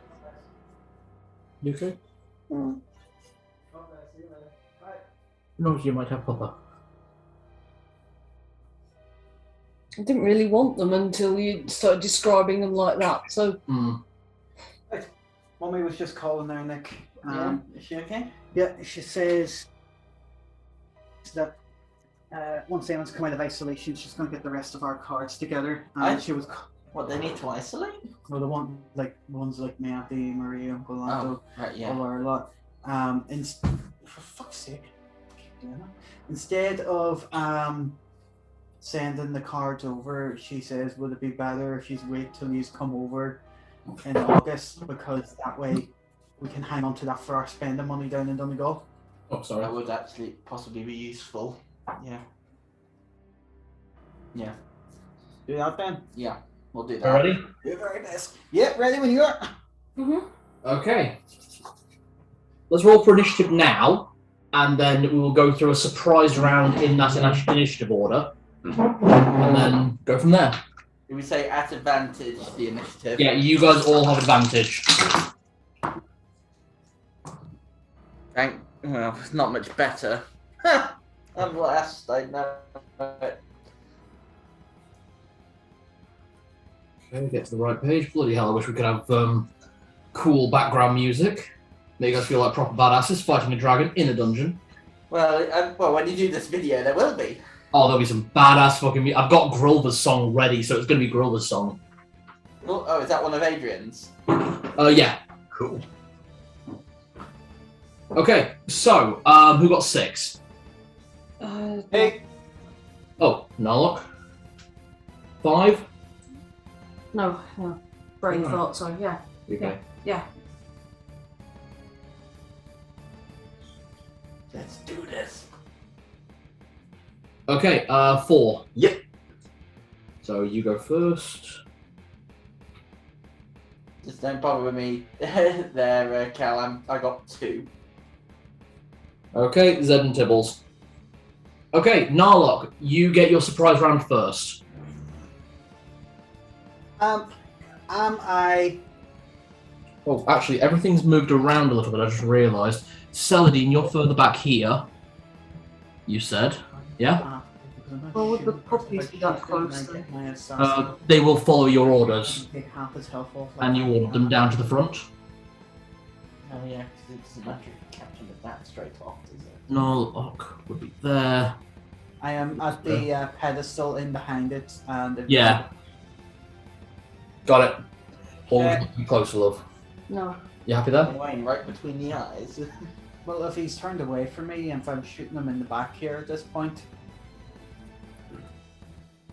Okay. Narlock. is he looking at me or is he looking away or? He is not looking at you. He is attentive on his food pile with the 2 war dogs looking scared but following the orders. I will shoot him in the back to attempt an assassination. Okay, give me the roll to hit. 18. Oh, that's gonna fucking hit. Narlock with that handgun. You'd normally do 16, you need a 12 to hit him with that handgun on a backstab. So yeah, that hits. Roll. Okay, give me your percentile dice. Now against the dragon, the number is reduced. You need to get less than 20 to get the assassinate. No, 82. That is fine. You still get the secondary effect of assassinate, so you deal maximum damage. So, it's a d10, yeah? Yep, Plus your modifiers, which I believe is +2. yep. 12 times 3. 36. 36 damage. Opening move. There's one shot as it's drooling this sickly green fluid down before this child of Grover, and straight in the side of the head, kind of below the ear, and just blows out. Ah! Celadine. I will take out a bronze disc and a small iron rod and go, "What's that?" and then clang them together to make a banging noise to cast confusion. Okay, you are casting confusion. It's chaos, but it is confusion. Oh, alright. That's weird. Yeah, it's a weird one. It's called chaos for magic users, but it does the same thing as the druid spell confusion. Okay, so is there a saving throw? I What's don't know. It just says it says saving throw special, but then it doesn't say anywhere in it. Spell save special. Okay, so. Alright.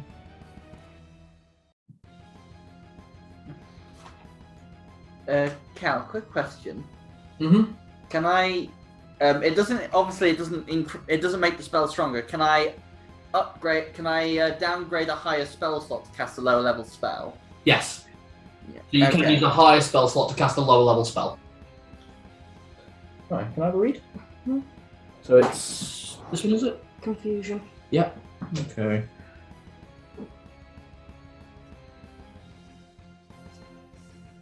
One round for each level of experience, so that's 9 rounds. But 2 to 8 creatures plus possible additional. Well, he's the only creature around.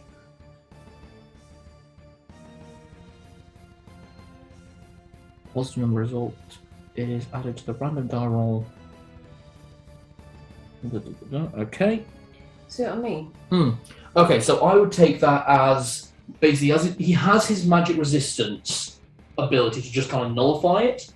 That said, it's a dragon, so they don't have a great one because normally they have a genius level intellect, so they have a really good resistance. So we're just running at base here.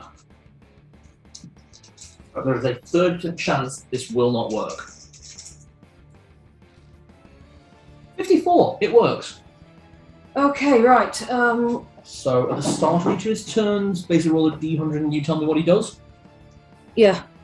So like 8 rounds? 9 rounds. It's 9 rounds. It's 1 round for every level I have. Okay. So for 9 rounds, it's confused. Mm-hmm. There's still a chance he can hurt us, but there's also a chance he'll just wander off. Yeah. So basically, there are things that he will do, might do. There's a level of control I have that's really restricted. Roberto. Right. Oh, and all his saving throws are made at -2. Sorry. Oh, that's good to know. Thank you. Nice. I'm going to run at him, and I'm going to throw my hammer as the first strike. Okay, where are you going? Like between the doggos, around the outside? Where are you going? I'm going to literally get right in front of the doggos. All right. 5, 10, 15, 20, 25. And I'm throwing as I... Yeah, you're not in melee range, so you can't use your scimitars, but then again, you only get 1 action on a surprise round. That's cool. Okay, give me that throw. Here we go. Right, you two are coming back in. 5. Okay, let's see what we got here. So. No. I'm afraid not. The hammer just shirks off the metallic scales and comes back to your hand in time. Like, oh, kind of giving like weird bobble eyes. Okay, Zed and Tibbles. Yeah, I swing my radiant sword above my head like the Luke lightsaber pose and go, "May the moonlight blind you!" Downgrade a level 4 slot to free continual light on his eyes. Okay, are there spell save resistances? What's going on here? He has to make I'm pretty sure it's a spell resistance. -2. -2. So And that's if it works, he's blind. He's permanently blind. 23. I'm afraid it hasn't worked. Oh. But that said, next attack at melee will be at disadvantage because dazing. Okay. Okay, Tibbles is gonna run in and he's gonna try and attack. He's going to strike. Can't get into range, I'm afraid. Fine. He's going to jump into the stand in a place where he's sheltered, but he'll be able to make an attack on the next turn. Yep, that's fine. Okay, we're entering structured combat. Narlock, open the initiative. Okay. How far away from him am I? 5, 10, 15, 20, 25, 30, 35, 40, 45 feet. Haste. Yeah, can I cast haste on myself for this one action Yep. to move in to range and use my dragon sword to attack him? Okay, yeah, because you're dual wielding, you still get both actions, you can double the speed, yep, no problem. Do you want to be in front, to the side, try and get around and get a flanking attack? I'm gonna go to... Let's see, where's everyone else? See if we can get a flanking going on. Someone direct me where's best. So, Roberto, Tibbles, and the 2 war dogs are directly in front of him. Zed is quite far in front, Celadine is kind of behind you at the moment. So you could get around and try and get the flank. I will do that. 5, 10, 15, 20. Just give me a stealth check to see if you can do it without being seen. No. What'd you roll? Well, 9 overall. Yeah, no. So this won't be with the backstab, I'm afraid. That is fine. I'm still using my dragon sword, which is going to be a d6 plus 5 against dragons. Yep, don't worry, I've got all the stats for that. It does an additional 2d6 damage against dragons. No. 14.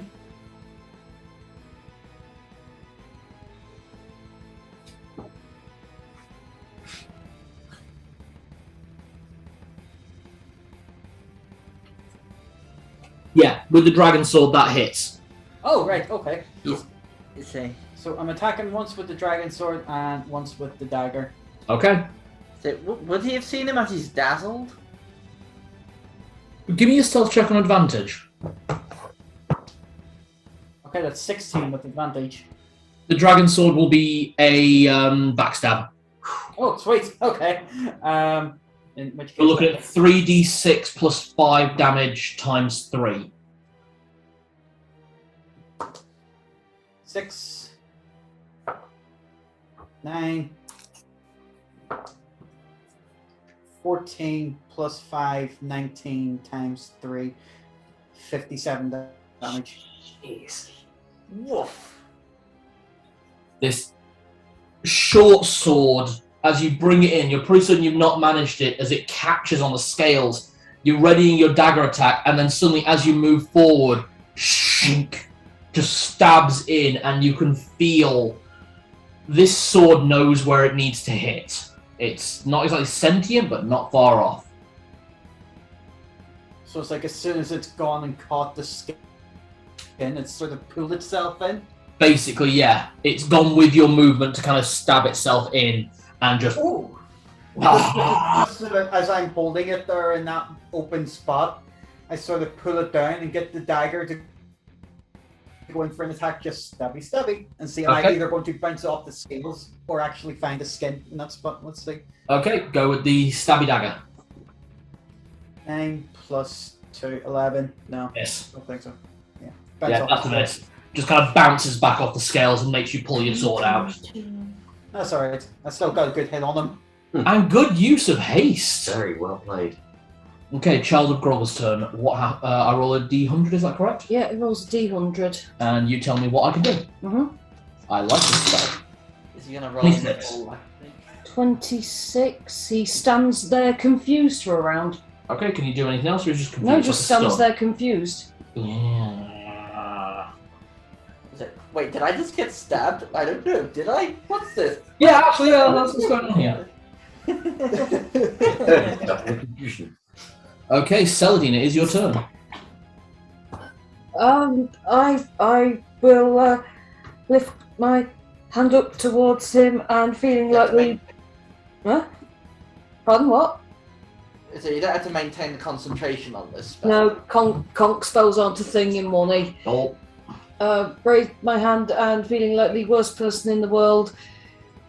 Show me what you're scared of and cast Phantasmal Killer. By the way, his saving throws -2 on this. yep. Does work. We've got the 3Ds. It's daddy. It's got to get your intelligence, is that right? Sorry, this is always really bloody confusing. Phantasmal Killer, where can't I find it? Oh, here we go. It needs to score some equal to or less than its intelligence ability score. Equal to or less than. Yeah. This thing's got just below normal human intelligence. Dragons are still intelligent. So it needs to come up as 9 or less. Okay? Uh-huh. Because the more intelligent animals, the harder it is to convince it. So it's got a -2 because So less than 7. That's 6. it worked. No. No. It passes. Okay, right. That said, the blast goes out. Yeah? Uh-huh. So you throw out the phantasmal form, and from the phantasmal form, several things take shape in your mind as they fly at the child of Grover. At the fore is a dragon twice the size of this one, red scales, gold where this one is gold in scales, it has gold metal on its scales instead. Grover. Next, a form you have seen recently, the 5-headed shape of Tiamat. Oh, it's Coming scared at of its it. granny then. Other side, solid platinum scales of the platinum dragon Bahamut. And then as all of those fade as the spell is decast, a all too familiar giant serpentine blue head of White Band. Why the fuck would it be scared of White Band? Mm. He's never been here, so... do I call my... What do I do about my dog? They About the take dogs? action on your turn. You do still do damage to it. Do I? Yeah. Okay. Because of how this spell works and because of how much confusion and everything going on with this thing, I will allow 4d6 damage. Okay. Oh, you want me to roll Yes. that? Right. That is still a hell of a lot of damage. 6, 7, 8, 12, 14, 12, 13, 14, 15, 16.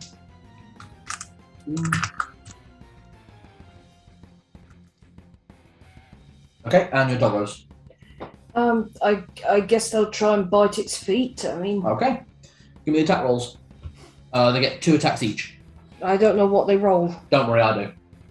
So just roll 2d20 for each. So first one of them nat 20s. Ooh.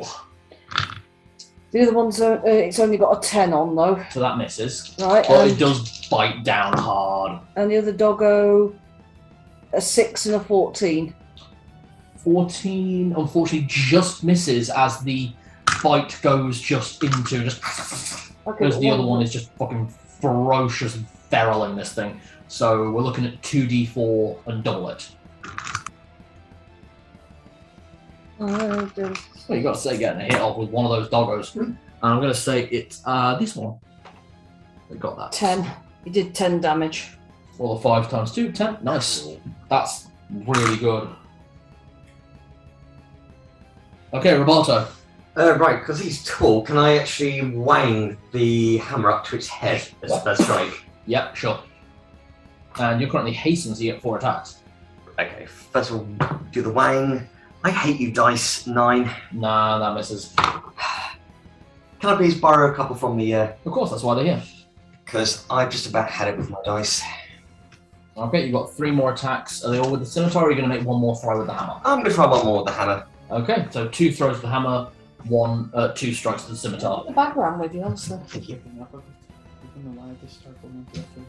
You can actually see how big that mini is on the camera. Pardon? I love that you can actually see how big that mini is on the camera. Yeah, I know, right? That's such a paint job, love. So wait, you painted that? Yeah, Jen Yeah, painted that was it. her job. She did all Oh, I Yeah. thought you bought it that way. that. No. Oh, he's no. one of mine. Yeah, Oh, really good one. She painted. Right. Second hammer throw. There we go. That's much better. 19 Is that with the hammer? with the hammer. Yeah, that hits. 2d4 plus 4. 4, yeah. Basically playing with me old there. Pretty much. So that's 9 points of damage for that one. Yep. Second one's with the scimitar. Oh, sorry. The next one's with the scimitar. Yeah. Oh, 5. Miss. Just kind of clangs off. Kind of bring back around for another slash with the scimitar. I'm going to try the red one again because that rolls nicely. Yeah. One more scimitar strike. Yep. No! 4. No, just tang, tang. But you did get 1 strike. It's barely even able to speak at the moment because of the confusion. It's just kind of just like warbling. Warbling's probably the wrong word. Zed, you're up. Okay, is there a chance that he can move into range? 5, 10, 15, 20, 25. Just. So Roberto will be there. Yeah, just. There's 4 of you basically piled in at the front. Okay, yep, well, since I'm protective, if he decides to breathe fire, I'll go in and swing at him. Give me the attack roll. 4. No. I'm sorry, no, that misses. You just kind of catch the blade and you can feel that radiant energy emanating from your sword, but you can't bite through the scales. Okay, Tibbles gets his attacks, doesn't he? He darts out from his shelter. Yeah, straight in next to one of Jenny's doggos. One of Stelladine's doggos. Okay, first one, 10, Miss. 15, Hit. Nice. Just. Together. Oh, Narlock on deck. 18 damage. He rolled max. Wow! Oh, only one of the attacks hit. Oh, in which case, 10 damage. He rolled max. Yeah. I did say miss then hit, didn't I? Did I not? Pardon? I did say miss then hit, didn't I? Yes. I did, yeah. Yeah, because I got 3 on the first one, so 15 on the second, so yeah. Okay, Narlock, your turn.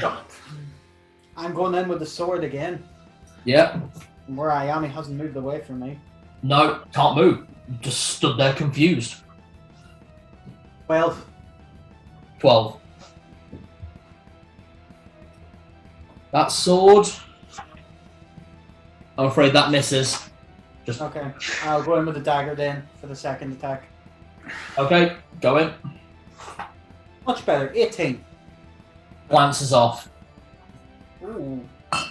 The dagger's got a lower THAC0 against versus the sword. It's Fair enough. it's better against lower armored enemies, but against higher armored enemies, it's not as great. Okay, I need to roll a D100. Yeah. Sorry, I need to go back to the page it's on. Okay. Right, Rich? Hey, Rich. Hey, Rich. Hey, Rich. Hi, Ah, Got the dragon.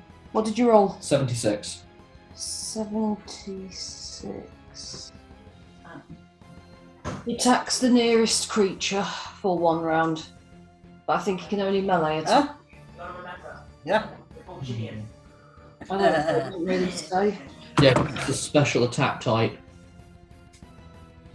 Drop your weapon. No. Nearest enemy. There's a lot of enemies nearby. Probably gonna be me. Just kill one of the doggos. I know that's what you're heading for. I think it's actually going to be aimed at Roboto. And I feel like if it's going to get 1 attack off, it is going to use its breath weapon. Okay. Come at me, Do it. Okay. The target is Roboto. Here we go. Breath weapon. Ouch. Roll. Okay. Roll to save. So I'm going to need saving throws from Roboto, Zed, and one of the doggos. 12 or more. Zed fails.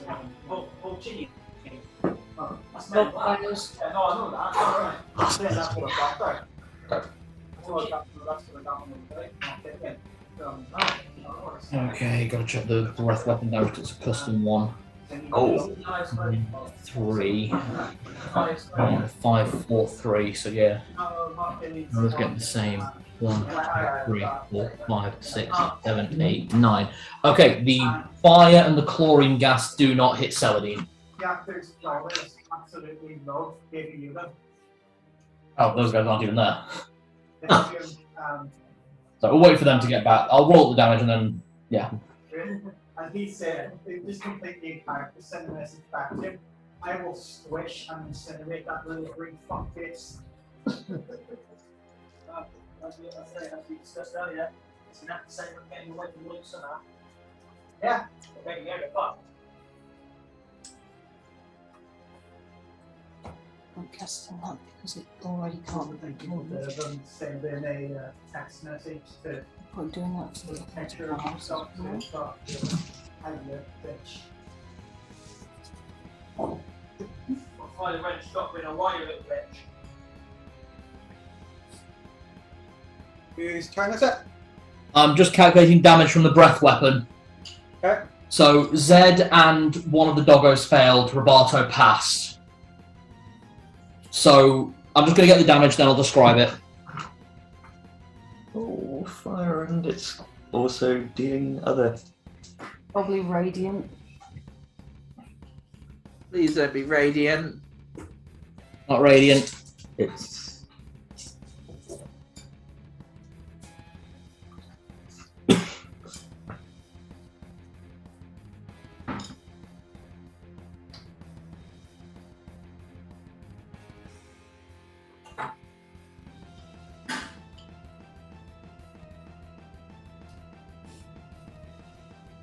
Okay. Zed, how much hit points have you got? It's fire, I take half damage. True. But how much hit points have you got? 75. You are a lucky bellend.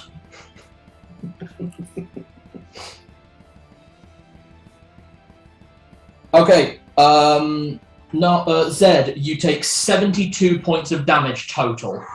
The fire damage is halved thanks to your fire resistance, but you're not resistant to chlorine gas. So I got 72 points. You took 72 points of damage. Unfortunately, the doggo does not make it. And Roberto.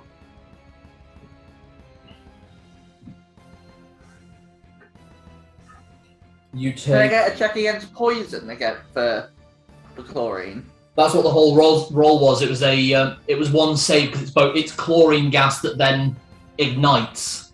It's using both the breath weapons from a red dragon and a gold dragon. That sounds like explosive fire. Basically, yeah. Roberto, you take 47 points of damage. Right, and You that's saved your throw. 47. Yeah, the total damage should have been 95. But that's How ragged is he looking? what the Child of Grover. Yeah. Pretty fucking wrecked. I mean, it is a dragon, so it's difficult to scale how much damage is appropriate, but you can see these deep wounds coursing its body, bruises covering its face. It's still kind of discombobulated because as it goes to the breath weapon, you see it try and slam its arms down in every direction, trying to slash and stomp.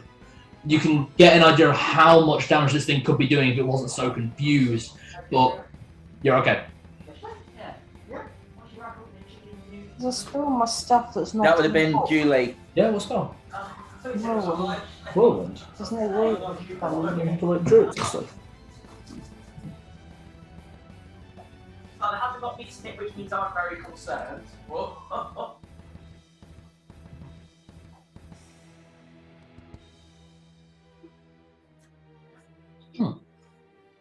That's weird. Those are the ones that got wind listed in the title, but not whirlwind.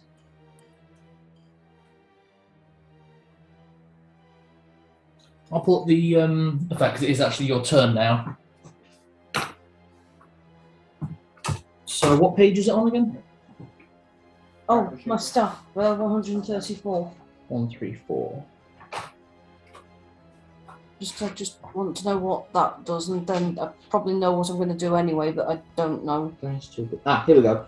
Oh, that's why it's not. What is it then? It is identical to that caused by a genie. I don't have that either. No, I'm gonna get it for you. Here we To be go. honest, it probably won't do a lot, so I just need sheer DPS at the minute, so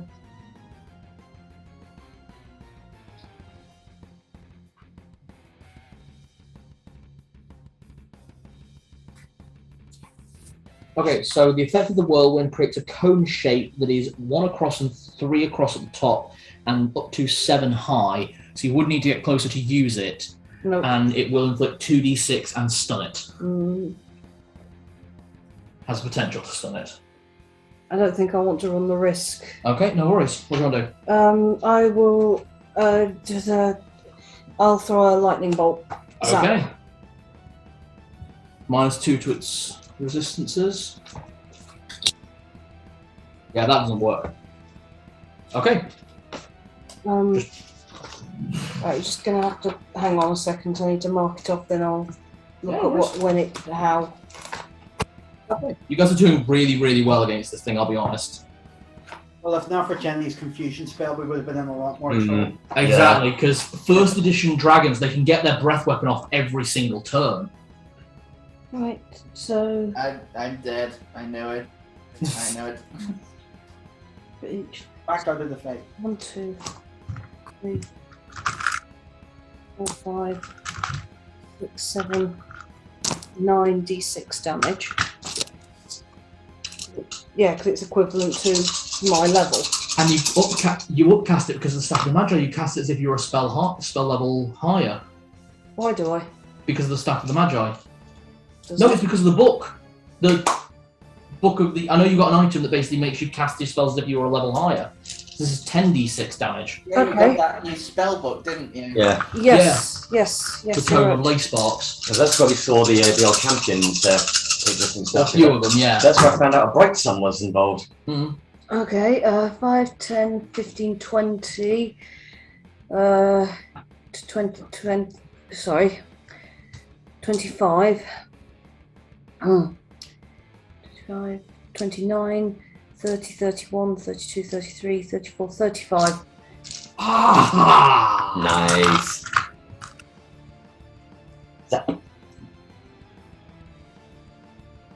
Oh, I would have moved to about there because I'd have to basically have a clear shot at him, but Oh yeah, and to be honest, you can aim this thing up. You basically aimed for his like chest and head, and just you get the rod and you and from your hand you form the lightning blast, and this column of lightning just erupts. The back of the amphitheater is burnt black with the damage, and wounds are just opening up through the scales, revealing just how much damage this thing has suffered, and it is going feral at this point. okay. I just need to nip to the loo, but I've turned it to the page that's got confusion on it. So. No worries. Shall I run for your doggos? For your doggo, sorry.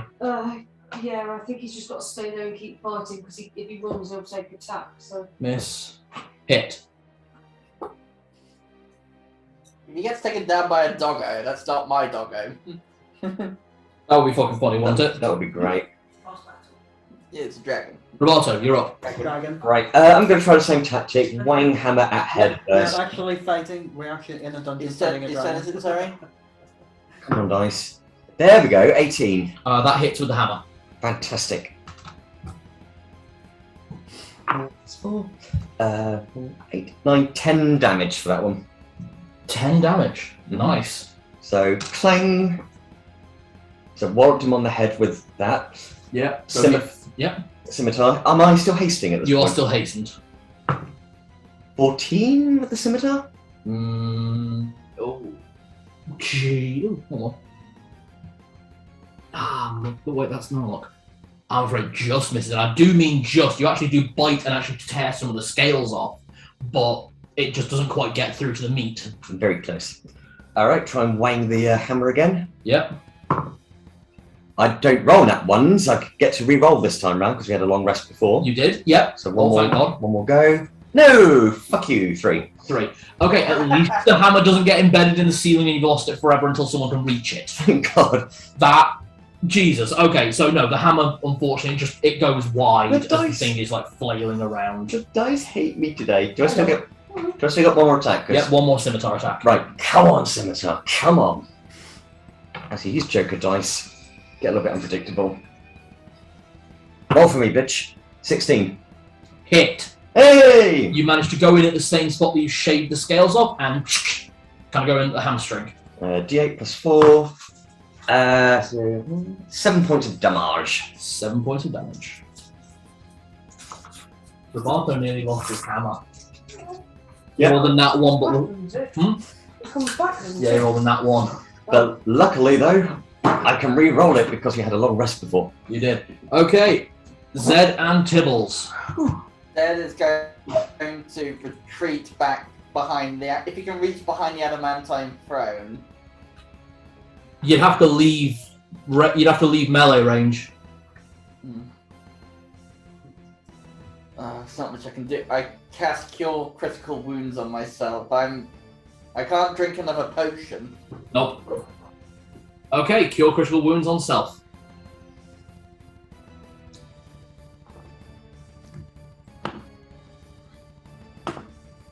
I'm stress eating. It's okay. It's okay. You're doing very well. 13 freaking hit points. Healing spells are shit. Sorry, but they are. No, I just fucking love that.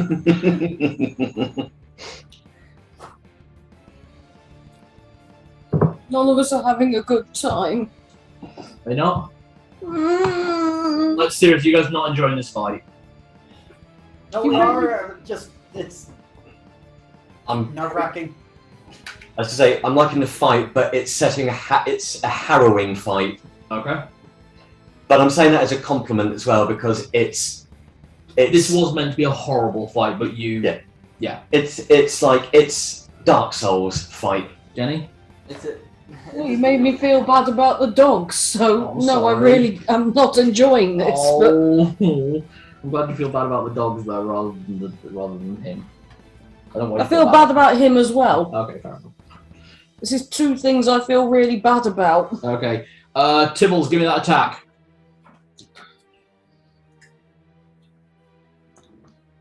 10, Miss. 18, Hit. 6.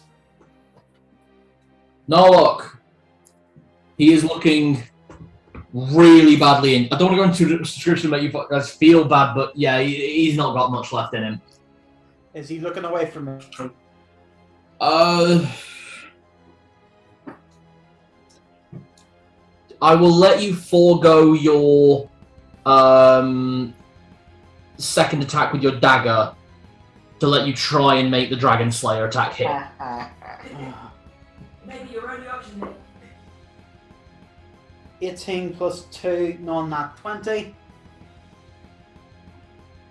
He knows you're there. Sorry. Okay. You must go for the dragon. You do hit. You do hit. Okay. Which is 3d6 plus 5. Yep. 5, 9, 10, 15. Just hanging on. I do mean just it's more about how feral this thing is going at this point. It's like in a rage. Okay, let's make that last confusion check. This will be the last confusion check, I can promise you that. That is a 41. 41, he stands confused for a round. Ooh. Nice. Very nice. Breathe. Okay, Celadine. Oh god, I don't like this. Blast him! Smash him, blast him, do something! Um, You got a magic missile stored in that stuff? Nick, hold on. Let her find something, yeah? Yeah. no, it's alright, I know, just need to cast something. I used my material last time, so that's still fine. Yeah, I'm second verse, same as the first, shock. Lightning bolt. Lightning bolt. I know, but I need to make sure it stays dead. It fails. Okay, roll the damage, 10d6. Give my creature life. 6, 7, 8, 9, 10. There's there's triple sixes in there. So what's 3 6s? Sorry, 18. 18. Thank you. Yeah. 18, 19, 20, 25, 30, 35, 36, 37, 38, 39. And as the lightning bolt jolts from your hand, this time slightly different as it hits. It doesn't have the same resistances that it had. The lightning courses down its body and disintegrates. What the Yeah, lightning gets to... initiative. Oh, it disintegrates. Yeah, the child of Grilva disintegrates into nothing, save for only a few scrap bones.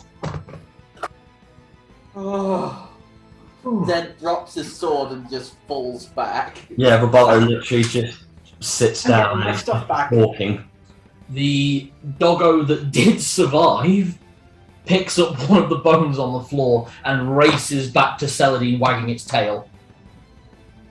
Gives it a big hug and keeps saying, I'm sorry, I'm so sorry. Doesn't seem to understand. Gives you massive licks up your face and big doggy sloppy cuddles. Narlock goes to the chest to scoop all of the gold and rubies in it into his bag of holding. Take back all of the stuff we tried to tribute to it as well. Yep. Yep, well, there was other stuff in there already. There's 36 days worth of food here. Yeah. Okay. Loot that you find in the chest. Oh, that's a lot of gold. Wait, was the chest empty when we started? No. It No. wasn't. Nope. No. There is a lot of stuff here. Okay. If you're gonna fight a dragon, there's gonna be a horde. Would I know what dragons do with their dead? Give me a check. You did make a roll.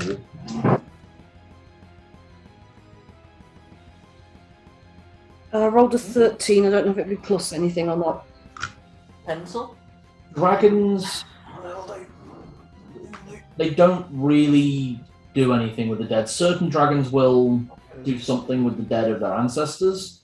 Red and gold dragons, no, they don't hold any sanctity to a corpse of a dragon. All right, I'll just start getting my doggo to help me gather up the bones and put them with its mother's skull then. That's nice. That's good karma. Okay, so are you ready for this, Narlock? Yep. I assume you're scooping all this. Yep. Okay. Total, you gather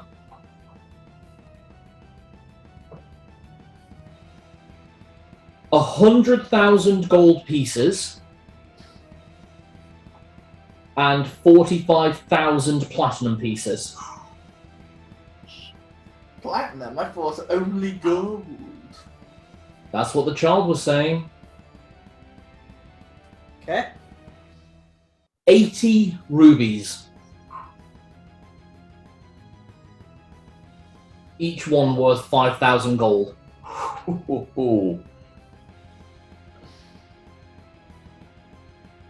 Okay. 15 gold rings.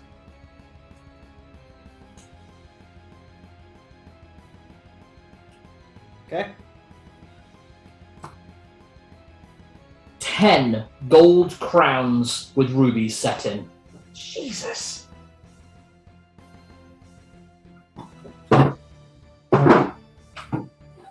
Okay.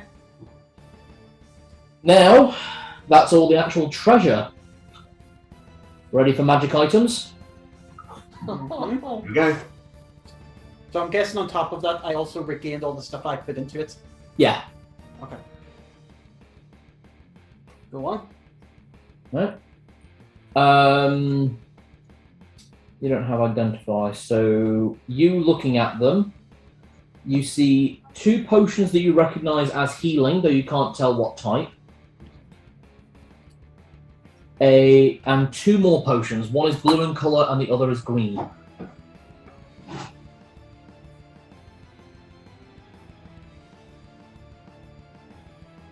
There are 3 scrolls. Again, you don't know what these are because, yeah. Okay. And as well as that, there is a long sword, a set of leather armor, a strange beetle statue, like a scarab beetle, and a wand.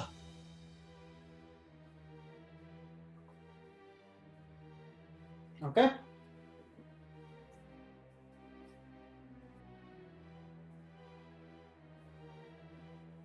Is that everything? As you collect everything, how is everyone doing? Does everyone take a little bit of a break first? Can we just take 5 minutes, yeah? Yeah, absolutely. Yeah. Are you feeling okay? Yeah, sorry, just, sorry, I'm being a bit oversensitive at the minute. I don't know. Okay. Just going to get some air, yeah? Everyone? Everyone, including Doggo and Tibbles. I think I know what might happen. Very wrong. 18 on the decks. Thanks. Let's go around one by one. So Jenny starts. Yeah. Oh, sorry. So Right, yeah. 18 on the decks. And, sorry, 1970. 10 on the con. And I haven't rolled for the proper. Draw for the proper? I know the stats, don't worry. I will give you the stats between sessions. Okay, first one was a nat 20, the second one was a 10. Okay, that's good to know. Okay, can I get... I'm going to call the dog 20. I like that. Because he rolls a lot of nat 20s. Well, 2, and he's only rolled 4 times so I know, far. right? That's a pretty good average. That's a better average than Narlock, which is impressive. All right, Roberto. All right, 21 for Dex, and a whooping 5 for Con. Okay. Zed. Narlock first, 19 and 17. Oh, no, okay. Okay, Zed, 14 and 7. Tibbles. 7, 12. Thank you. Thank you. Zed is going to die. Zed is going to die.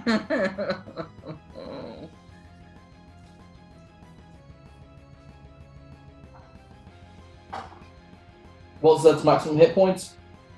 At current 16, I mean, maximum. 79. Thank you.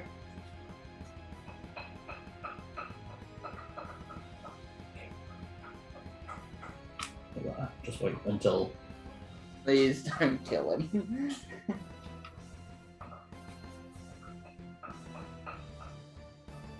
It's a good thing you have scrolls.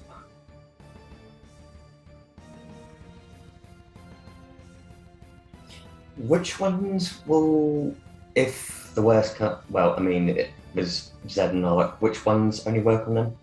It's reincarnate that only works on Reincarnate, them, right? which is the one that doesn't allow them to come back as half-orcs. Well, they might come back as half-orcs, but you can't use animate Raise Dead on a half-orc because of racism.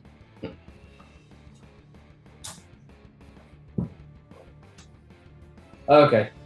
Can Chris actually hear from here? Yes, he can.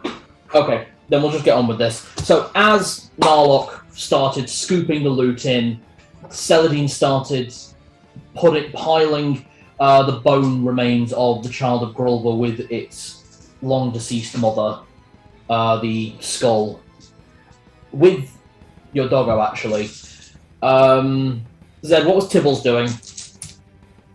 He was just curled up next to me. Okay. I was just lying back on the floor. Yeah. Okay, well that makes sense. Right, and Roberto, what was Roberto doing? I was sat there gawping at everything. Yeah, that makes a hell of a lot of sense. How many hit points does Roberto have? It's just what I have left. If you bear me just one moment. Maths, which I'm shit at.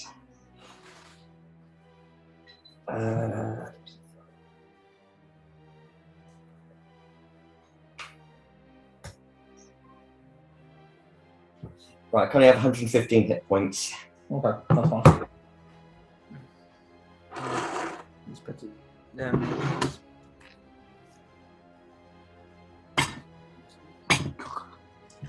Okay. Everyone ready? Yep.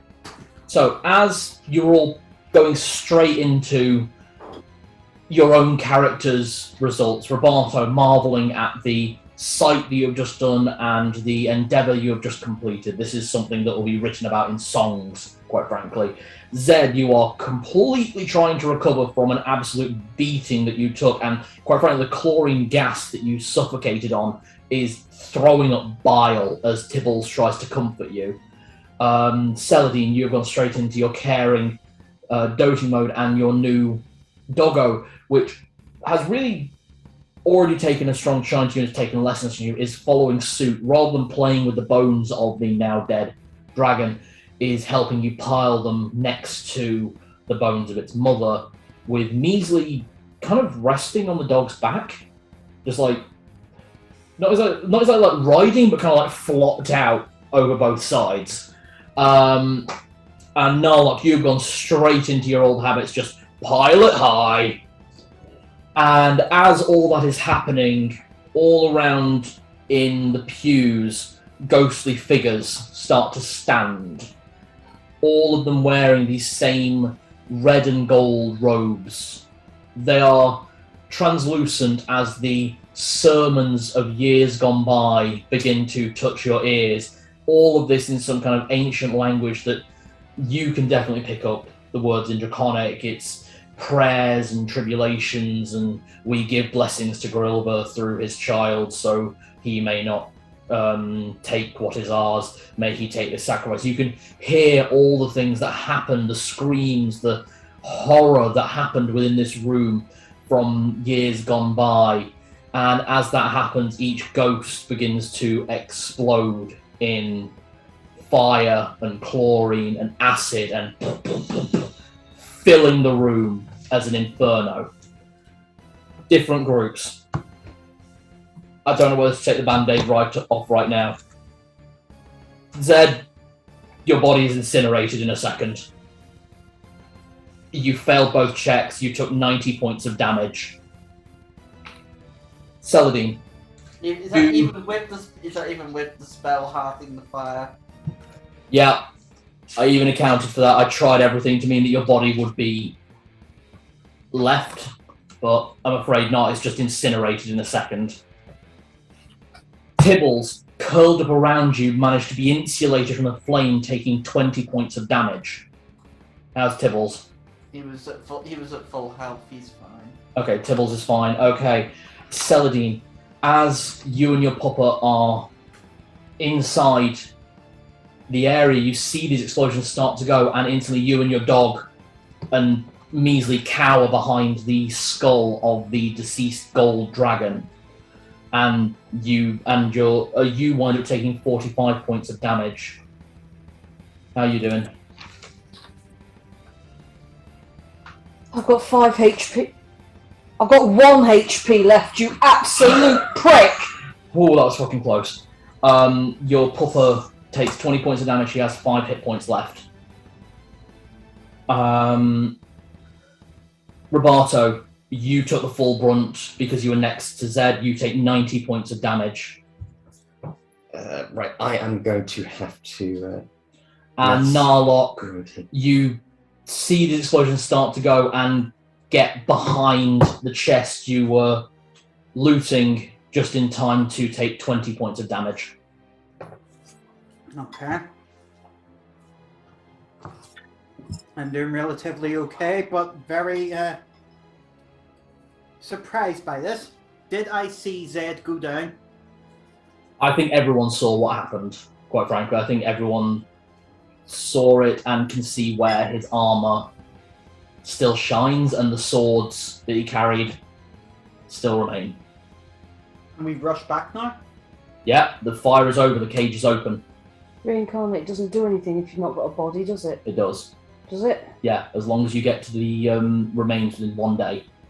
And basically, as long as you get to the site of death within 1 day. You just said there's no remains, you said his body... Sorry, site of Okay, death. so- Reincarnate's different to reincarnation. Right, okay, yeah, whip out one of the scrolls, start chanting it frantically. He won't be... He'll come back different. I can bring him back, I can bring him back. Okay, give it your intelligence check. No. I need you to. 8 plus something. 4. 8 plus 4. Zen. Yeah. The Inferno took you in a moment, but there was no pain at the moment of your death.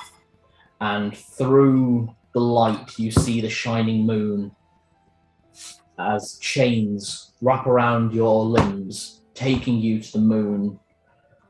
The tethers that pull you towards Merkul and the realm of the dead that he so threatened are scythed and severed by the lunar pantheon. To your left, you see similar bindings attaching to the ghostly form of Roberto, likewise severed and destroyed.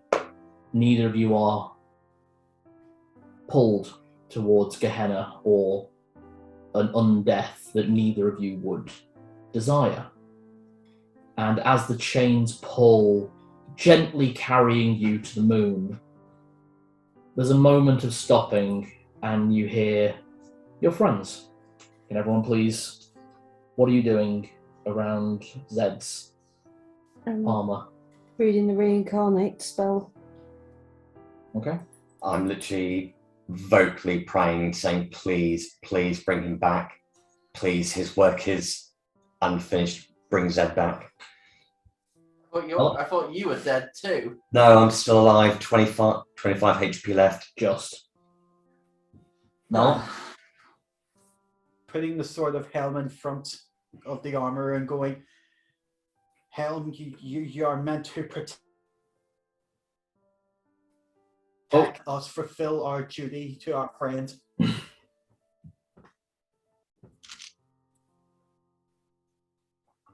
You hear the whine of Tibbles pouring at your chest, and you feel it as a new body is formed within your old armor. Slowly, you all watch, looking at the form Zed will now take. Zed, I need you to make a D3 roll.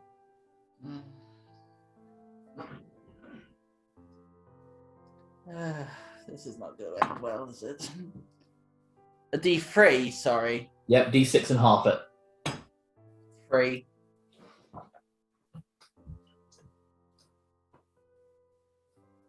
Can everyone just do me a favour really quick? Yeah. Good. Everyone except for Nick leave the room for a second. Okay, that's all right. It's okay. I need to ask your permission as Dungeon Master because this is your character. And I'd rather you do it privately so you don't feel like there's any pressure or anything. Okay.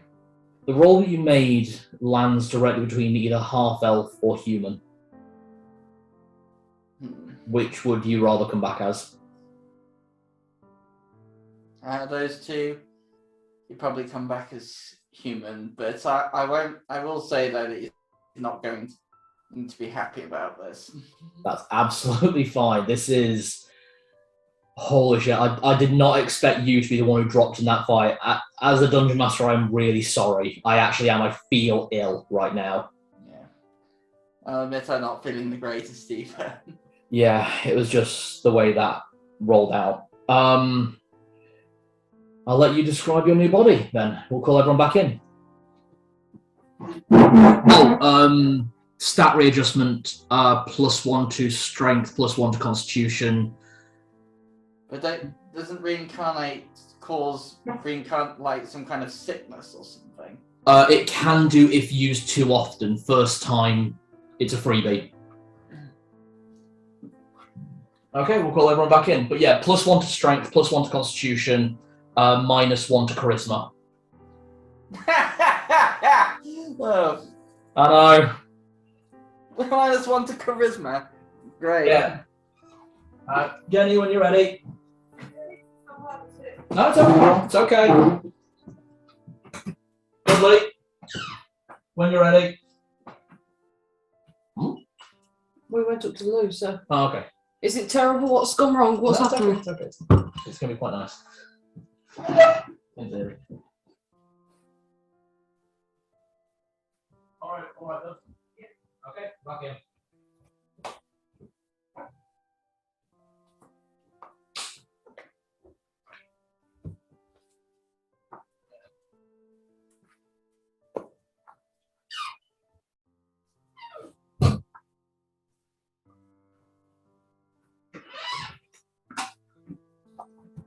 Okay, we can get Chris back in, and then we're good to go. There better be a room full of happiness coming up, but This was actually the worst room. This was legitimately the worst room. This is the worst room in the entire dungeon. This is the worst room in the entire dungeon, in my opinion. I felt ill writing it. I knew this was going to be really excessive. I did expect characters to die. I just did not expect it to be Zed. Pull your Doctor Who bullshit. All right. The light glows in front of you as arcane light fills the armor, forming a humanoid shape. As the light glows from violets to blues in the colours of Celadine's magic, physically rebuilding a body from scratch for your fallen friend. Zed, the chains pull. Damn. Hmm? I'm sorry. Did you edit my character sheets? It's okay. I only made 2 changes. It's fine. Changes on my sheet. I didn't realise. Pass me the pencil. I remember everything that I did. Look what you've done to us. I'm sorry. Shit happens. There you go. You had 13 charisma. Did you have 12 or 13 charisma? 13. There we go. You had 12 con and 14 strength. Yes. Yes. There you go. Sorry. Actually, I'm going to do one. I'm going to do one thing once you come back, and we're going to do that with the party. Great. Yeah, do those adjustments that I said, Zed. Yeah. Okay, so that was the only changes you made, okay. Alright.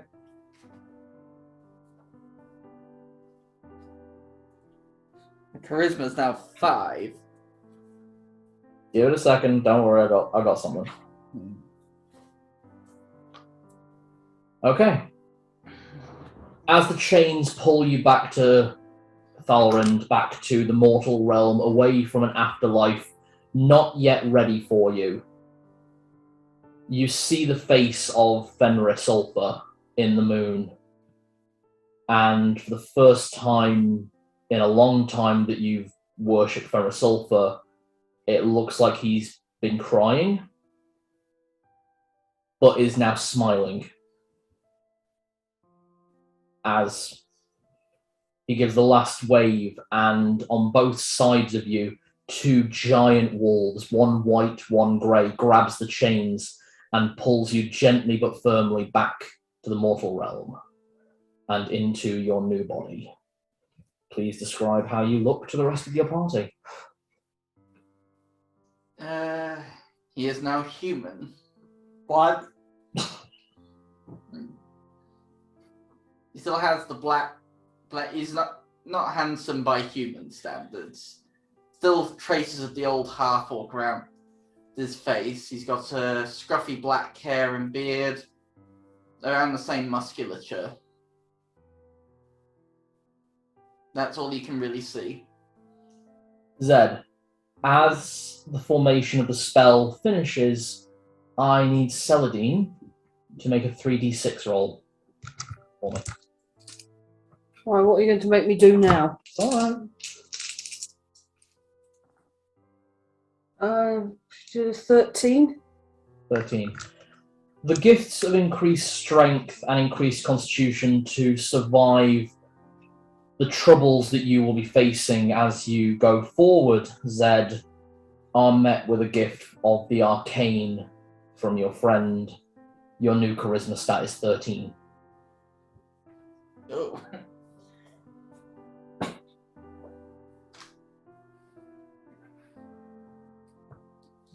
Fenris Ulfa isn't one to like appearance, but luckily it's not him that was rebuilding your body. Is Zed?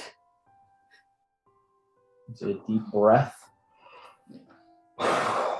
And new life is given into a body that had no life before.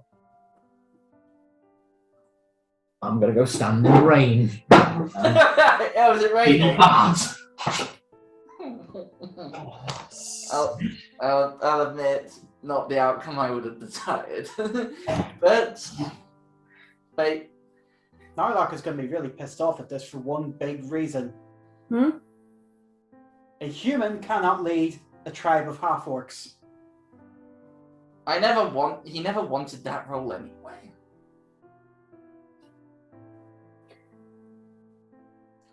Did you mean Zed's tribe or... The ones who accepted him as new leader. Yeah. Yes, I think I will have more, yes. Yeah, I think I'm gonna have one as well. I'm gonna drink white, but I'm gonna have one. Do you want some duds? Please. I think we all need something. Oh. Whew. But yeah, just Saladin just staring at this new boy at Zed. What happened? Died. What's Tibble's? Actually, thank you. Tibbles looks confused for a moment before finally taking 2 or 3 sniffs at you, growling, and then jumping you straight into a big doggy tackle. And he's physically rolling around on the floor with you, and it's a playfulness you've not seen in Tibbles before, but it's an excitement and a sadness you've not seen before. But you are still Zed. Yeah. I Helping you up. Yeah. I hold a hand out to help him up. So you're Zed now. It's still Zed. He's still Zed. With how Tibbles is reacting, there's no change in how Zed is, except he's human.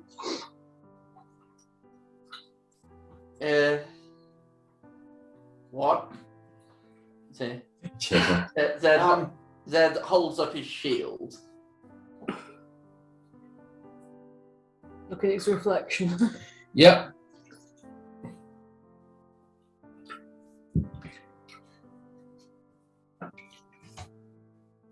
Yeah.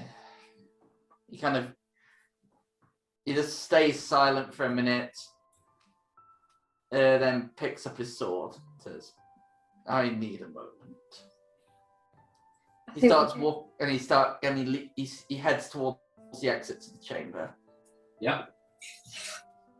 The lights are now lit as you leave. Don't go too far, will you?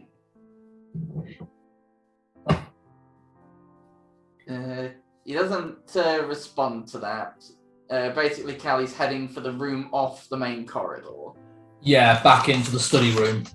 Yeah. Yeah, Tibbles loyally following at your feet. So that's the room off the Chimera room, right? Yeah, Yeah. back in C2. Right. Saladin, what exactly does that spell do? Well, if it worked, and it seems to have, it reaches back and finds the soul that just left, and it brings them back and builds them a new body. There isn't really a way you can control what it makes for you, though. We were quite lucky to get him back as a humanoid. Cal, Yeah?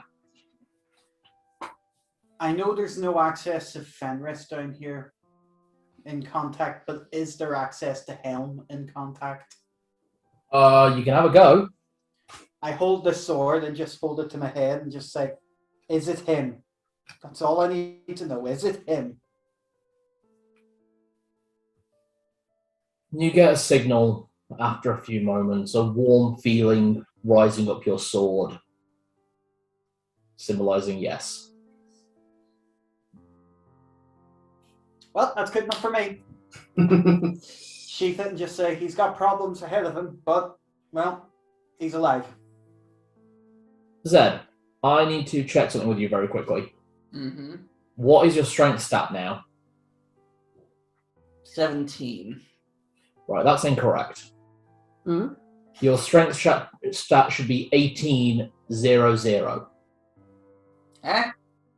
First edition, once you hit 18 strength, rather than going 1920, it goes in percentile categories upwards to 100. What? You are physically the strongest character I have ever known in a first edition game. Your strength. Gygax made humans impossible.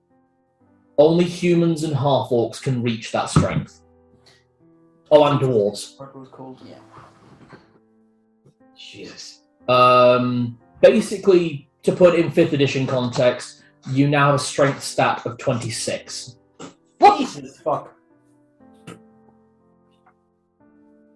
In other words, do I hit? Yes. Do I really hit? Yes. No, I still need to hit in order to hit. Or just roll to hit? Yes. the No. Roll to hit. Yes. No, the strength stat doesn't affect that. strength stat does affect the 2-hit for melee weapons. Modifier as well for damage. Okay. Oh, yeah. All of your weapons will now be doing an additional 3 points of damage. On top of what they were doing. Second thing, and this is character. A thing you notice as you are examining your new body. You didn't notice this on the way out, but you're taller than Narlock now, as a human. How the hell are half-orcs smaller than humans? Oh, they're not. This is something specific.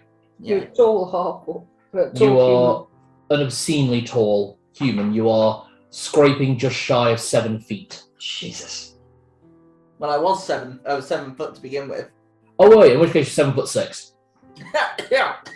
Okay, yeah, you are now officially the tallest character. Does that mean I'm nearly on par? Does that mean I'm just short of White Band? White Band is 10 foot tall, 8 foot is uncomfortable. You're just a bit shorter than White Band. Narlock is You know, 7'4". You have just surpassed me by 2 inches. Christ. Okay, I will say now that Zed doesn't return. What do you mean? As in, he doesn't return to the chamber. Yeah. You were going to the study room, and that's, I'm assuming, where you're looking over your new body, trying to work out what has happened. Guys, I think we should go find him. Absolutely, definitely. Celadine. Yes. Narlock just hugs Celadine and says, "You did good. You brought him back. He's here. He's alive. He's well. Helm says it's him. Now that's enough. I He's know. different, but it's him." He's him. He's back. Well, honestly, I know what that spells like. We were lucky to get him back as a humanoid. You also used it quickly enough that he didn't come back as a different class. Okay, let's. Yeah, I don't think Fenrir sort of like that. No, he is the best we could possibly get him. I say we go see and we go talk to him and we go find out what we can do from here. Let's go get him. Let's go find Fenris Sulphur and get him out and get out of this horrible place and go home. Yeah. When you make it back to the really? to the Chimera room. Sorry, just 1 second, Nick, yeah? Sorry, Oh, sorry, sorry.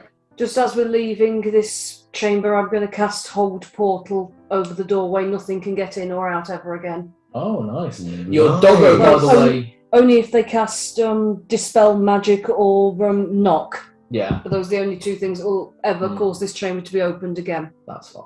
Oh, do you still take the book, the tome?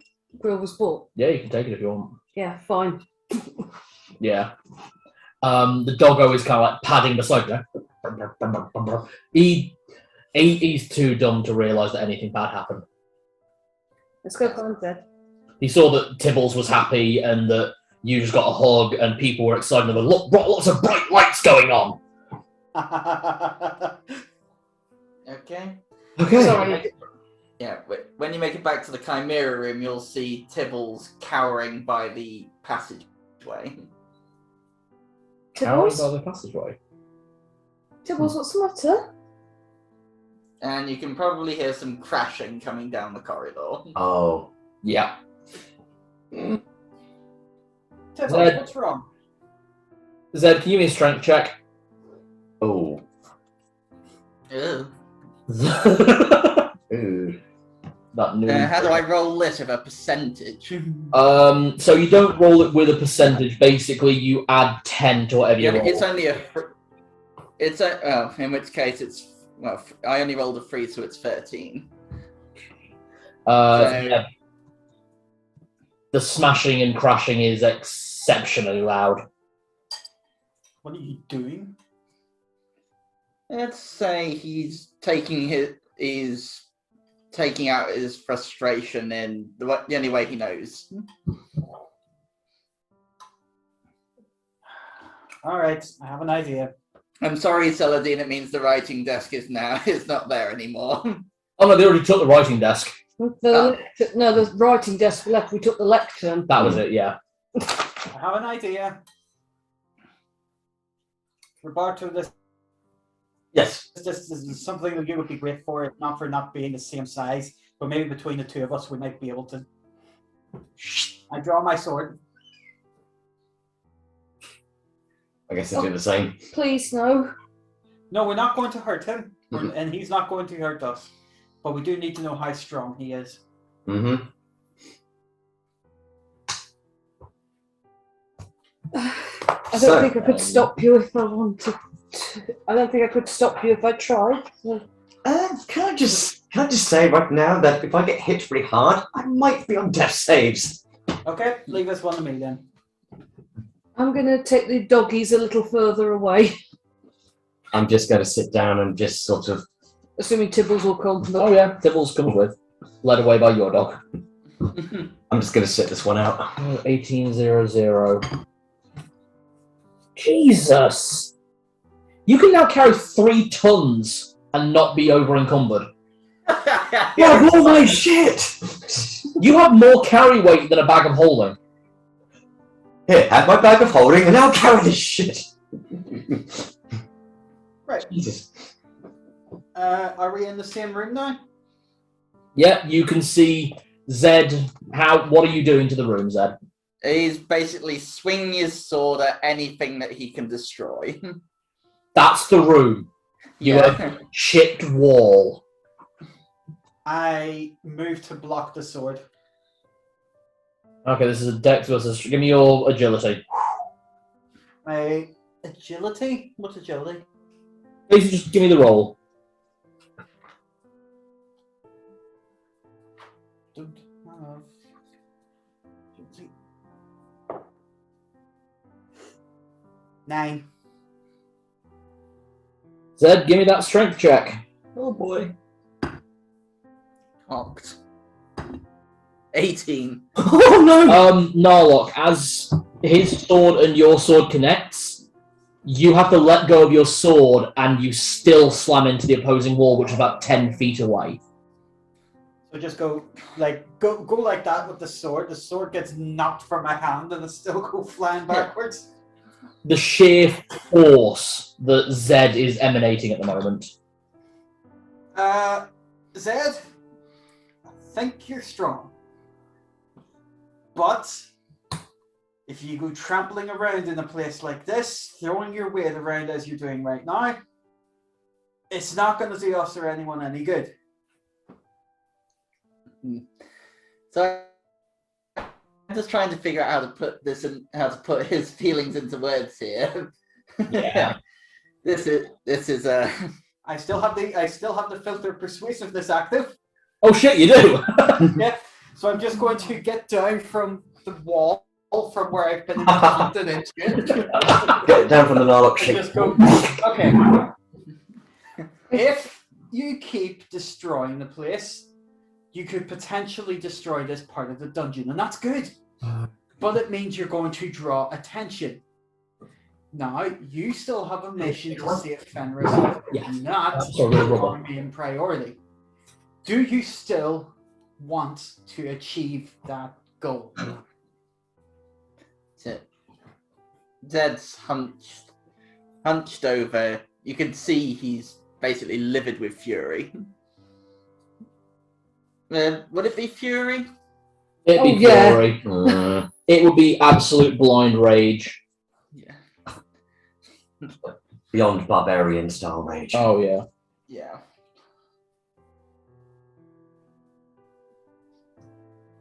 The mission. It's always been the mission.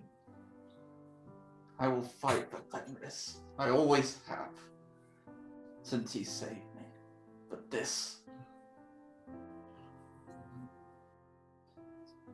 I know Saladin saved me. But the cost... The cost is too great.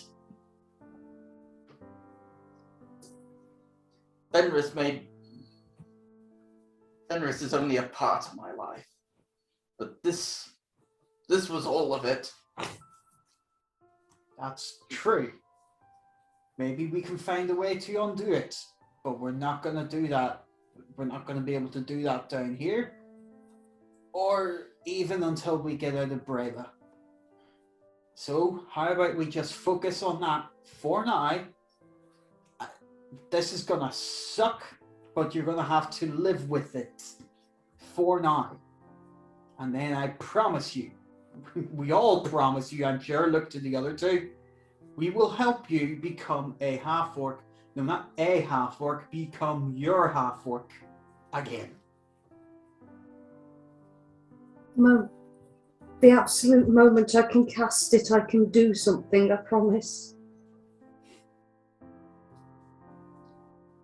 So for now, can you, for us, for Fenris, just work with this? At the least, it means that you have not joined the Lunar Pantheon too early. You're at least here. I know that much. Helm told me that much, and well, he would tell me again, except he sent them across the room, so... Zed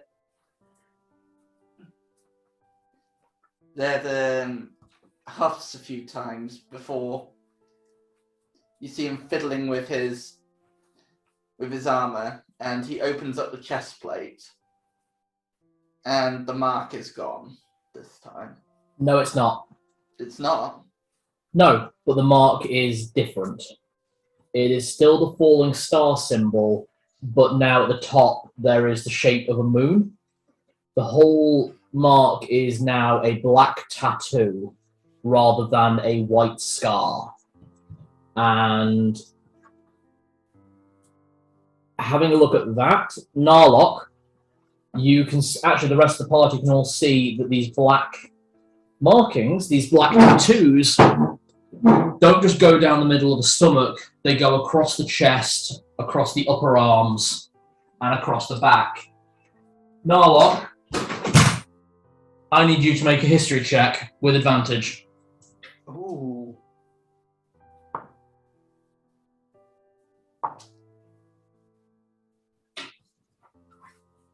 $11. The markings are Old Orcish, at the point where the Orcish language separated from the language of the giants. And basically, they are visual depictions of the travel of the orcs, the travel of the giants, and basically, Zed is now completely tattooed with the history of the entirety of the orc culture. Right. Zed, I don't know if you've had a look at that, but if they did not appreciate you as any kind of half-orc, even in this form, you would not be covered in the entirety of our history from even the time whenever we were of relation to giants. So don't worry. I'm sure they're well aware how much this means to you, whoever gave you this form.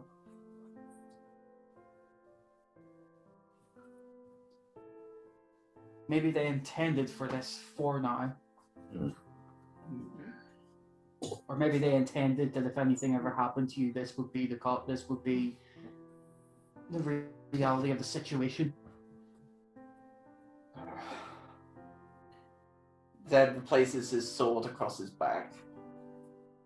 Okay. And he pulls the wolf hood low on his head, unless the cloak got incinerated. The cloak survived, or at least was reformed. That's it. I just want this done. Can we please just do what needs to be done and leave? Brayler has taken much from me. Yes. Let's go find Fenris Silver, get him out of here, and we're just going to go. Just one question. Can someone get me down from here? I bring him to his shoulder and pull him down. Oh yeah, you do it one arm. Oh, You have some armor on you there. I pick up my sword and just. Whew, sorry about that. Put it away. Zed, I hate to pull away from amazing role playing, and quite frankly, I would give everyone in the party, especially Zed and Narlock.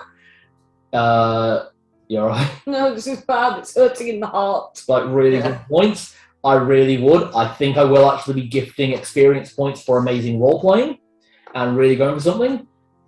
The damage on all of your weapons. It went up by 5 Oh, for every weapon, every melee weapon you Is use. this because the Lunar Pantheon have touched them? No, Or? that is the physical strength he now wields. Is that because they were all coated in dragon's blood? No, it is because of how strong your new body It's is. because you hench as fuck now. Yep. Yeah. He So was ripped. Now he's just like proper. this is brute strength at its highest. So If it makes it any better, said I'm pretty sure you could beat up every single orc in the entirety of the world now. well, with a +3/2 hit modifier with unarmed combat and +6 damage. And he can charge. Is that D10 plus 6 to it? Well, plus 5 to his. The Vorpal sword now will deal D10 plus 11 damage. Holy shitballs. Okay, yep. He's overpowered. Melee. Fuck. We've still got a couple of fucking big monsters to kill. Zed, just punch one of them. Let's head for the B column as quickly as possible. Let's find Fenris. Can I also make? Sorry. let's go to C3. Let's plant the explosives. Then let's go find Fenris. I think it's time that we skip past our treasures and just go get this done. Agreed. Can I make a technical decision that we all take a long rest as well? Oh, fuck, definitely. I think we need it. Let's rest in C3. I just start handing out ales to everyone and just. Yeah, we'll walk and drink as we get to C3. How badly hurt? Do you need fruity gummies? What? I can't remember. How badly was I hurt being thrown into that wall? I'm going to say because he wasn't objectively trying to hurt you, you didn't take any damage. Oh, okay. I currently have. What cartoon logic where there's just an imprint of you in the wall? Yeah, I kind of like that just because I'm not adjusting it. I hit the one wall that was plasterboard. Could Roberta, reasonably speaking, drink a health potion again now? Oh, yeah, it's been over an hour. I have 25 HP left. Alright, let me see what the best healing potion we've got here is. Zed currently has 1 hit point. Oh shit, I thought reincarnate was a... Right, Well, I think a long rest probably might be the way to go. So yeah, he's exhausted, but his emotions rode high. Yeah. Okay. Right, if that's the case, should we rest? I'm fully on board with we should definitely go to C3, plant a load of bombs. Find Fenris and just. Oh, and kill the other 2 creatures because we need to kill stuff. Well, if we blow this place sky high, it will kill them. It's just we might need to clear away because they might be patrolling our patrolling and getting in the way of our objective. Okay, on the There map. they are, but On the map, by the way, currently the 2 beasts are in their nests, far away from C3. Okay. Sorry, continue. The last 2 big monsters aren't in the middle, so we could get to see the. Does it look like there's anything else hovering around C3? Nope. And we know it takes them a hell of a time to get to the middle, don't we? Yeah, about 6 hours. We could probably, if we can find somewhere safe around C3 to take some rest, then yeah. Bloody hell. Just how loud the rain is. Yeah, it's just so down. It's not raining at all here. No, No. It's thundering down here. pretty much, yeah. Third, Yeah. we'll leak again. Okay. That's good. Zed does pet Tibbles as he goes by. Oh, just kind of starts licking at your hand as you go. Tibbles can tell. It's By still. the way, Roberto, fear not what lies beyond. Your bonds have been broken. What do you mean? I saw. Do I remember what's happened? Yeah. You remember what happened, yeah. Sorry, I'm just going to be constantly Yeah. glancing over there. Is it- Over. So am I. Your bonds to the oath, your oaths have been shattered. You are no longer tied to the wall. The Lunar Pantheon saw fit to free you. That's I don't know what to say, Zed. That's well a relief, but I'm astounded, and I just literally at this point just give him a massive hug, and I'm even though he's like low enough, I'm just squeezing him tight. I'm just like You're able to get your arms around his thigh. it's like yeah. just literally thank you, Zed. So it looks like basically my cousin, my niece at the wedding. Yeah. I'm just literally just squeezing your leg. I'm like, thank you, Zed. But then I just like hold a hand out after shaking and said, it's good to have you back, Zed. We will free Fenris. We'll get this done. We will persevere and we'll prevail. So all this on the way to C3. Okay. Would you like me to take a photo? Yeah, can I have those two? Because I can file them. I'm sorry, love. I don't think we're doing the rest of your dungeon. That's alright. I think that's fair. While we're on the way to C3, I have the map of Brela out until we come on the map marker. You can see where you are. Well, you can see the lower end of the Duke's hole. And you can Just a see- cross shape. Yep. That's all it is. So we're there. You're there. You're directly under it right now. Where you are, like, standing, that's where you are. Guys, we are here. So we're directly under the Duke's hold. Yep. Now, here's the thing. I take out one of the bottles of oil and I uncork it. And I say, right, who is the fastest? Not me. That's my speed. I've got 30 at movement. Actually, could 35. Measley do this? Can he drag rope? I think so. Let's try and drag some rope.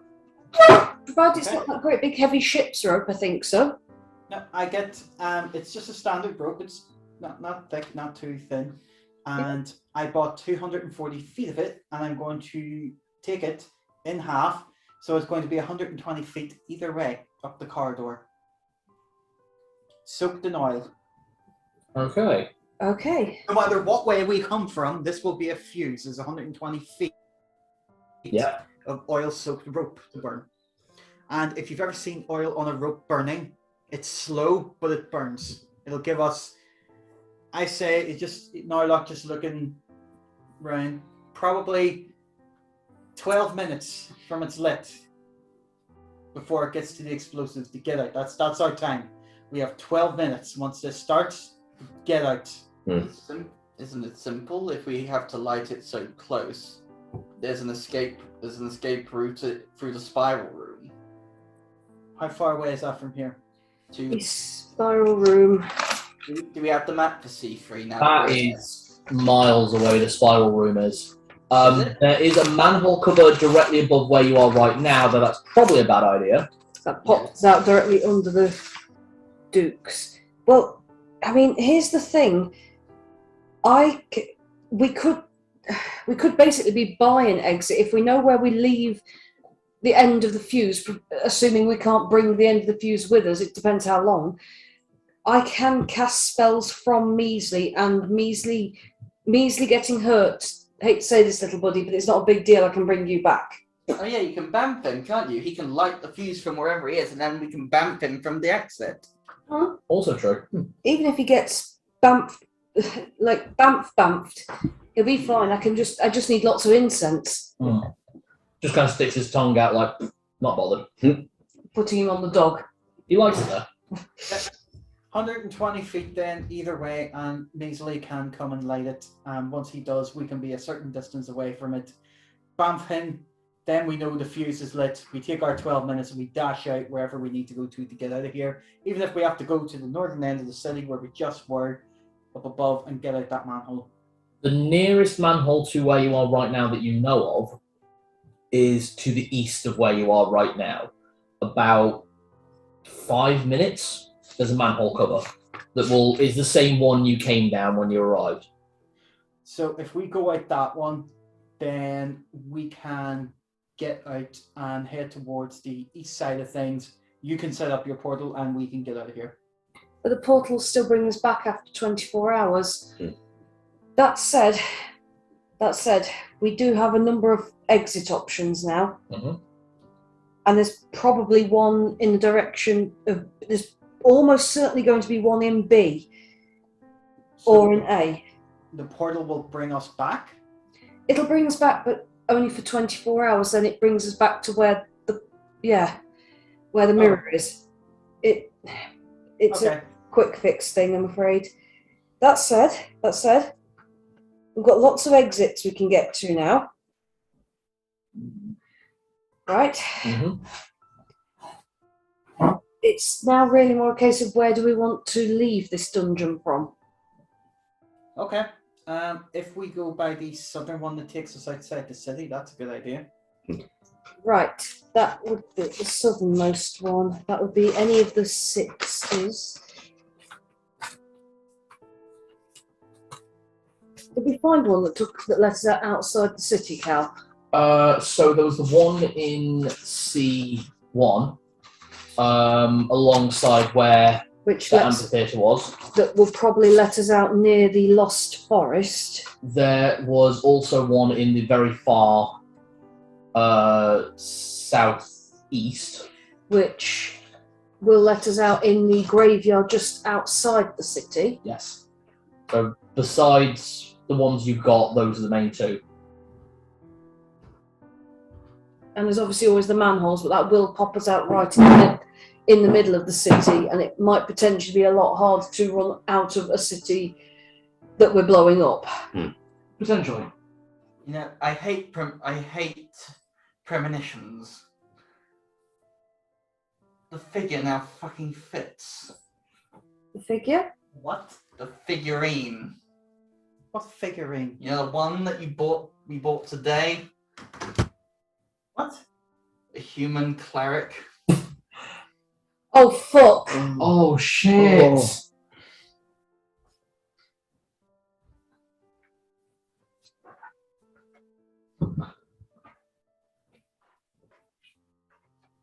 I promise the second I learn Wish, the absolute second, or I might get True Polymorph. But True Polymorph could be reversed. No, but Wish is an option. Wish is not. Yeah, basically that's it, isn't it? The one on the left. The one on the left. Right. Oh. I hate it when things work out like that. Oh, God. And for God's sake, you actually rolled for it as well. So was there a possibility of him landing on half-orc? So the three options I had set for Zed were human, half-elf, and full orc. And he landed on human. That was why I asked everyone to go out. Like, I wanted to make sure that Nick would be okay with that. Oh no, technically he was half human anyway, wasn't he? Exactly. Better than come back as a half-elf, because that would be a real jank. Oh, if that had happened, he would have. Okay, I think everyone needs a break at this point. Shall we say that the party goes back to because there's nowhere to rest here. I'm happy to say that Narlock sets up the trap, all good to go. Yep. Sets up the big keg in the middle with the rope leading up to it. But around that, he places all of the bombs so that their fuses tie in around it. So essentially, this whole thing directly under this manhole, if somebody was to look down, Yeah. if someone looks down this manhole, he has also set up a secondary trigger. Yeah. Okay. a flint and steel next to it.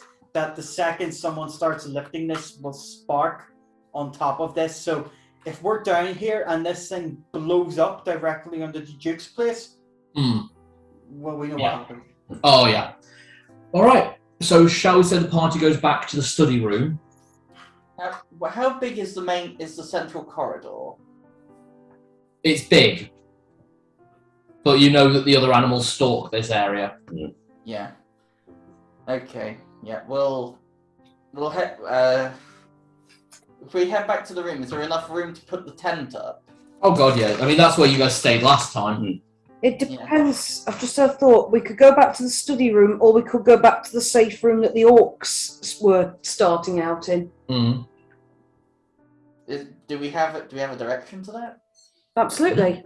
East. Okay, yeah, let's go to that room. It's nice and safe. Yeah. One moment, the doorbell's just gone. Really? That's late. It's probably Glyn coming to return his keys because he had to borrow our spare set 'cause he left them behind. Ah, yes, to see, to take care of Diamond and Pearl. Sorry, guys, I'm still reeling a little bit. Yeah, I think we all are. This has been. I got my glass of wine. Speaking of, I need more wine. I'm currently wineless. Hello. Hello. Hello. Guys, congratulations! I get a button. Thank you. Cheers! Thanks very much. That's all right. We'll see you next time you come up. We'll have to have a bevy. Yes, we You will. enjoy your hunt. I'll see you later. See you later. I'm gonna have to draw a new portrait, aren't I? He's going to be like super ripped. Well, Zed wasn't exactly a skinny thing. But No. the thing is, his charisma's now 13, so he's now like much more handsome. I'm assuming it's the charisma of the he could definitely fuck you up more than before now as well. I'm not sure. Is this intimidation greater as a human than it was as a half-orc? Yeah. You seem angrier. You seem a lot angrier. He's back and he's pissed. This is Hello. Father Zed. So I think we said we're going back to the orc room because we can, and it's actually a really quick trip. It is. It's actually slightly quicker than the trip to the study room. Okay, when we enter that chamber, Zed doesn't speak to anyone. Okay. Because he just settles himself in the corner. Because the orcs are still there, aren't they? A few of them are, yeah. And they all kind of greet you. If you give a few weird looks at the arrival of someone new, but they see the dog and the wolf and. Zed he raises a gauntleted hand in salute and gives a general wave of acceptance, but he keeps his hood pulled. I think the kittens are getting scared because of the rain. Oh. This very cute little meow. Yeah. We will run that role play next time. I think everyone can see that you four as characters are absolutely exhausted. And I think as players, you four are exhausted.